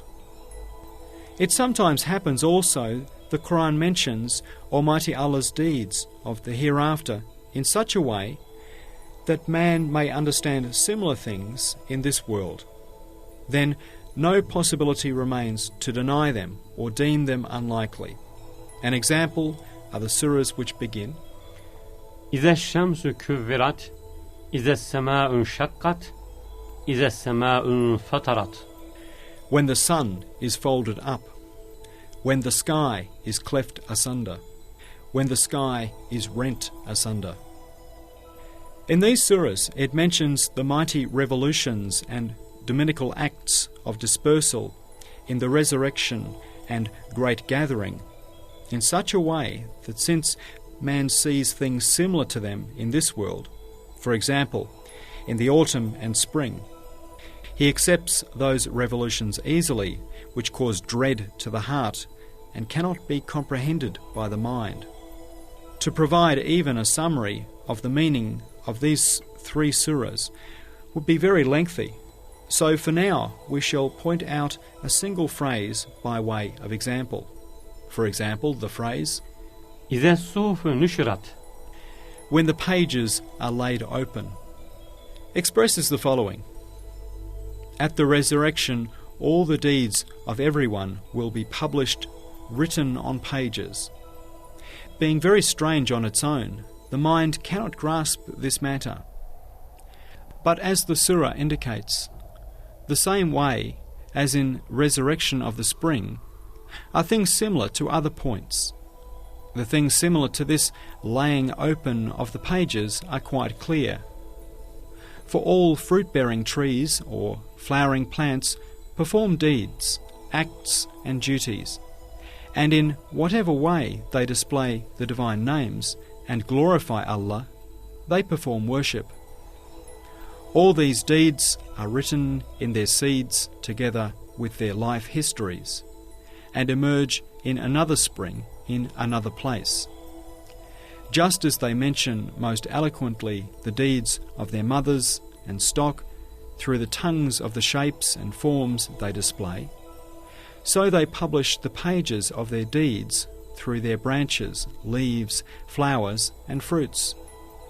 Thus, the one who carries out this wise preserving, planned, nurturing, benevolent work is he who says, إِذَا الصُّحُفُ نُشِرَتْ, when the pages are laid open. You can make analogies with other points from this and deduce them if you can. To help you, I shall say the following, the phrase, إِذَا الشَّمْسُ كُوِّرَتْ, when the sun is folded up, is a brilliant metaphor meaning rolling up and gathering up. So too it alludes to the things similar to it. The first, Almighty Allah drew back the veils of non-existence, the ether and the skies, taking from the treasury of His mercy a lamp like a sparkling brilliant to illuminate the world, displayed it to the world. When the world is closed, He shall rewrap that brilliant in its veils and remove it. The second, the sun is an official charged with spreading out the wares of its light and wrapping the head of the earth alternately in light and darkness. Every evening it gathers up its wares and conceals them. and sometimes it does scant business due to the veil of a cloud, and sometimes the moon draws a veil over its face and somewhat hinders its transactions. Then it adjusts the account books of its wares and transactions. Similarly, a time will come when this official will resign from its post, even if there is no cause for its dismissal, due to the enlargement of the 2 black spots on its face, as has begun. With divine permission, the sun will take back the light that it spreads at a dominical command and wrap it around its own head. It will be told, "No work remains for you on earth. Go to hell and burn those who worshipped you and insulted an obedient official like yourself by inferring you were disloyal." It will read out the decree of when the sun is folded up through its 9th point of eloquence. It sometimes happens that the all-wise Qur'an mentions certain particular aims, then, in order to impel the mind by means of them, confirms, establishes, verifies, and proves the aims through the divine names, which are like universal rules. For example, قد سمع الله قول التي تجادلك في زوجها وتشتكي إلى الله والله يسمع تهاوركما إن الله سميع بصير.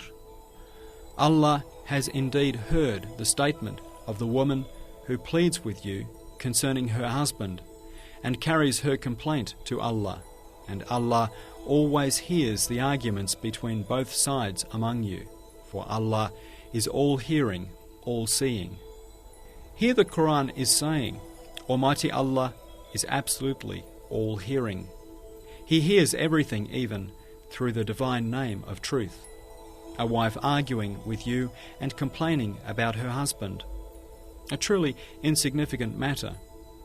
And since women manifest the subtlest manifestations of mercy and are mines of self-sacrificing compassion, He hears through the name of most compassionate the rightful claim of a woman and her complaint to Him, and through the name of truth takes it seriously, affording it the greatest importance. Thus, in order to make this particular aim universal, one outside the sphere of contingency of the universe, who hears and sees a minor incident among creatures, must of necessity hear and see all things, and one who is a sustainer of the universe, of necessity sees the suffering of insignificant creatures within the universe who are wronged, and hears their cries. One who does not see their suffering and does not hear their cries for help cannot be the sustainer, in which case it establishes 2 mighty truths with the phrase, إن الله سميع بصير. For Allah is all-hearing, all-seeing. And for example, سبحان الذي أسرى بعبده ليلا من المسجد الحرام إلى المسجد الأقصى الذي باركنا حوله لنريه من آياتنا إنه هو السميع البصير. Glory be to Allah, who did take His servant by night from the sacred mosque to the farthest mosque, whose precincts we did bless, in order that we might show him some of our signs. For He is indeed all-hearing, all-seeing. Here, after mentioning the noble messengers, peace and blessings be upon him, journey from the sacred mosque in Mecca to the farthest mosque in Jerusalem, which was the start of his ascension. The Qur'an says, "For He is indeed all-hearing, all-seeing." The pronoun He refers to either Almighty Allah or to the Prophet. If it refers to the Prophet, it is like this. There was within this particular journey a general journey and universal ascension, during which, as far as the farthest lote tree and distance of 2 bowstrings, he heard and saw the dominical signs and wonder of divine art, which were apparent to his eyes and ears in the universal degree of divine names. It shows that that particular and insignificant journey was like a key to a journey which was universal and an assembly of wonders. If the pronoun refers to Almighty Allah, it is like this.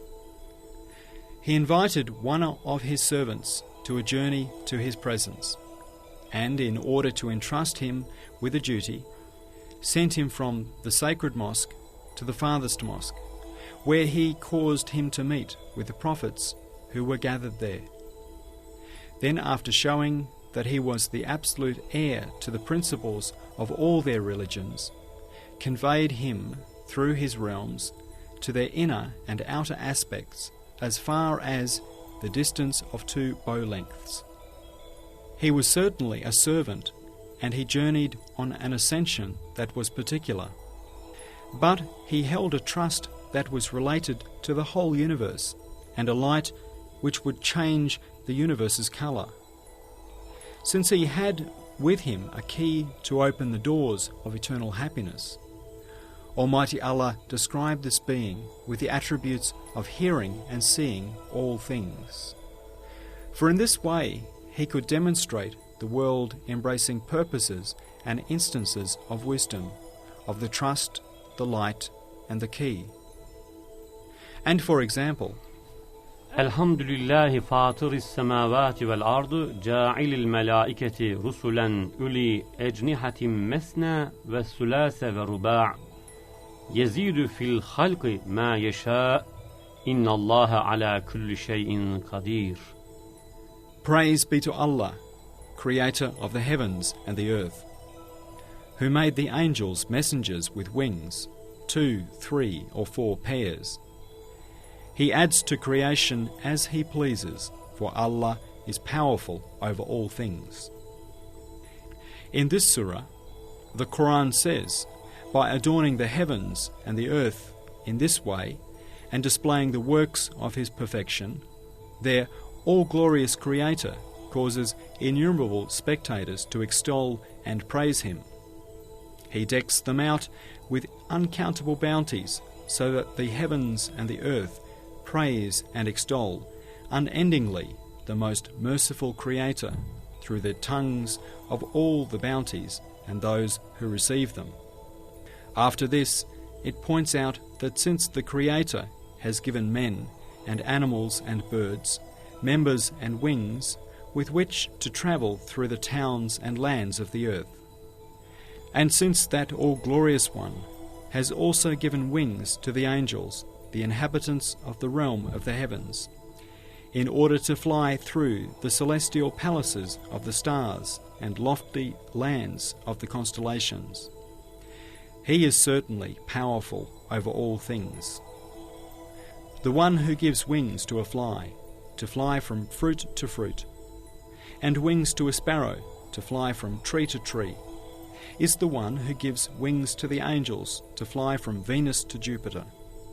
Furthermore, the angels are not restricted to particularity like the dwellers of the earth. They are not confined by a specific place with the words 2, 3, or 4 pairs. It suggests that at one time they may be present on 4 or more stars. It gives details. Thus, through describing the arraying of the angels with wings, which is a particular event, it points to a universal, general workshop of divine power and its immensity, and verifies and establishes it with the summary, for Allah is powerful over all things.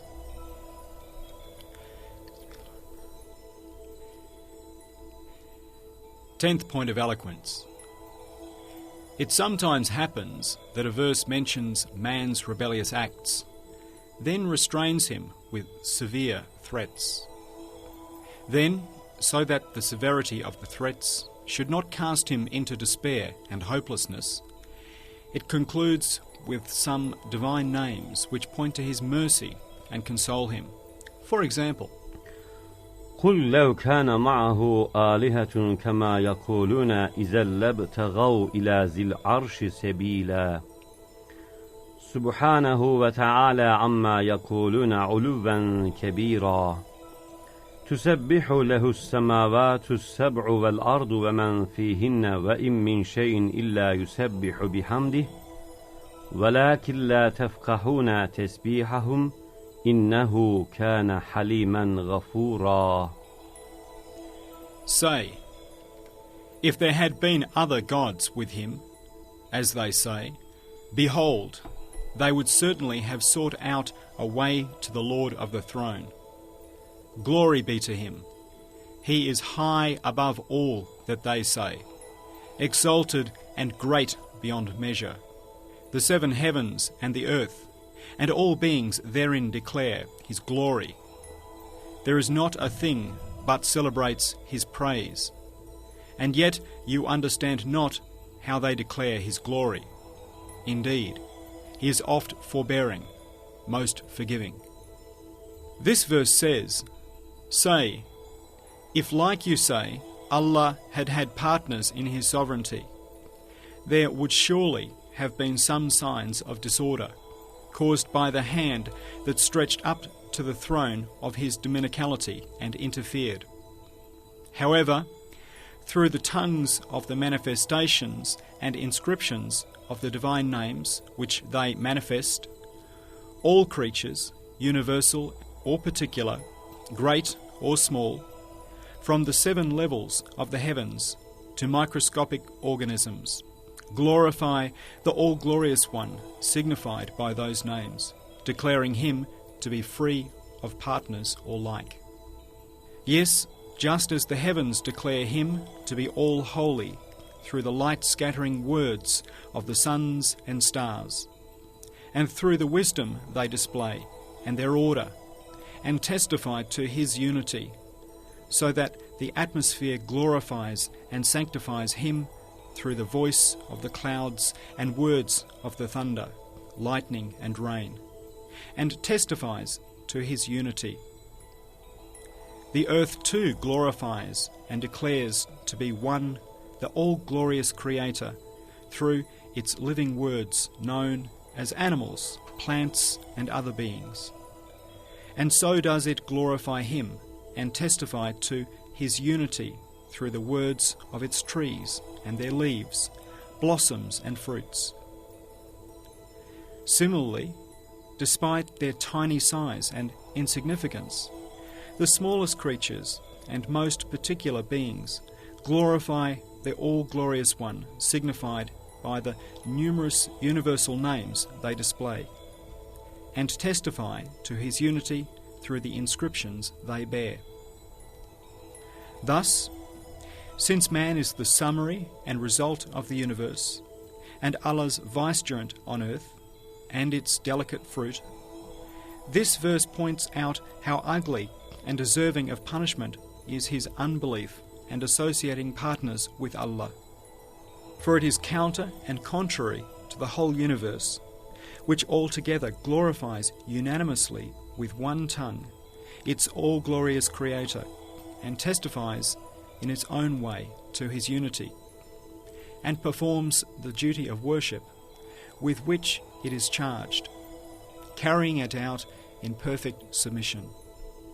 But in order not to cast man into despair, and to show the wisdom in the all-glorious subduers permitting such an infinitely ugly rebellion, and not destroying the universe around mankind, it says, إِنَّهُ كَانَ حَلِيمًا غَفُورًا.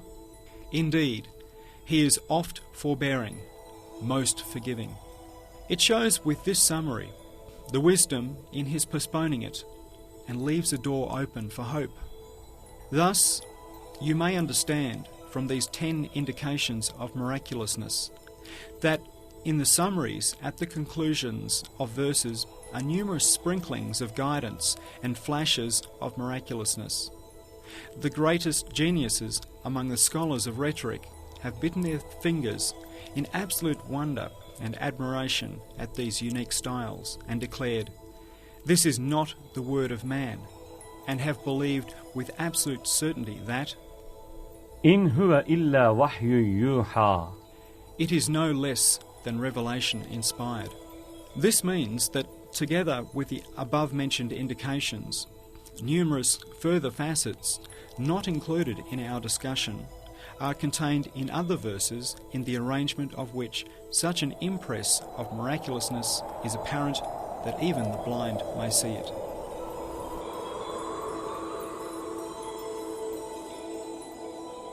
The third beam of the second light.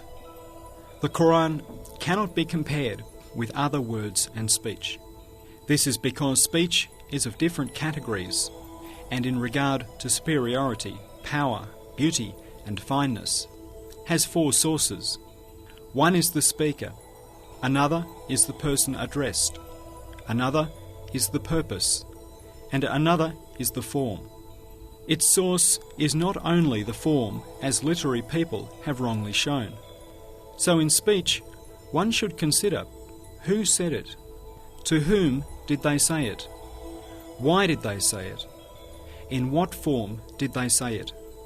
One should not consider the words only and stop there, since speech draws its strength and beauty from these four sources.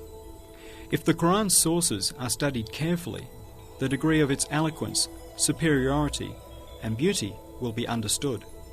Indeed, since speech looks to the speaker, if it is command or prohibition, it comprises also the speaker's will and power in accordance with his position. Then it eliminates resistance.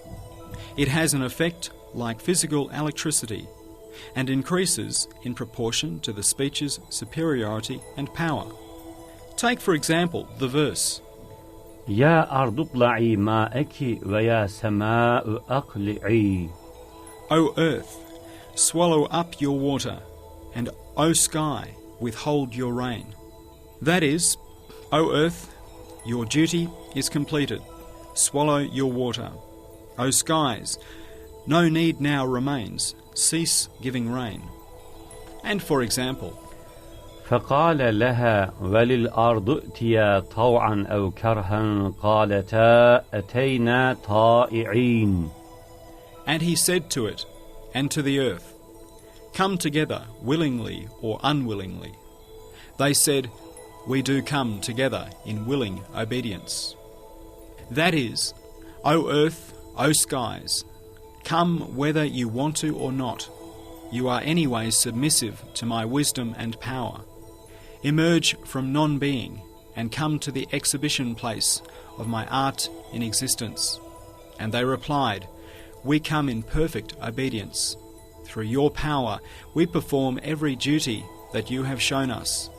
Consider the power and elevatedness of these true, effective commands, which comprise power and will. Then look at human words like the following nonsensical conversation with inanimate beings. اسكني يا أرض وانشقي يا سماء وقومي أيتها القيامة. Be stationary, O earth. Be cleft, O skies. O resurrection, break forth. Can the two commands be compared? Yes. Is there any comparison between wishes arising from desires and officious commands issuing from those wishes, and the commands of a commander of real authority? Can there be any comparison between such words and the effective command, forward march, of a supreme commander of a vast army? For if a command such as that is heard from a common soldier, while the two commands are the same in form, in meaning they differ as greatly as a common soldier and the commander of an army. And for example, the verses, إنما أمره إذا أراد شيئا أن يقول له كن فيكون. Indeed, his command when he wills a thing is be, and it is, and وإذ قلنا للملائكة اسجدوا لآدم. And on our saying to the angels, prostrate before Adam. Look at the power and elevatedness of these two verses. Then look at man's speech in the form of commands. Is the latter not like a firefly in relation to the sun? In order to describe his act to both eye and ear, a true owner describes his act while performing it, And a true artist explains his art as he works it. And a true bestower explains his bounties as he bestows them. That is, in order to combine both word and act, each says, "Look, I have done this, and I am doing this in this way. I did that for this reason, and this will be thus. And I am doing this, so it will be like that." And for example, أفلم ينظروا إلى السماء فوقهم كيف بنيناها وزيناها وما لها من فروج والأرض مددناها وألقينا فيها رواسي وأنبتنا فيها من كل زوج بهيج تبصرة وذكرى لكل عبد منيب ونزلنا من السماء ماء مباركا فأنبتنا به جنات وحب الحصيد والنخل باسقات لها طلع نضيد رزقا للعباد وأحيينا به بلدة ميتا كذلك الخروج. Do they not look at the sky above them, how we have made it and adorned it, and there are no flaws in it? And the earth, we have spread it out and set thereon mountains standing firm, and produced therein every kind of beautiful growth in pairs, as an insight and reminder for all Allah's servants who turn unto Him. And we send down from the sky rain charged with blessing, and we produce therewith gardens and grain for harvests, and tall and stately palm trees, with shoots of fruit stalks piled one over another, as sustenance for Allah's servants. And we give new life therewith to land that is dead. Thus will the coming forth from the grave. Can there be any comparison between these descriptions, these acts, which shine like the starry fruits of paradise in the constellation of this surah, in the skies of the Qur'an, and this mentioning many levels of proofs within them by means of the order of rhetoric, and this proving the resurrection of the dead? Its conclusion with the phrase, كذلك الخروج, thus will be the coming forth, thus silencing those at the start of the surah who deny resurrection. Can there be any comparison between this and the discussions of men about meddlesome acts which have little connection with them? It is not even the comparison of the pictures of the flowers by way of copying and real living flowers. To fully explain the meaning from أفلم ينظروا كذلك الخروج, do they not look to thus will be the coming forth, would be very lengthy, so we shall just pass over it with a brief indication like this. Since at the start of the surah the unbelievers deny resurrection, the Qur'an gives a long introductory passage in order to compel them to accept it. It says, "Do you not look at the skies above you, which we have constructed in such magnificent, orderly fashion? Do you not see how we have adorned it with stars, and the sun and the moon, and how we have allowed no fault or defect? Do you not see how we have spread out the earth for you, and with what wisdom we have furnished it? We have fixed mountains on it, and protected it from the encroachment of the sea. Do you not see how we have created every variety of plant and growing thing on the earth, beautiful and of every colour, and how we have made beautiful every part of it with them?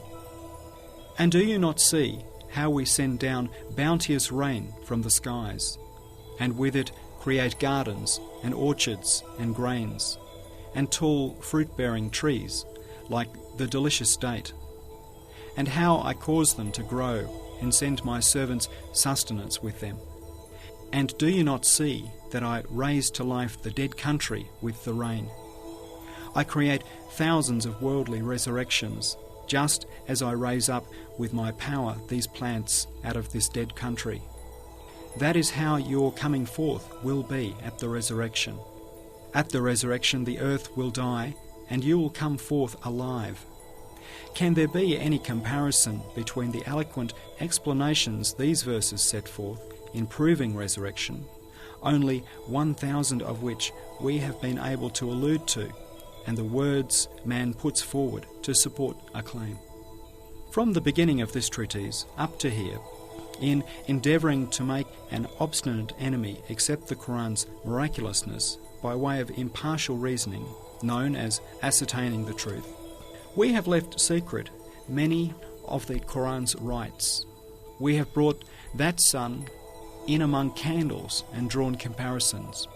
We have carried out the duty of ascertaining the truth and have proved its miraculousness in brilliant fashion.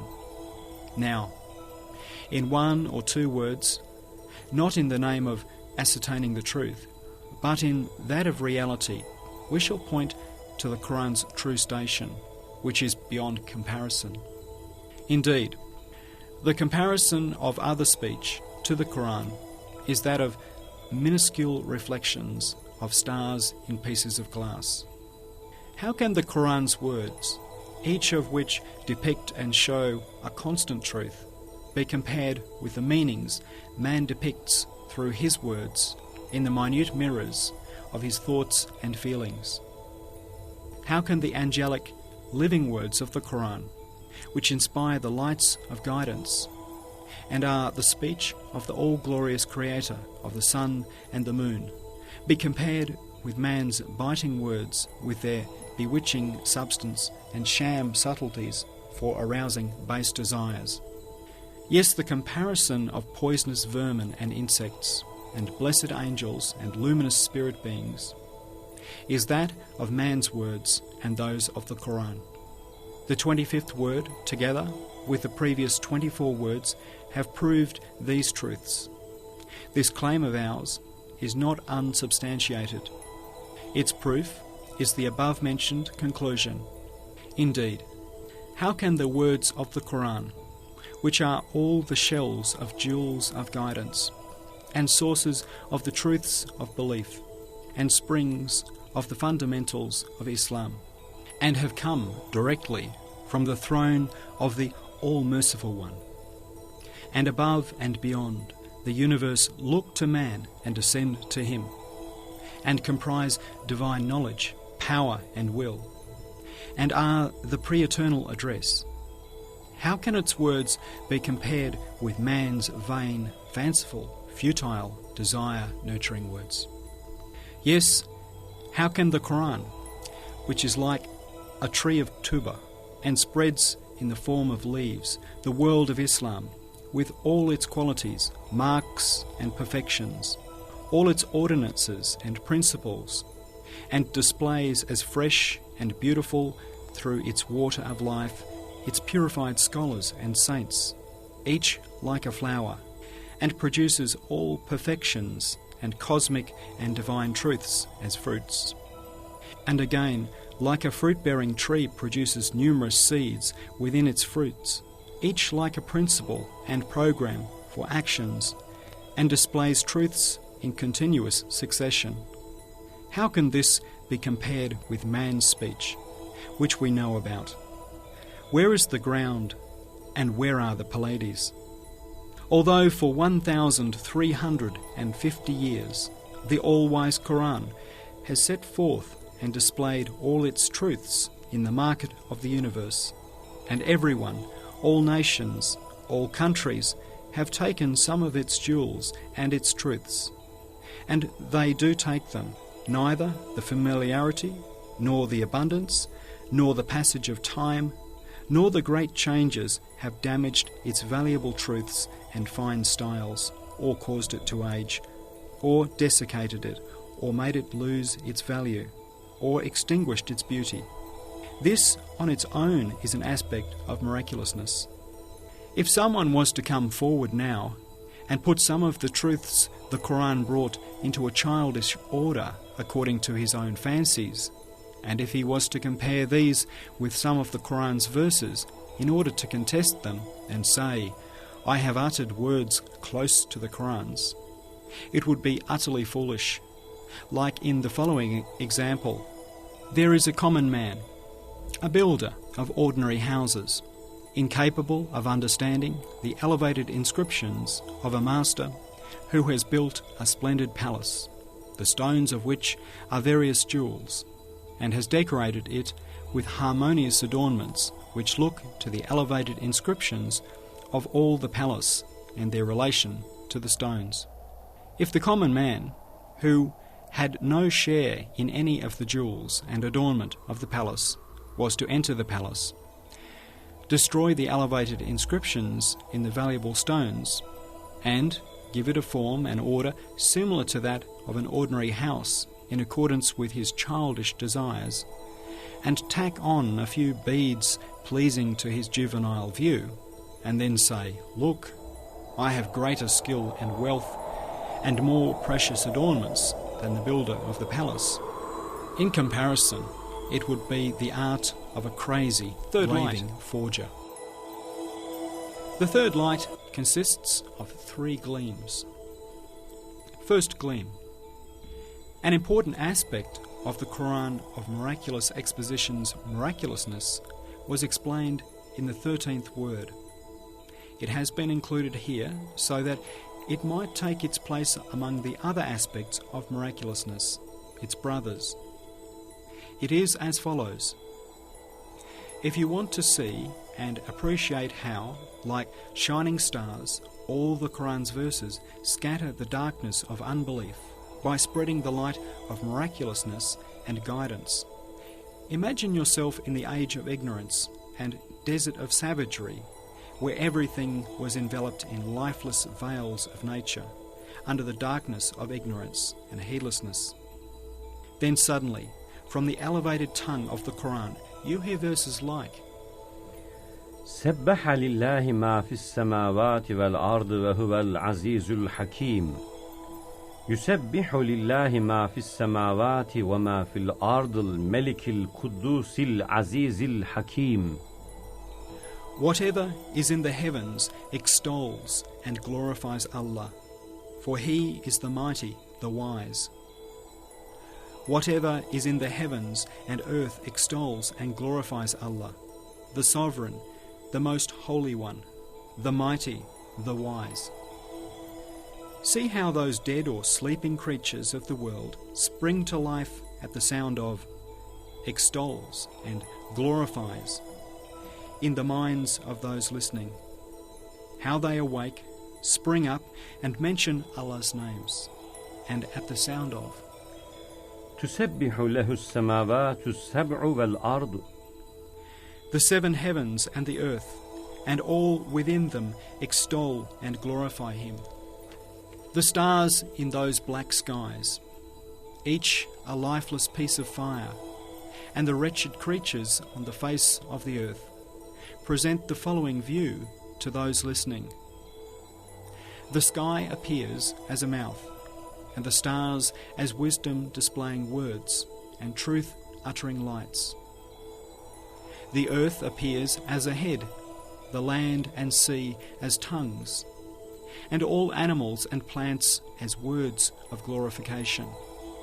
Otherwise, you will not appreciate the subtleties of the pleasure at looking from this time to that.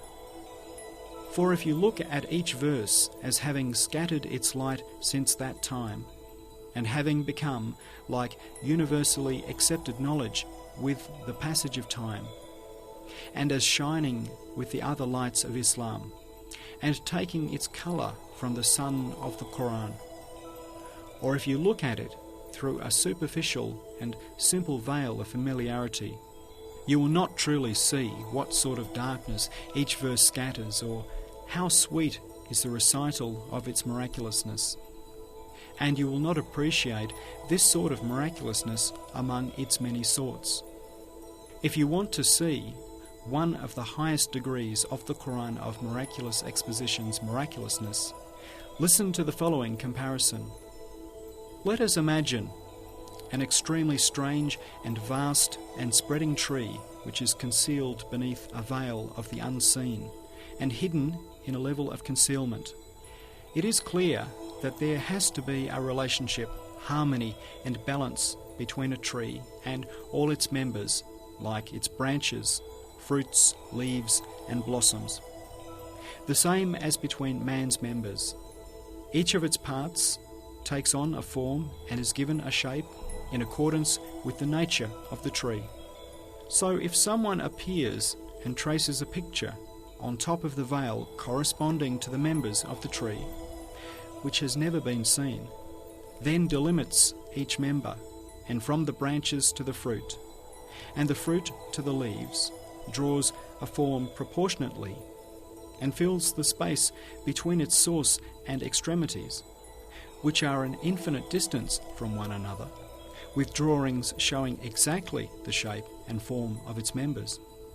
Certainly no doubt will remain that the artist sees the concealed tree with an eye that penetrates and encompasses the unseen, then he depicts it.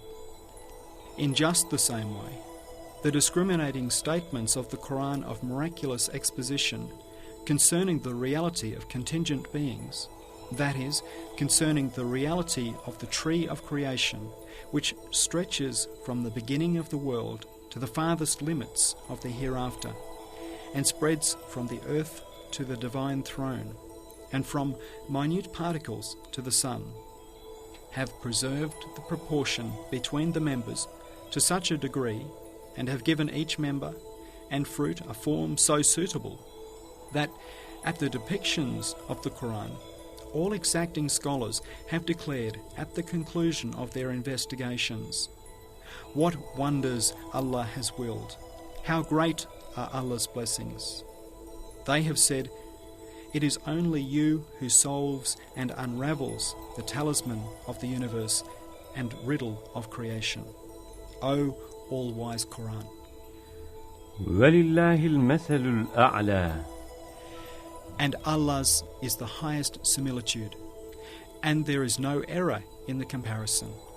Let us represent the divine names and attributes and dominical acts and deeds as a tuba tree of light, the sphere of whose grandeur stretches from pre-eternity to post-eternity, and the limits of whose vastness spread through infinite, endless space and encompass it, and the limits of whose deeds stretch from فالق الحب والنوى يحول بين المرء وقلبه. It is Allah who splits the seed grain and date stone, and comes between man and his heart too. خلق السماوات والأرض في 6 أيام والسماوات مطويات بيمينه. Who created the heavens and earth in 6 days, and the heavens rolled up in his right hand. The all-wise Qur'an has described that luminous reality, the truths of those names and attributes and acts and deeds, together with all their branches and twigs and aims and fruits, in a way so harmonious, so fitting for one another, so appropriate for one another, without marring one another or spoiling the decree of one another, or their being remote from one another, that all the people of illumination and those who have penetrated to the realities, and all the wise and the sage who have journeyed in the realm of the inner dimension of things, have declared, Glory be to Allah, in the face of that discriminating exposition, and have affirmed it, saying, How right, how conformable with reality, how fine, how worthy. Take, for example, the 6 pillars of belief, which are like a single branch of those 2 mighty trees which look to the entire sphere of contingency and sphere of necessity. It depicts all the branches and boughs of those pillars, as far as the furthest fruits and flowers, observing such a harmony and proportion between them, and describes them in a manner so balanced and illustrates them in a way so symmetrical that the human mind is powerless to perceive it and stands astonished at its beauty. And the proof that a beauty of proportion and perfect relation and complete balance have been preserved between the 5 pillars of Islam, which are like one twig of the branch of belief, down to the finest details, smallest point of conduct, furthest aims, most profound wisdom, and most insignificant fruits, is the perfect order and balance and beauty of proportion and soundness of the greater Sharia of Islam, which has emerged from the decisive statements, senses, indications, and allusions of the comprehensive Qur'an. They form an irrefutable and decisive proof and just witness that cannot be doubted. This means that the expositions of the Qur'an cannot be attributed to man's partial knowledge, and particularly to the knowledge of someone unlettered. They rest rather on a comprehensive knowledge, and are the word of one who is able to see all things together and observe in one moment all truths between pre-eternity and post-eternity. In this we believe. Second gleam. Since just how far the human philosophy which challenges Quranic wisdom has fallen in the face of that wisdom has been explained and illustrated with comparisons in the 12th word and proved in the other words, we refer readers to those treatises and for now offer a further comparison from another point of view. It is as follows. Human science and philosophy look at the world as fixed and constant, and they discuss the nature of beings and their characteristics in detail. If they do speak of their duties before their Maker, they speak of them briefly. Quite simply, they speak only of the decoration of the letters of the Book of the Universe and attach no importance to its meaning. Whereas the Qur'an looks at the world as transient, passing, deceptive, travelling, unstable, and undergoing revolution.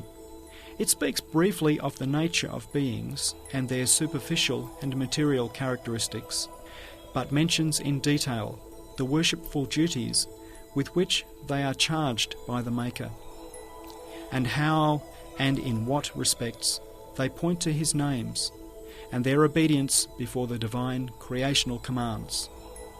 We shall therefore look at the differences between human philosophy and Quranic wisdom in regard to this matter of looking at things either briefly or in detail, and shall see which is pure truth and reality. A watch in our hand appears to be constant, but its inside is in perpetual upheaval through the motion of the workings and the constant anguish of the cogwheels and parts.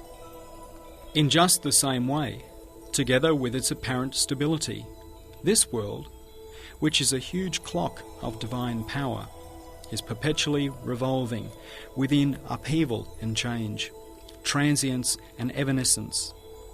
Indeed, since time has entered the world, night and day are like a two-headed hand counting the seconds of that huge clock. The years are like a hand counting its minutes, while the centuries count its hours. Thus time casts the world onto the waves of death and decline.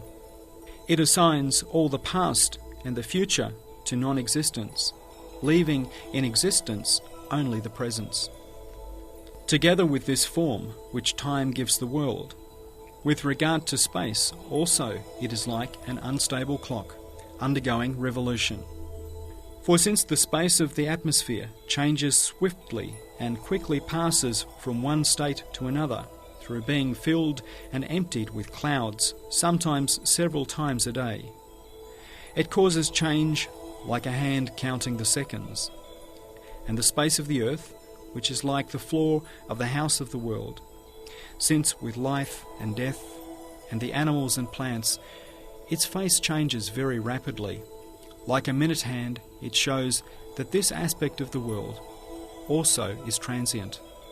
And just as the earth is like this in regard to its face, so through the revolutions and upheavals within it, and the mountains emerging as a result and disappearing, this aspect of the world is slowly passing also like an hour hand.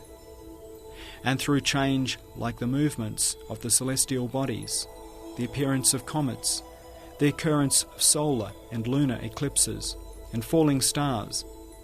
The space of the heavens too, which is like the ceiling of the house of the world, shows the heavens also are not stable and constant, but are progressing towards old age and destruction. Their change is slow and tardy, like the hand counting the days in a weekly clock. But in every respect, it demonstrates that it is transient and passing and heading for destruction. Thus the world in regard to the world has been constructed on these 7 pillars. These pillars perpetually shake it. But when the world which is thus in motion and being shaken looks to its maker, the motion and change is the working of the pen of power writing the missives of the eternally besought one. And those changing states are the mirrors of the divine names, which being constantly renewed, display with ever differing depictions the manifestation of the name's qualities. And so, in respect of the world is both transient and hastens towards death, and is undergoing revolution. Also, in reality, it is departing like flowing water. To the heedless eye, it appears to be frozen, due to the idea of nature. It has become dense and turbid, and become a veil concealing the hereafter. Thus, through philosophical investigation and natural science, and the seductive amusements of the dissolute civilization, and its intoxicated passions, sick philosophy has both increased the world's frozen state and inaction, and made denser heedlessness, and increased its opaqueness and turbidity, and caused the Maker and the hereafter to be forgotten.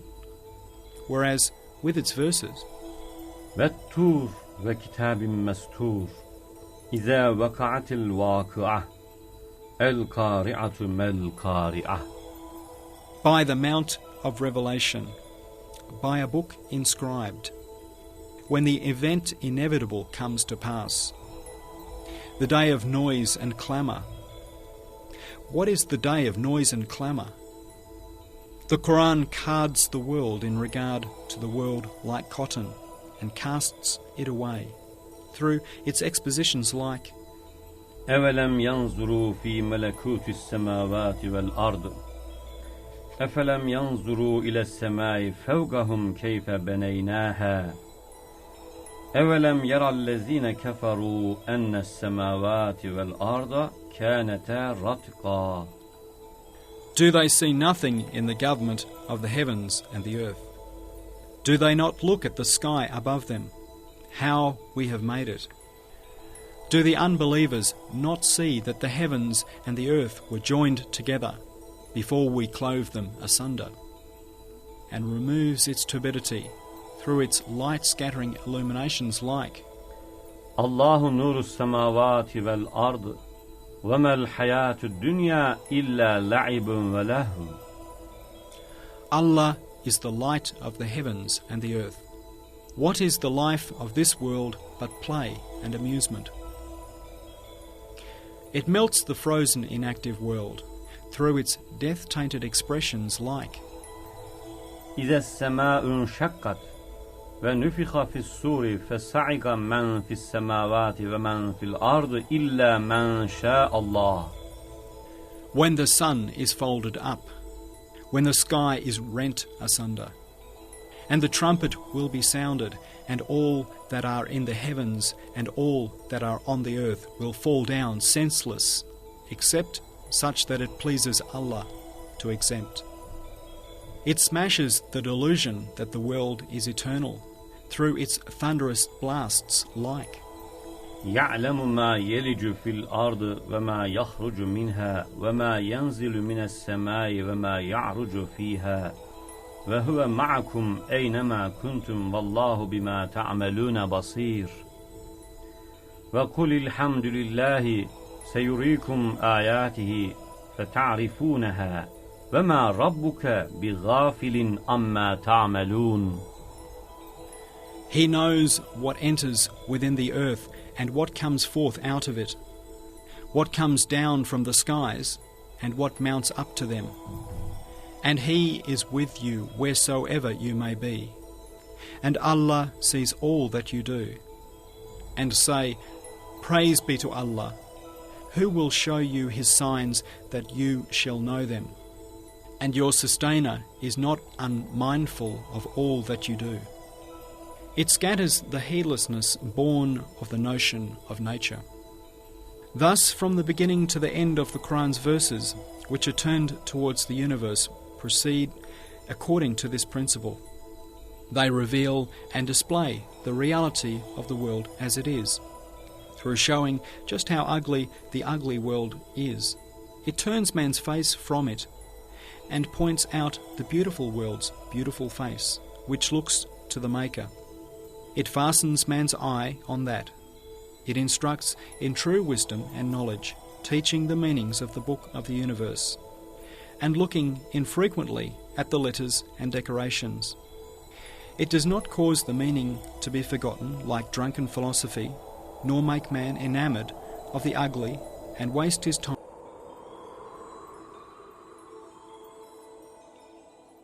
Third gleam.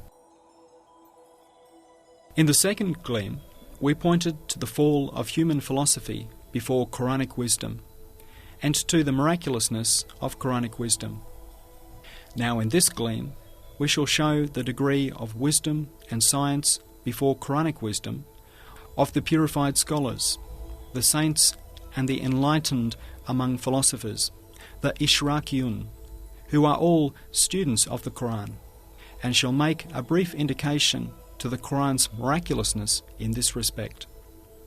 A most true indication of the all-wise Qur'an's sublimity, and a most clear proof of its truth and justice, and a most powerful sign of its miraculousness is this: preserving all the degrees of all the areas of divine unity, together with all their necessities, and expounding them. It has preserved their balance and not spoilt it, and it has preserved the balance of all the exalted divine truths, and it has brought together all the ordinances dictated by the divine names, and preserved their mutual proportion, and it has brought together the dominical and divine acts with perfect balance. Thus this preserving and balancing and bringing together is a characteristic which is certainly not present in man's works, nor in the products of the thought of the eminent among mankind. It is to be found nowhere in the works of the saints, who have penetrated to the inner face of beings, which looks to their Creator, nor in the books of the Ishrakiyun, who have passed to the inward, hidden meanings of things, nor in the knowledge of the spiritual, who have penetrated the world of the unseen, as though they have practiced a division of labour. It is as if each group adheres to only one or two branches of the mighty tree of reality. Each busies itself with only its fruit or leaves. They either know nothing of the others, or else do not concern themselves with them. Absolute reality cannot be comprehended by restricted views. A universal view like the Qur'an is necessary in order to comprehend it.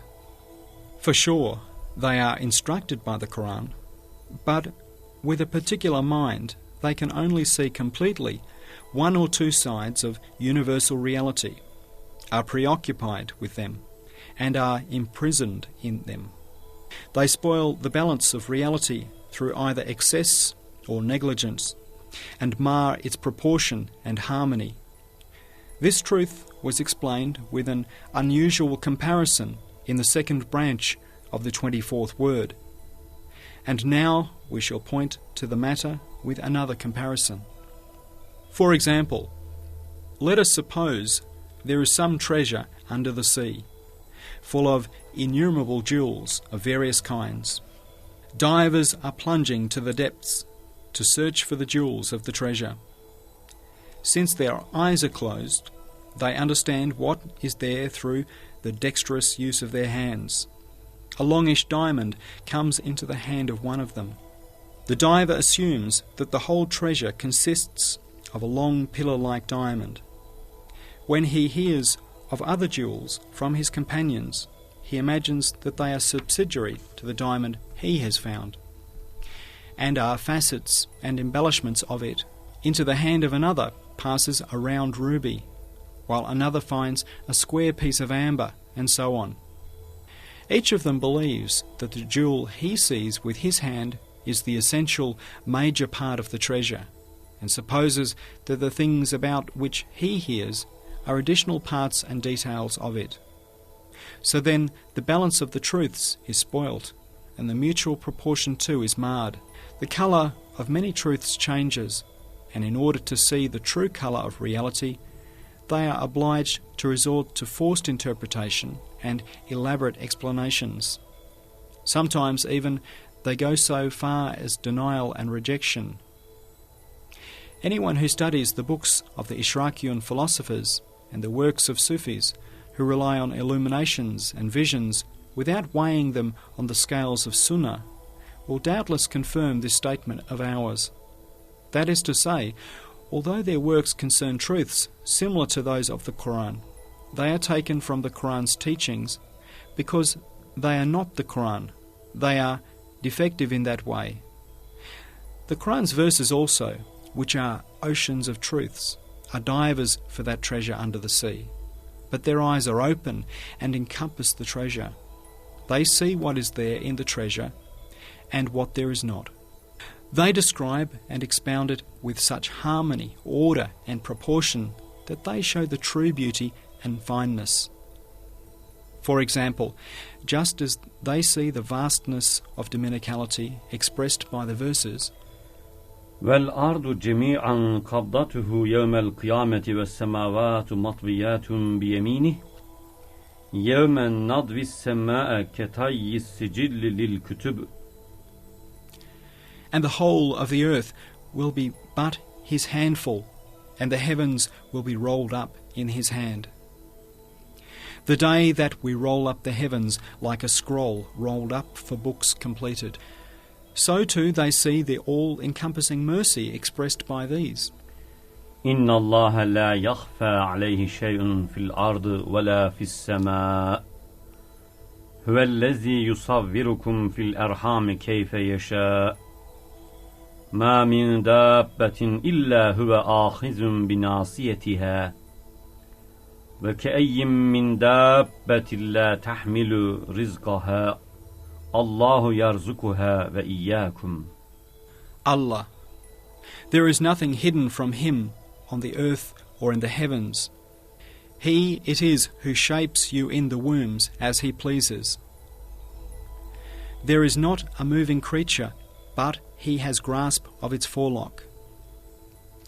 How many are the creatures that carry not their own sustenance? It is Allah who feeds both them and you. And just as they see and point out the vast extent of the creativity expressed by خَلَقَ السَّمَاوَاتِ وَالْأَرْضَ وَجَعَلَ الظُّلُمَاتِ وَالنُّورِ, who created the heavens and the earth and made the darkness and the light. So too they see and show the comprehensive disposal and encompassing dominicality expressed by خَلَقَكُمْ وَمَا تَعْمَلُونَ. But Allah has created you and what you do. They see and point out the mighty truth expressed by يُحْيِي الْأَرْضَ بَعْدَ مَوْتِهَا. He gives life to the earth after its death, and the magnanimous truth expressed by وَأَوْحَى رَبُّكَ إِلَى النَّحْلِ. And your sustainer inspired the bee. And the sovereign and commanding vast truth expressed by وَالشَّمْسَ وَالْقَمَرَ وَالنُّجُومَ مُسَخَّرَاتٍ بِأَمْرِهِ. the sun and the moon and the stars subjugated to His command. They see and show the compassionate regulating truth expressed by أَوَلَمْ يَرَوْا إِلَى الطَّيْرِ فَوْقَهُمْ صَافَّاتٍ وَيَقْبِضْنَ مَا يُمْسِكُهُنَّ إِلَّا الرَّحْمَنُ إِنَّهُ بِكُلِّ شَيْءٍ بَصِيرٌ. Do they not observe the birds above them, spreading their wings and folding them in? None can uphold them except the most merciful. Indeed, he sees all things. And the vast truth expressed by وسع كرسيه السماوات والأرض ولا يؤوده حفظهما. His throne extends over the heavens and the earth, and he feels no fatigue in preserving them. And the guarding truth expressed by وهو معكم أينما كنتم. And he is with you wherever you may be. And the all-encompassing truth expressed by هو الأول والآخر والظاهر والباطن وهو بكل شيء عليم. He is the first and the last, and the outward and the inward, and he is knowing of all things. And the proximity expressed by وَلَقَدْ خَلَقْنَا الْإِنسَانَ وَنَعْلَمُ مَا تُوَسْوِسُ بِهِ نَفْسُهُ وَنَحْنُ أَقْرَبُ إِلَيْهِ مِنْ حَبْلِ الْوَرِيدِ. It was we who created man, and we know what dark suggestions his soul makes to him, for we are nearer to him than his jugular vein.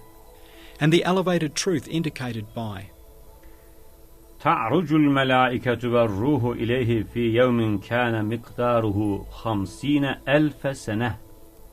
The angels ascend to him in a day, the measure of which is 50,000 years. And the all-embracing truth expressed by إن الله يأمر بالعدل والإحسان وإيتاء ذي القربى وينهى عن الفحشاء والمنكر والبغي.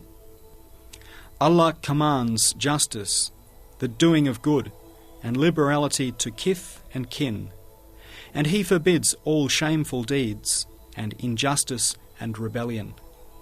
The Qur'an's verses see and show in detail each of the 6 pillars of belief in respect of this world and the hereafter, action and knowledge.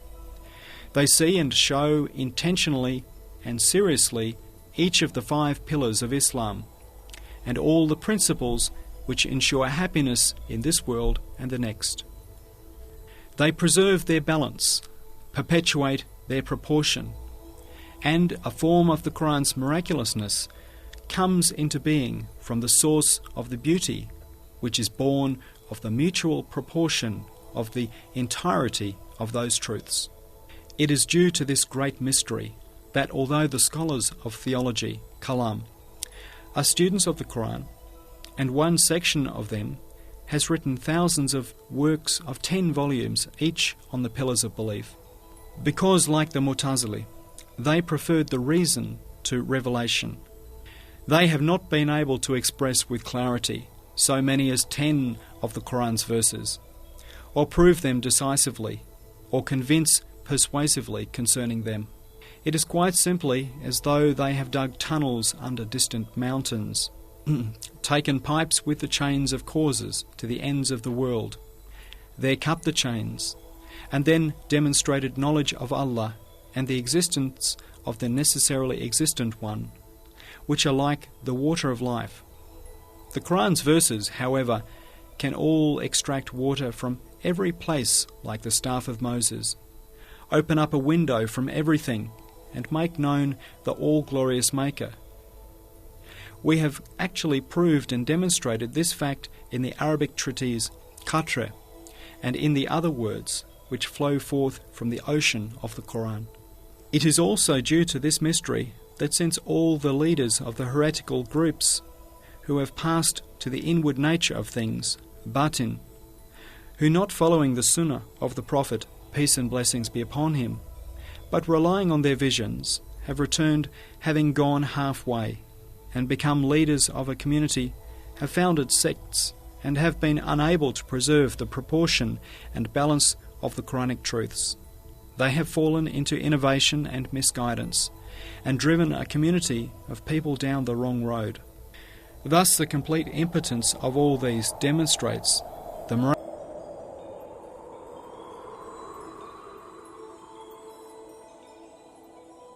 Conclusion. Two flashes of the Qur'an's miraculousness, mentioned in the 14th drop of the 19th word, are its repetitions, which are imagined to be a fault, and its brevity concerning the physical sciences, both of which are sources for flashes of miraculousness. Also, a flash of the Qur'an's miraculousness, which shines on the miracles of the prophets in the Qur'an, is demonstrated clearly in the second station of the 20th word. Similarly to these, numerous flashes of miraculousness have been mentioned in other words and in my Arabic treatises. Therefore, deeming those to be sufficient, here we shall only say this, that a further miracle of the Qur'an is that just as all miracles of the prophets display an impress of the Qur'an's miraculousness, so with all its miracles, the Qur'an itself, a miracle of the Prophet Muhammad, peace and blessings be upon him. And all the miracles of the Prophet Muhammad, peace and blessings be upon him, are a miracle of the Qur'an, which demonstrate its relation with Almighty Allah, and with the appearance of that relation, all of its words become miracles. For then, a single of its words may contain the meaning of a tree of truths, like a seed, and may be connected with all the members of a mighty truth, like the centre of the heart. And since it relies on an all-encompassing knowledge and infinite will, it may look to innumerable things together with their letters, totalities, situations, and positions. It is because of this that the scholars of the science of letters claim that they have found a pageful of secrets in a single of the Qur'an's letters, and they prove what they claim to adepts of that science. Now, gather together in your mind's eye all the lights, rays, flashes, beams and gleams from the start of this treatise up to here, and consider them all together.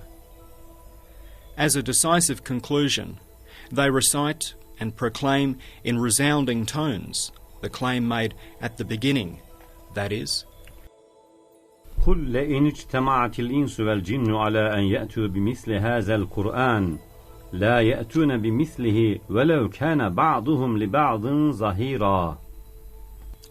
Say, if all mankind and the jinn were to gather together to produce the like of this Qur'an, they could not produce the like thereof, even if they backed up each other with help and support. سبحانك لا علم لنا إلا ما علمتنا إنك أنت العليم الحكيم. ربنا لا تؤاخذنا إن نسينا أو أخطأنا. رب اشرح لي صدري ويسر لي أمري واحلل عقدة من لساني يفقه قولي. اللهم صل وسلم أفضل وأجمل وأنبل وأظهر وأظهر وأحسن وأبر وأكرم وأعز وأعظم وأشرف وأعلى وأزكى وأبرك وألطف صلواتك وأوفى وأكثر وأزيد وأرقى وأرفع وأدوم سلامك صلاة وسلاما ورحمة ورضوانا وعفوا وغفرانا تمتد وتزيد بوابل السحائب مواهب جودك وكرمك وتنمو وتزكو بنفائس شرائف لطائف جودك ومننك أزلية بأزليتك لا تزول أبدية بأبديتك لا تحول على عبدك وحبيبك ورسولك محمد خير خلقك النور الباهر اللامع والبرهان الظاهر القاطع والبحر الزاخر والنور الغامر والجمال الزاهر والجلال القاهر والكمال الفاخر صلاتك التي صليت بعظمة ذاتك عليه وعلى آله وصحبه كذلك صلاة تغفر بها ذنوبنا وتشرح بها صدورنا وتطهر بها قلوبنا وتروح بها أرواحنا وتقدس بها أسرارنا وتنزه بها خواطرنا وأفكارنا وتصفي بها كدورات ما في أسرارنا وتشفي بها أمراضنا وتفتح بها أقفال قلوبنا. ربنا لا تزغ قلوبنا بعد إذ هديتنا وهب لنا من لدنك رحمة إنك أنت الوهاب. وآخر دعواهم أن الحمد لله رب العالمين. آمين آمين آمين. Glory be unto you. We have no knowledge save that which you have taught us. Indeed, you are all-knowing, all-wise. O our Sustainer, do not call us to task if we forget or do wrong. O my Sustainer, expand for me my breast, and make easy for me my task, and remove the impediment from my speech, so that they may understand what I say. O Allah, grant blessings to our Master Muhammad, that will be pleasing to you and will be fulfillment to his truth, and to his family, his companions, and his brothers, and grant them peace. O our Sustainer, let not our hearts deviate after you have guided us, and grant us mercy from your presence, for you are the granter of bounties without measure. And the close of their prayer will be, all praise be to Allah, the Sustainer of all the worlds. Amen, Amen, Amen. First addendum. Of the addenda added to the 25th word, this first addendum consists of the 17th degree of the first station of the 7th ray, the supreme sign, on account of its station. Knowing the aim of life in this world, and the life of life to be belief, the tireless and insatiable traveller through the world, who was questioning the universe concerning his Sustainer, then said to himself, let us refer to the book called the Qur'an of miraculous exposition, which is known as the word and speech of the one we are seeking, and is the most famous, brilliant, dominant book in the world, challenging everyone in every century who does not submit to it. But first, we must prove that it is the book of our Creator, and he started to search. Since the traveller lived at this time, he looked first at the Risale-i, which consists of flashes of the Qur'an's miraculousness, and saw that its 130 parts are fine points and lights of the verses of that distinguisher between truth and falsehood, and authentic explanations of them. Although through striving and endeavour the Risale-i has spread the Quranic truths everywhere in an age as obstinate and atheistic as this, the fact that no one has opposed it successfully proves that the Qur'an, which is its master, source, authority and son, is heavenly and revealed, and not man's word. Only one proof of the Qur'an, out of the hundreds of the Risale-i, the 25th word, together with the last part of the 19th letter, has proved so decisively that the Qur'an is miraculous in 40 aspects, that everyone who has seen them, rather than criticizing or objecting to them, has been full of wonder at their proofs, appreciating and praising them. So referring it to the Risale-i to prove the Qur'an's miraculous aspects and its being the word of Allah, the traveller only noted with brief indications several points demonstrating its greatness. First point. Just as with all its miracles and all its truths, which are an indication of its veracity, the Qur'an is a miracle of Muhammad peace and blessings be upon him. So too, with all his miracles and the evidences of his prophethood and perfections of his knowledge, Muhammad, peace and blessings be upon him, is a miracle of the Qur'an and a decisive proof that it is the word of Allah. Second point. The Qur'an caused a transformation in social life in this world in so luminous, happy and truthful a fashion, and brought about such a revolution in both men's souls and hearts and spirits and minds, and in their personal lives, social lives, and in political lives, and continued and directed that revolution, that every minute for 14 centuries, its 6,666 verses have been recited with deep reverence by the tongues of at least 100 million men, and it has trained men, purified their souls and cleansed their hearts, and has caused spirits to unfold and progress, given direction and light to minds, and vitality and happiness to life. For sure, such a book has no like. It is a wonder, a marvel, a miracle. Third point. The eloquence the Qur'an has demonstrated from that age till now is illustrated by the following. It caused Labid's daughter to remove from the walls of the Kaaba the famous verses written in gold of the most celebrated poets, called the 7 Hanging Poems, and to declare while doing so, besides the verses of the Qur'an, these no longer have any value. Also, when a Bedouin poet heard the verse, فَاسْتَعْ بِمَا تُؤْمَرُ, therefore expound openly what you are commanded, being recited, he bowed down in prostration. When asked if he had become a Muslim, he replied, "No, I was prostrating before the eloquence of this verse."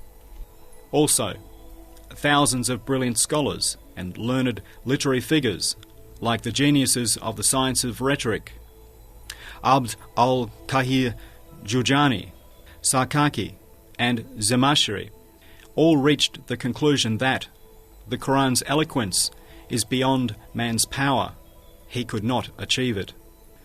Also, although from that time it has continuously issued a challenge provoking conceited and egotistical orators and poets, proclaiming in a way which will sting their pride, produce the like of one single surah, or be resigned to ignominy and ruin in this world and the next. The obdurate orators of that time gave up disputing it verbally, the short way of producing the like of one surah, and chose the way of the war, which was lengthy and threw their lives and property into peril, thus proving that it was not possible to take the short way. Also, millions of Arabic books are in circulation, written since that time by the Qur'an's friends through the desire to resemble and imitate it, and by its enemies, driven to combat and criticize it. And such works are being written and have improved through the meeting of minds and ideas. But if even the most common man should listen to them, he would declare that none of them have reached it, saying, "The Qur'an does not resemble these, and is not of their level. It is either lower than all of them or higher." No one in the world, no unbeliever, nor an idiot even, can say that it is lower, which means that the degree of its eloquence is above all of them. One time a man recited the verse, سَبَّحَ لِلَّهِ مَا فِي السَّمَاوَاتِ وَالْأَرْضِ, all that is in the heavens and the earth extols and glorifies Allah, and said, "I can't see the eloquence in this, although it is considered wonderful." So it was said to him, "You return to that like the traveller, and then listen to it." So, imagining himself to be there before the Qur'an was revealed, he saw the beings of the world to be lifeless, without consciousness and duties, wretched and obscure in an unstable, transitory world in the middle of limitless empty space. Suddenly, listening to this verse from the tongue of the Qur'an, he saw that it drew back a veil from the universe and the face of the world, illuminating it. He saw that this pre-eternal address and eternal decree instructs the conscious beings lined up in the centuries, revealing the universe to be like a huge mosque, and foremost the heavens and the earth, and all beings to be employed in the glorification and remembrance of Allah, enthusiastically performing their duties with joy and eagerness. He appreciated the degree of eloquence of this verse, and comparing the others to it, understood one of the thousands of instances of wisdom in the recitation of the Qur'an's eloquence overspreading half the earth and a fifth of mankind, and being held in utter veneration, perpetuating its sublime sovereignty for 14 centuries without break. Fourth point. The Qur'an displays an agreeableness so true that for those who recite it, its many repetitions, which are the cause of even the sweetest things being wearied of, do not cause weariness. Rather, for those whose hearts are not corrupted and taste spoilt, the repetitions increase its agreeableness. Since early times, this has been accepted by everyone and become proverbial.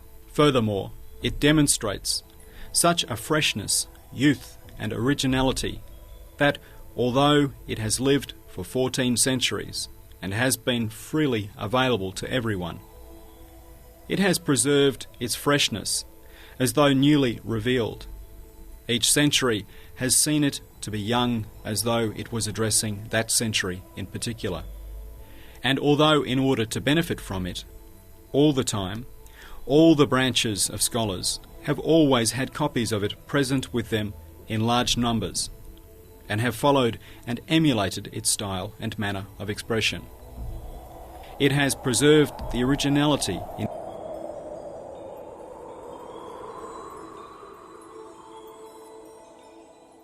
Fifth point.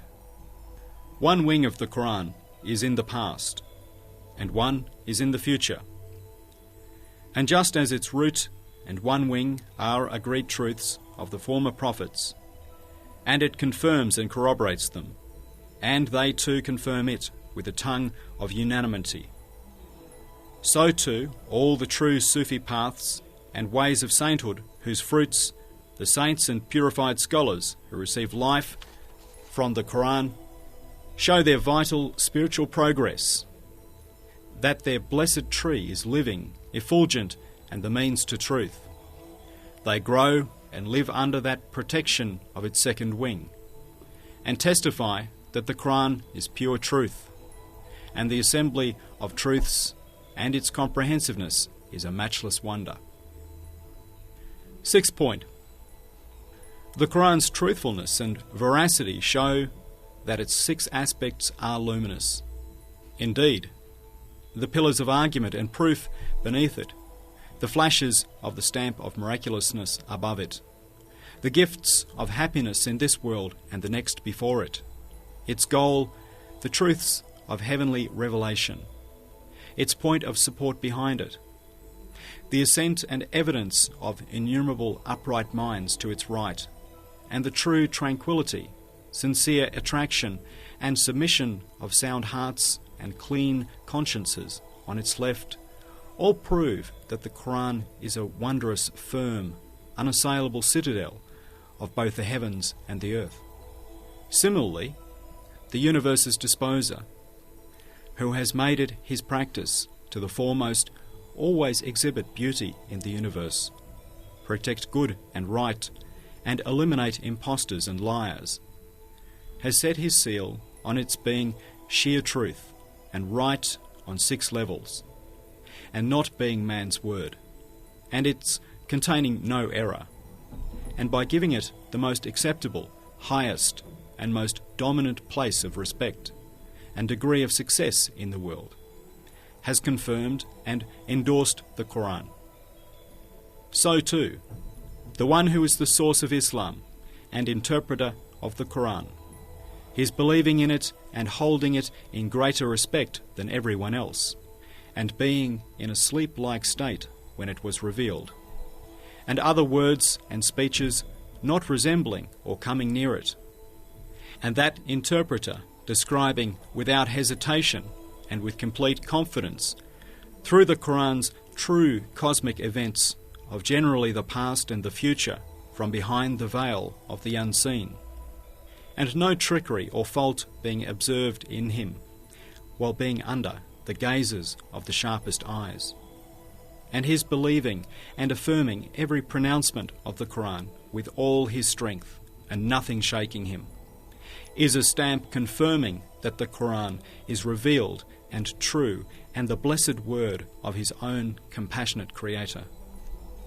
Also, a fifth of mankind, indeed, the greater part of it, being drawn to the Qur'an, and bound to it in religion, and giving ear to it eagerly desirous of the truth, and according to the testimony of many indications and events and illuminations, the jinn, angels, and spirit beings also gathering around it in truth-worshipping fashion like moths, whenever it is recited, is a stamp confirming the Qur'an's acceptance by all beings that it occupies an elevated position. Also, all the classes of mankind, from the most stupid and lowly to the cleverest and most learned, taking their share of the Qur'an's instruction, and their understanding its profoundest truths, and all branches of scholars, like the great interpreters of the greater Sharia in particular, and hundreds of Islamic sciences and branches of knowledge, and the brilliant and exacting scholars of theology, and the principles of religion, extracting from the Qur'an all the needs and answers for their own sciences. This is a stamp confirming the Qur'an is a source of truth and mine of reality. Also, although the Arab literary figures, who were the most advanced in regard to literature, those of them who were not Muslims, had the greatest need to dispute the Qur'an, their avoiding producing the like of only a single surah and its eloquence being only one aspect of the 7 major aspects of the Qur'an's miraculousness, as well as the famous orators and brilliant scholars up to the present who have wanted to gain fame through disputing it, being unable to oppose a single aspect of its miraculousness, and their remaining silent in impotence. This is a stamp confirming that the Qur'an is a miracle and beyond the powers of man. Yes, the value, superiority, and eloquence of a speech or word is apparent through knowing from whom it has come and to whom and for what purpose. The Qur'an then can have no like, and none can reach it. For the Qur'an is the speech and address of the sustainer of all the worlds and creator of the whole universe, and a dialogue in no way hinting of imitation and artificiality. It is addressed to the one sent in the name of all men, indeed of all beings, the most famous and renowned of mankind, the strength and breadth of whose belief gave rise to mighty Islam and raised its owner to the level of the distance of 2 bowstrings, and returned him to the addressee of the eternally besought one. It describes and explains the matters concerning happiness in this world and the next, the results of the creation of the universe, and the dominical purposes within it. It expounds also the belief of the one it addresses, which was the highest and most extensive, and bore all the truths of Islam. It turns and shows every side of the huge universe like a map, a clock, or a house, and teaches and describes it in the manner of the craftsman who made them. To produce the like of this Qur'an of miraculous exposition is not possible. The degree of its miraculousness cannot be attained to. Also, thousands of precise and learned scholars of high intelligence have all written commentaries expounding the Qur'an, some of which are of 30, 40 or 70 volumes, showing and proving through the evidence and argument the innumerable qualities, fine points, characteristics, mysteries, elevated meanings, and numerous indications concerning every sort of hidden and unseen matter in the Qur'an, and the 130 parts of the Risale-i in particular, each of which proves with decisive arguments one quality, one fine point of the Qur'an. All its parts, such as the miraculousness of the Qur'an and the second station of the 20th word, which deduces many things from the Qur'an concerning the wonders of civilization, like the railway and the aeroplane, and the first ray, called signs of the Qur'an, which divulges allusions of verses to the Risale-i and electricity, and the 8 short treatises, called the 8 signs, which show how well ordered, full of meaning, and mysterious are the words of the Qur'an, and the small treatise, proving in 5 aspects the miraculousness of the verses at the end of the Surah Al-Fath in regard to their giving news of the unseen. Each part of the Risale-i shows one truth, one light of the Qur'an. All this forms a stamp confirming that the Qur'an has no like, is a miracle and a marvel, and that it is the tongue of the world of the unseen in the manifest world, and the word of one all-knowing of the unseen. Thus, due to these qualities and characteristics of the Qur'an indicated above in 6 points, 6 aspects and 6 levels, its sublime, luminous sovereignty and sacred, mighty rule have continued in perfect splendour, illuminating the centuries and the face of the earth for 1,300 years. Also, on account of these qualities of the Qur'an, each of its letters has gained the sacred distinction of yielding at least 10 rewards, 10 merits, and 10 eternal fruits, and the letters of certain verses and surahs yielding 100 or 1,000 fruits, or even more. And at blessed times, the light reward and value of each letter rising from 10 to hundreds.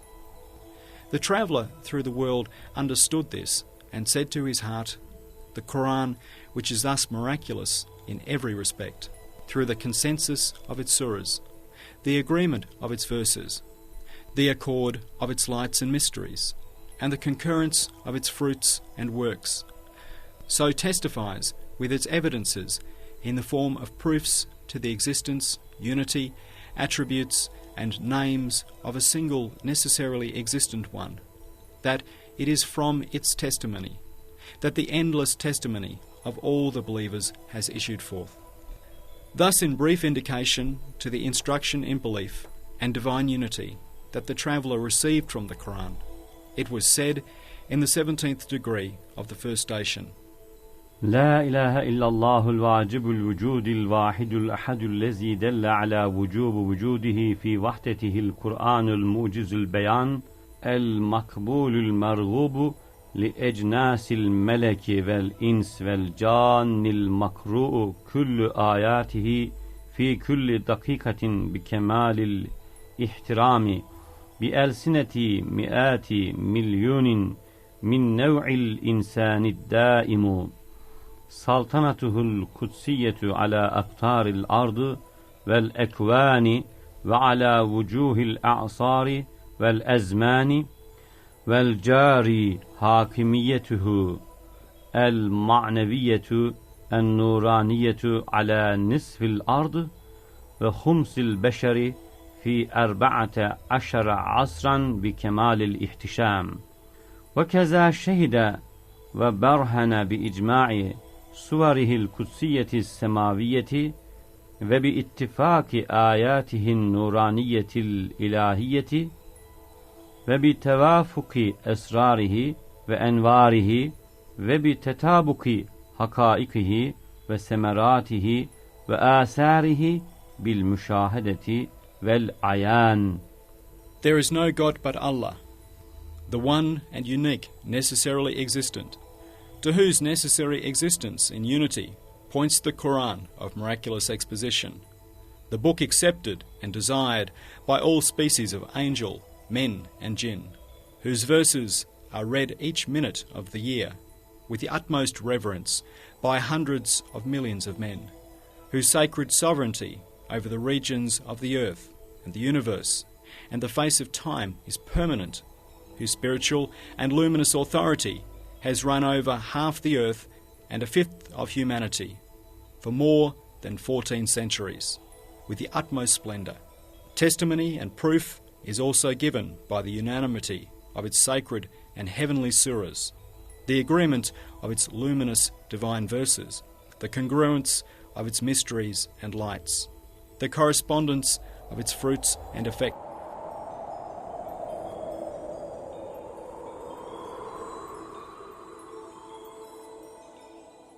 The 10th matter of the fruits of belief, the 11th ray, a flower of Emirda, an extremely powerful reply to objections raised against the repetition in the Qur'an.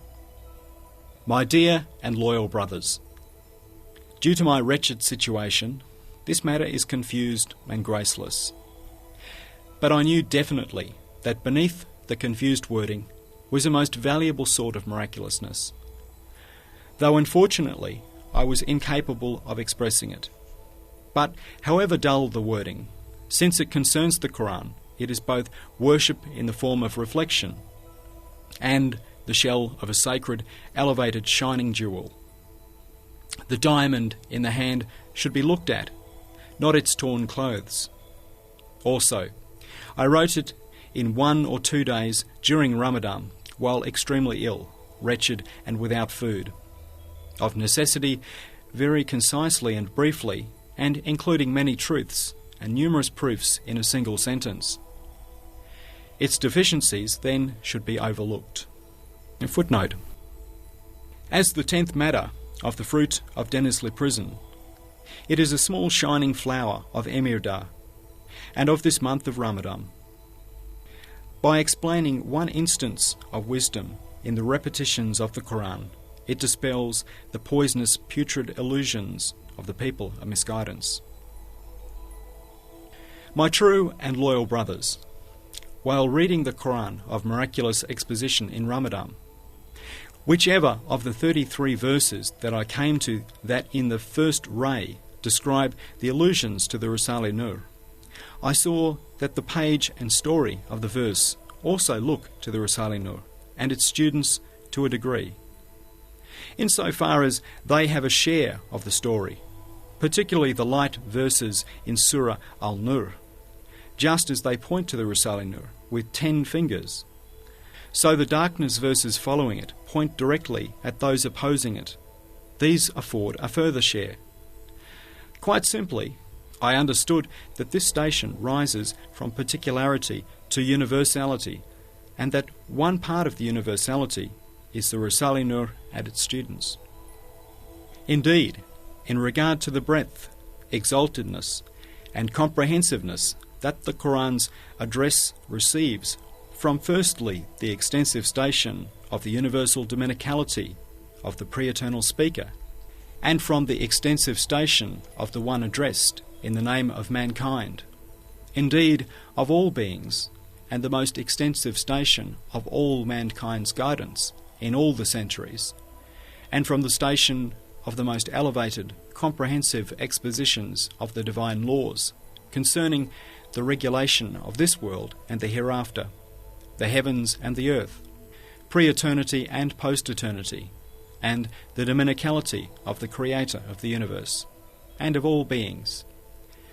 This address displays such an elevated miraculousness and comprehensiveness that both its apparent and simple level, which flatters the simple minds of ordinary people, the most numerous group the Qur'an addresses, and its highest level partake of it.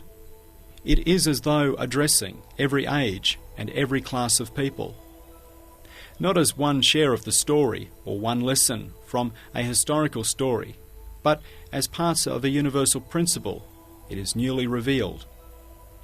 Particularly its often repeated threats, الظالمين الظالمين, the wrongdoers, and its severe expositions of calamities visited on the heavens and the earth in punishment for their wrongdoing. Through these and the retribution visited on the Abd and Thamud peoples and on Pharaoh, it draws attention to the unequalled wrongs of this century, and through the salvation of the prophets like Abraham, peace be upon him, and Moses, peace be upon him, gives consolation to the oppressed believers. Indeed, all past time and the departed ages and centuries, which in the view of heedlessness and misguidance form a fearsome place of non-existence and a grievous ruined graveyard, the Qur'an of miraculous exposition shows to every century and class of people, in the form of living instructive pages, strange worlds living and endowed with spirits, and existent realms of the Sustainer, which are connected with us with an elevated miraculousness. It sometimes conveys us to those times, and sometimes brings those times to us, infusing with life the universe, which in the view of misguidance is lifeless, wretched, dead, and a limitless wasteland revolving amid separation and decline. With the same miraculousness, this same Qur'an of mighty stature raises to life those dead beings, makes them converse with one another as officials charged with duties, and hastens to the assistance of one another. It instructs mankind, the jinn, and the angels in true, luminous, and pleasurable wisdom.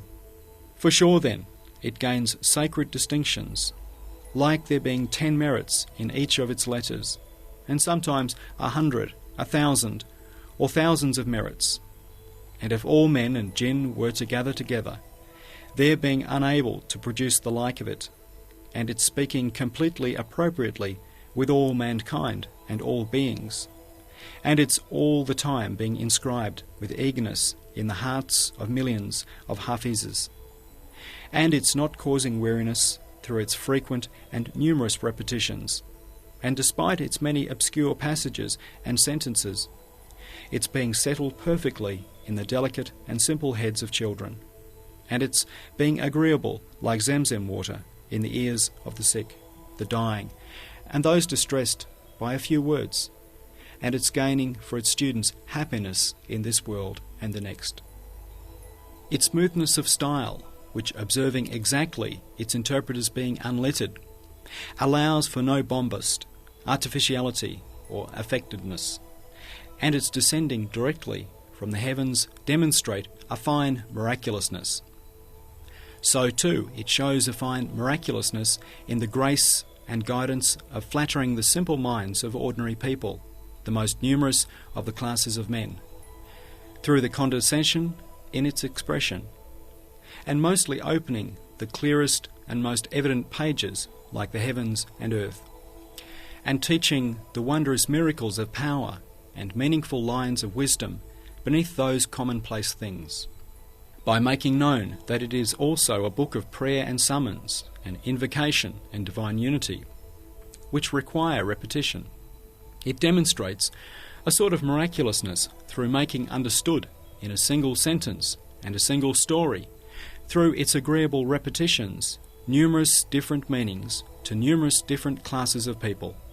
Similarly, by making known that the most minor and unimportant things in ordinary, commonplace events are within its compassionate view and the sphere of its will and regulation. It demonstrates a sort of miraculousness in attaching importance to even the minor events of the companions of the Prophet in the establishment of Islam and codification of the Sharia, and both in those minor events being universal principles, and in the establishment of Islam and the Sharia, which are general, they're producing most important fruits, as though they had been seeds. With regard to repetition being necessary due to the repetition of need, the repetition of certain verses which, as answer to numerous repeated questions over a period of 20 years, instruct numerous different levels of people, is not a fault. Indeed, to repeat certain sentences so powerful they produce thousands of results, and a number of verses resulting from countless evidences, which describe an infinite, awesome, all-embracing revolution that, by destroying utterly the vast universe and changing its shape at doomsday, will remove the world and found the mighty hereafter in its place, and will prove that all particulars and universals, from atoms to the stars, are in the hand and under the disposal of a single being, and will show the divine wrath and dominical anger on account of the result of the universe's creation at mankind's wrongdoing, which brings to anger the earth and the heavens and the elements. To repeat such verses is not a fault, but most powerful miraculousness and most elevated eloquence, an eloquence and lucid style corresponding exactly to the requirements of the subject. For example, as is explained in the 14th flash of the Risale-i, the sentence, Bismillahirrahmanirrahim. In the name of Allah, the Merciful, the Compassionate, which forms a single verse and is repeated 114 times in the Qur'an, is a truth which binds the divine throne and the earth, and illuminates the cosmos, and for which everyone is in need all the time. If it was repeated millions of times, there would still be need for it. There is need and longing for it, not only every day like bread, but and for example, the verse, Inna rabbaka lahuwal azizur rahim. and verily your sustainer is exalted in might, most compassionate, which is repeated 8 times in Surah Ta Sin Mim, repeating on account of the result of the universe's creation, and in the name of the universal dominicality, the salvation of the prophets whose stories are told in the surah, and the punishments of their peoples, in order to teach that dominical dignity requires the torments of those wrongdoing peoples, while divine compassion requires the prophet's salvation, is a concise, miraculous and elevated miraculousness, for which, if repeated thousands of times, there would still be need and longing. And for example, the verse, فَبِأَيِّ آلَاءِ رَبِّكُمَا تُكَذِّبَانِ. Then which of the favours of your sustainer will you deny? Which is repeated in Surah Al-Rahman, and the verse, وَيْلُ يَوْمَئِذٍ لِلْمُكَذِّبِينَ. Woe that day to the rejectors of truth. In Surah Al-Mursalat, shout out threateningly to mankind and the jinn across the centuries and the heavens and the earth.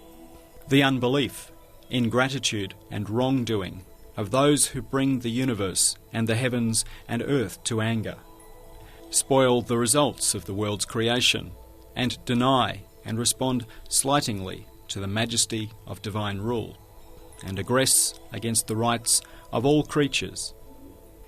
If a general lesson thus concerned with thousands of truths and of the strength of thousands of matters is repeated thousands of times, there would still be need for it and its awe-inspiring conciseness and beautiful miraculous eloquence. And for example, the repetition of the phrase, سبحانك يا لا إله إلا أنت الأمان الأمان خلصنا وأجرنا ونجنا من النار. Glory be unto you. There is no God but you. Mercy, mercy. Save us, deliver us, preserve us from hellfire. In the supplication of the Prophet, peace and blessings be upon him, called Jevshan al-Kabir, which is a true and authentic supplication of the Qur'an, and a sort of summary proceeding from it, since it contains the greatest truth and the most important of the 3 supreme duties of creatures in the face of dominicality: the glorification and praise of Allah and declaring Him to be all holy, and the most awesome question facing mankind, man being saved from eternal misery, and worship, the most necessary result of human impotence. If it is repeated thousands of times, it is still few. Thus, repetition in the Qur'an looks to principles like these, sometimes on one page even, with regard to the requirements of the position of the need for explanation and the demands of eloquence. It expresses the truth of divine unity, perhaps 20 times explicitly and by implication. It does not cause boredom, but gives a power to it and inspires an eagerness. It has been explained in the Risale-i with proofs how appropriate, fitting and acceptable from the point of view of rhetoric are the repetitions in the Qur'an. The wisdom and meaning of the Meccan and Medinan surahs in the Qur'an of miraculous exposition being different in regard to eloquence, miraculousness and detail and brevity is as follows. In Mecca, the first line of those it was addressing and those opposed to it were the Qurayshi idolaters and untaught tribesmen. So a powerful and elevated style in regard to rhetoric was necessary, and a miraculous, convincing, persuasive conciseness, and in order to establish it, repetition was required. Thus, in most of the Meccan surahs, repeating and expressing the pillars of belief and degrees in the affirmation of divine unity with a most powerful, elevated and miraculous conciseness. It proved so powerfully the first creation and the resurrection, Allah and the hereafter, not only in a single page, verse, sentence or word, but sometimes in a letter through grammatical devices like inverting the words or sentences, making a word indefinite, and omissions and inclusions, that the geniuses and leaders of the science of rhetoric met it with wonder. The Risale-i and the 25th word, and its addenda in particular, which prove in summary 40 aspects of the Qur'an's miraculousness, and the Quranic commentary, Isharatul Ijaz, from the Arabic Risale-i, which in wondrous fashion proves the aspect of the Qur'an's miraculousness in its word order, have demonstrated, in fact, that in the Meccan surahs, the verses are the highest styles of eloquence and the most elevated, concise miraculousness. As for the Medinan surahs and verses, since the first line of those they were addressing, who opposed them, were the people of the book, such as the Jews and Christians, who affirmed Allah's existence, what was required by eloquence and guidance, and for the discussion to correspond to the situation, was not an explanation of the high principles of religion and pillars of belief in a simple, clear and detailed style, but the explanation of particular matters of the Sharia and its injunctions, which were the cause of dispute, and the origins and causes of secondary matters and general laws. Thus in the Medinan surahs and verses, through explanations in a detailed, clear, simple style, in the matchless manner of exposition peculiar to the Qur'an, it mostly mentions, within those particular secondary matters, a powerful and elevated summary, a conclusion and proof, a sentence relating to divine unity, belief or the hereafter, which makes the particular matter of the Sharia universal and ensures that it conforms to belief in Allah. It illuminates the passage and elevates it.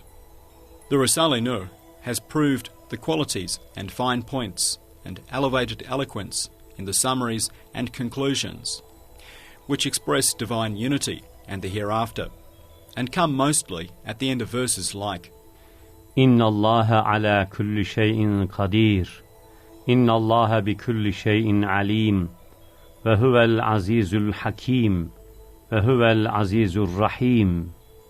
Indeed, Allah is powerful over all things. Verily, Allah has knowledge of all things. And He is the mighty, the wise, and He is exalted in might, most compassionate.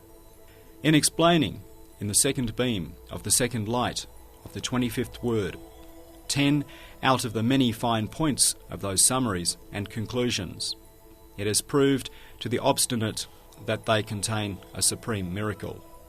Yes, in expounding those secondary matters of the Sharia and laws of social life, the Qur'an at once raises the views of those it addresses to elevated and universal points, and transforming a simple style into an elevated one, and instruction in the Sharia to instruction in divine unity. It shows it is both a book of law and commands and wisdom, and a book of the tenets of faith and belief, and of invocation and reflection and summons. And through teaching many of the aims of Quranic guidance in every passage, it displays a brilliant and miraculous eloquence different to that of the Meccan surahs. Sometimes in two words, for example in Rabbul Alameen, sustainer of all the worlds, and Rabbuka, your sustainer. Through the phrase Rabbuka, your sustainer, it expresses divine oneness, and through Rabbul Alameen, sustainer of all the worlds, divine unity, it expresses the divine oneness within divine unity. In a single sentence even, it sees and situates a particle in the pupil of an eye. And with the same verse, the same hammer, it situates the sun in the sky, making it an eye to the sky. For example, after the verse, خلق السماوات والأرض, who created the heavens and the earth, following the verse, يولج الليل في النهار ويولج النهار في الليل, he merges the night into the day, and he merges the day into the night. It says, وهو عليم بذات الصدور, and he has full knowledge of all that is in men's hearts.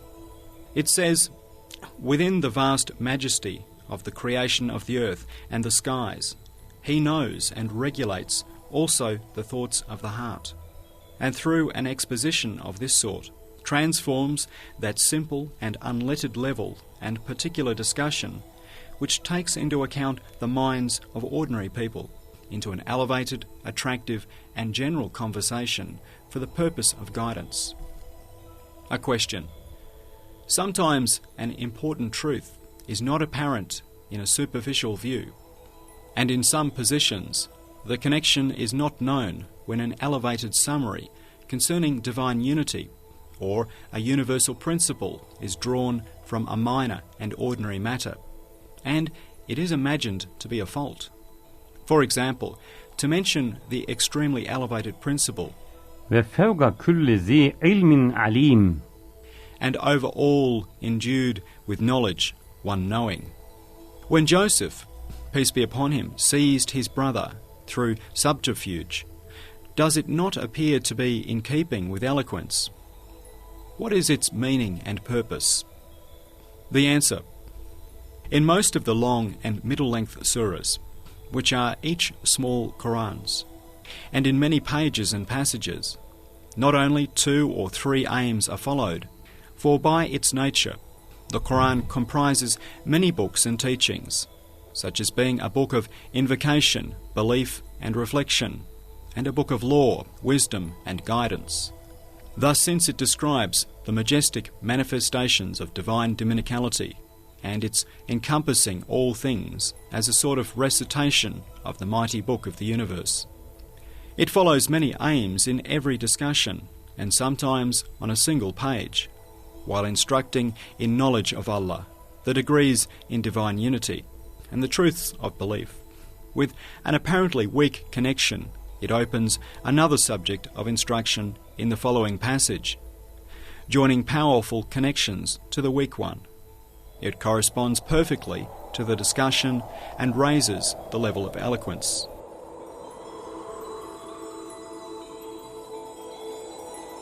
A second question. What is the purpose of the Qur'an proving and drawing attention to the hereafter, divine unity, and man's reward and punishment thousands of times, explicitly, implicitly, and elusively, and teaching them in every surah, on every page, and in every discussion? The answer. To instruct in the most important, most significant, and most awesome matters in the sphere of contingency, and in the revolutions in the universe's history concerning man's duty, the means to his eternal misery or happiness. Man who undertook the divine vicegerency of the earth, and to remove his countless doubts, and to smash his violent denials and obduracy. Indeed, to make man confirm those awesome revolutions and submit to those most necessary, essential matters, which are as great as the revolutions. If the Qur'an draws his attention to them thousands or even millions of times, it is not excessive. For those discussions in the Qur'an are read millions of times, and they do not cause boredom, nor does the need cease.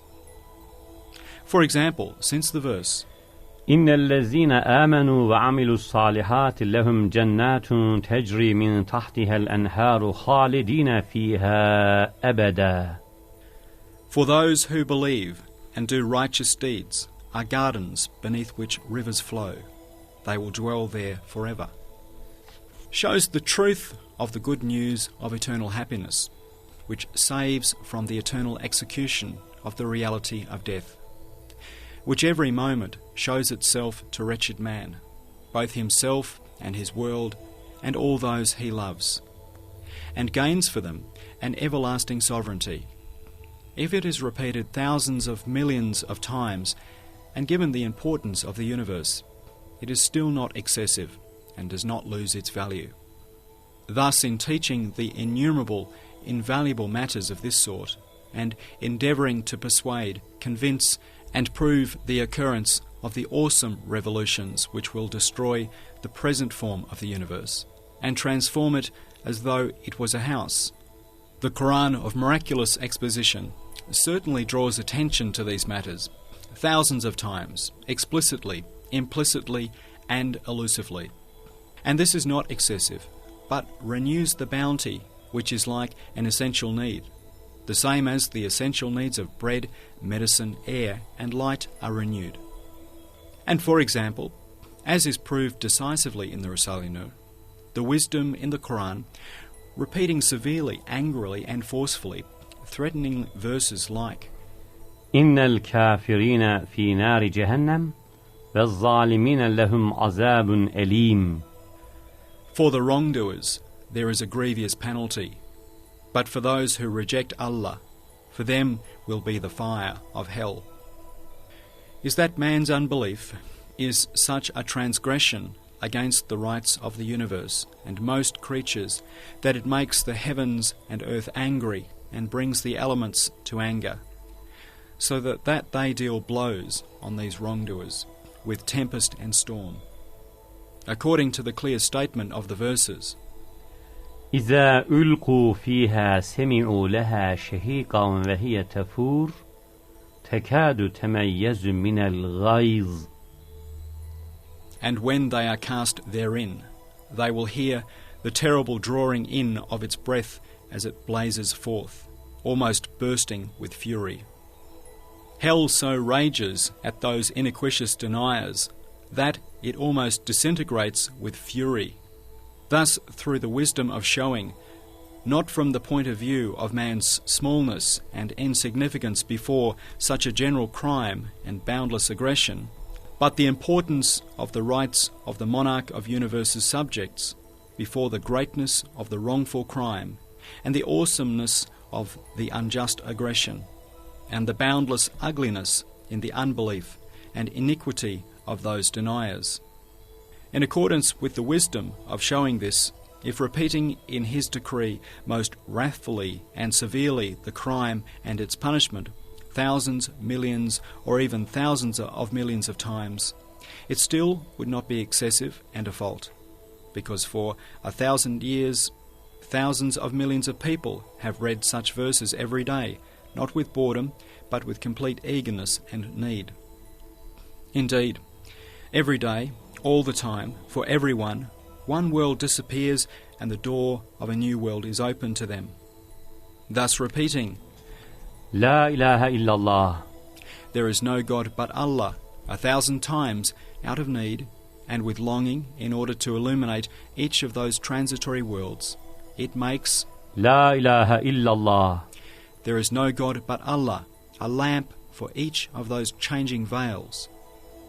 In the same way, in accordance with the wisdom of appreciating through the reading of the Qur'an the penalties of those crimes and the severe threats of the pre-eternal monarch, which smash their obduracy, and of working to be saved from the rebellion of the soul, so as not to obscure in darkness those multiple, fleeting veils and renewed travelling universes, and not to make ugly their images which are reflected in the mirrors of their lives, and not to turn against them those guessed views which may testify in favour of them.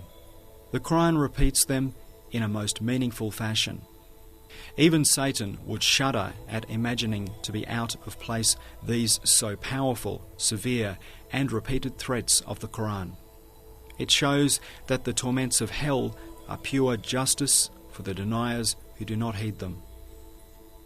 And for example, in repeating many times the stories of Moses, peace be upon him, which contain many instances of wisdom and benefits, like that of the staff of Moses, and of the other prophets, peace be upon them. It demonstrates that the prophethoods of all the other prophets are a proof of the veracity of the prophethood of Muhammad, peace and blessings be upon him, and that one who does not deny all of them cannot in truth deny his messengership. For this purpose, and since everyone does not always have the time or capability to read the whole Qur'an, it repeats those stories in the same way as the important pillars of belief, in order to make all the long and middle-length surahs each like a small Qur'an. To repeat them, then, is not excessive. It is required by eloquence, and it teaches that the question of Muhammad, peace and blessings be upon him, is the greatest question of mankind, and the most important matter of the universe. It has been demonstrated decisively in the Risale-i, with many proofs and indications that through giving the highest position to the person of Muhammad in the Qur'an, and including him in 4 pillars of belief, and holding Muhammadur Rasulullah, Muhammad is the messenger of Allah, equal to the pillar of La ilaha illallah, there is no God but Allah, that the messengership of Muhammad, peace and blessings be upon him, is the greatest truth in the universe, and that the person of Muhammad is the most noble of creatures, and his universal collective personality and sacred rank, known as a Muhammadan truth, is the most radiant sun of the 2 worlds.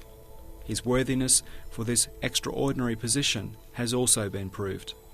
One of these proofs is this.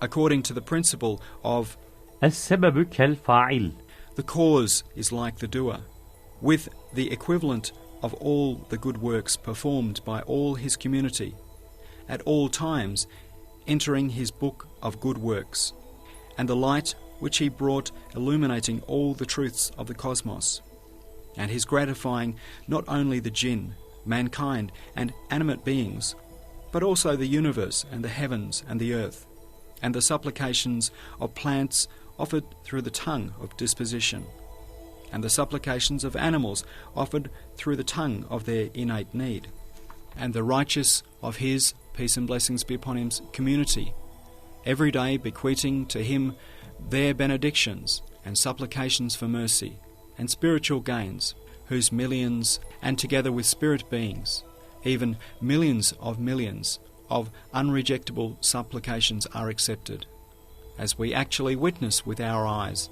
And since each of the 300,000 letters of the Qur'an yield from 100 to 1,000 merits, with infinite numbers of lights entering the book of his deeds, only with regard to the recitation of the Qur'an by all his community, the one all-knowing of the unseen, saw and knew that the Muhammadan, peace and blessings be upon him, reality, which is his collective personality, would in the future be like a tuber tree of paradise. It was in accordance with that position that he gave him such supreme importance in the Qur'an, and in his decree showed that the following of him,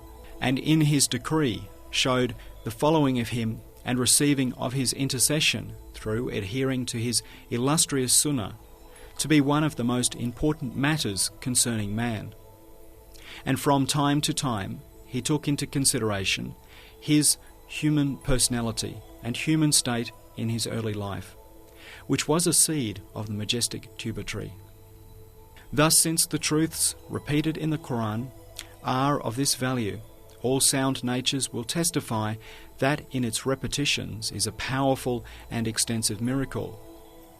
Unless, that is to say, a person is afflicted with some sickness of the heart and malady of the conscience due to the plague of materialism, and is included under the general rule. قد ينكر المرء ضوء الشمس من رمد وينكر الفم طعم الماء من سقم. Man denied the light of the sun due to the disease of the eye. His mouth denied the taste of water due to sickness. Two additions which form a conclusion to the 10th matter. The first, 12 years ago I heard that a most fearsome and obdurate atheist had instigated a conspiracy against the Qur'an, which was to have it translated. He said, the Qur'an should be translated so that everyone can know just what it is. That is, he hatched a dire plan with the idea of everyone seeing its unnecessary repetitions and its translation being read in its place. However, the irrefutable proofs of the Risale-i prove decisively that a true translation of the Qur'an is not possible, and other languages cannot preserve the Qur'an's qualities and fine points in place of the grammatical language of Arabic. Man's trite and partial translations cannot be substituted for the miraculous and comprehensive words of the Qur'an, every letter of which yields from 10 to 1,000 merits. They may not be read in its place in mosques. Through spreading everywhere, the Risale-i has made the fearsome plan come to nothing. I surmise that it was due to the idiotic and lunatic attempts of the dissemblers to extinguish the sun of the Qur'an on account of Satan by puffing at it like silly children, having taken lessons from that atheist, that I was inspired to write this 10th matter while under great constraint and in a most distressing situation. But I do not know the reality of the situation, since I have been unable to meet with others. Second edition. After our release from Dennisley Prison, I was staying on the top floor of the famous Shihir Hotel. The subtle and graceful dancing of the leaves, branches and trunks of the many poplar trees in the fine gardens opposite me at the touching of the breeze, each with a rapturous and ecstatic motion, like a circle of dervishes, pained my heart, sorrowful and melancholy at being parted from my brothers and remaining alone. Suddenly the seasons of autumn and winter came to mind, and the heedlessness overcame me. I so pitied those graceful poplars and living creatures swaying with perfect joyfulness that my eyes filled with tears. With this reminder of the separations and non-being beneath the ornamented veil of the universe, the grief at the world full of deaths and separations pressed down on me. Then suddenly the light, the Mohammedan, peace and blessings be upon him, truth had brought came to my assistance and transformed my grief and sorrow into joy. Indeed, I am eternally grateful to the Mohammedan being, peace and blessings be upon him, for the assistance and consolation which alleviated my situation at that time. Only a single instance of the boundless effulgence of that light for me. Like for all believers and everyone, it was like this.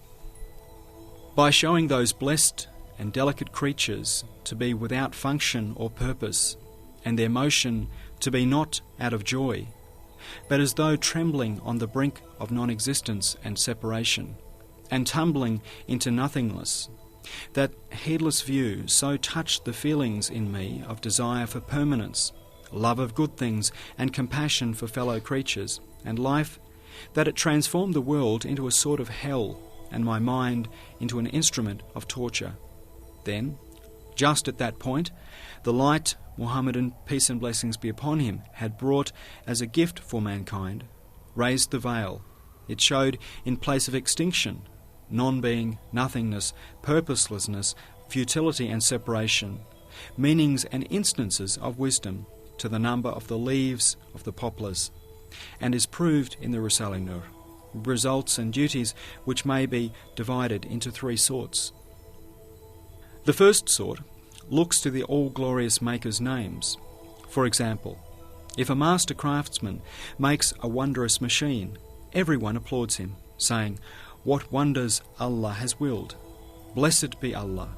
Similarly, the machine congratulates the craftsman through the tongue of its disposition, through displaying perfectly the results intended from it. All living beings and all things are machines such as that. They applaud their craftsmen through their glorifications. The second sort of the instances of wisdom looks to the views of living creatures and conscious beings. Beings each become an agreeable object of study, a book of knowledge. They leave their meanings in the sphere of existence, in the minds of conscious beings, and their forms in their memories, and on the tablets in the world of similitudes, and in the notebooks of the world of the unseen. Then they depart from the manifest world, and withdraw to the world of the unseen. That is, they leave behind an apparent existence, but gain many existences pertaining to meaning, the unseen, and knowledge. Yes, since Allah exists, and His knowledge encompasses everything, in the view of reality, in the world of believers, there is surely no non-being, extinction, nothingness, annihilation, and transitoriness. While the world of unbelievers is full of non-existence, separation, nothingness, and transience.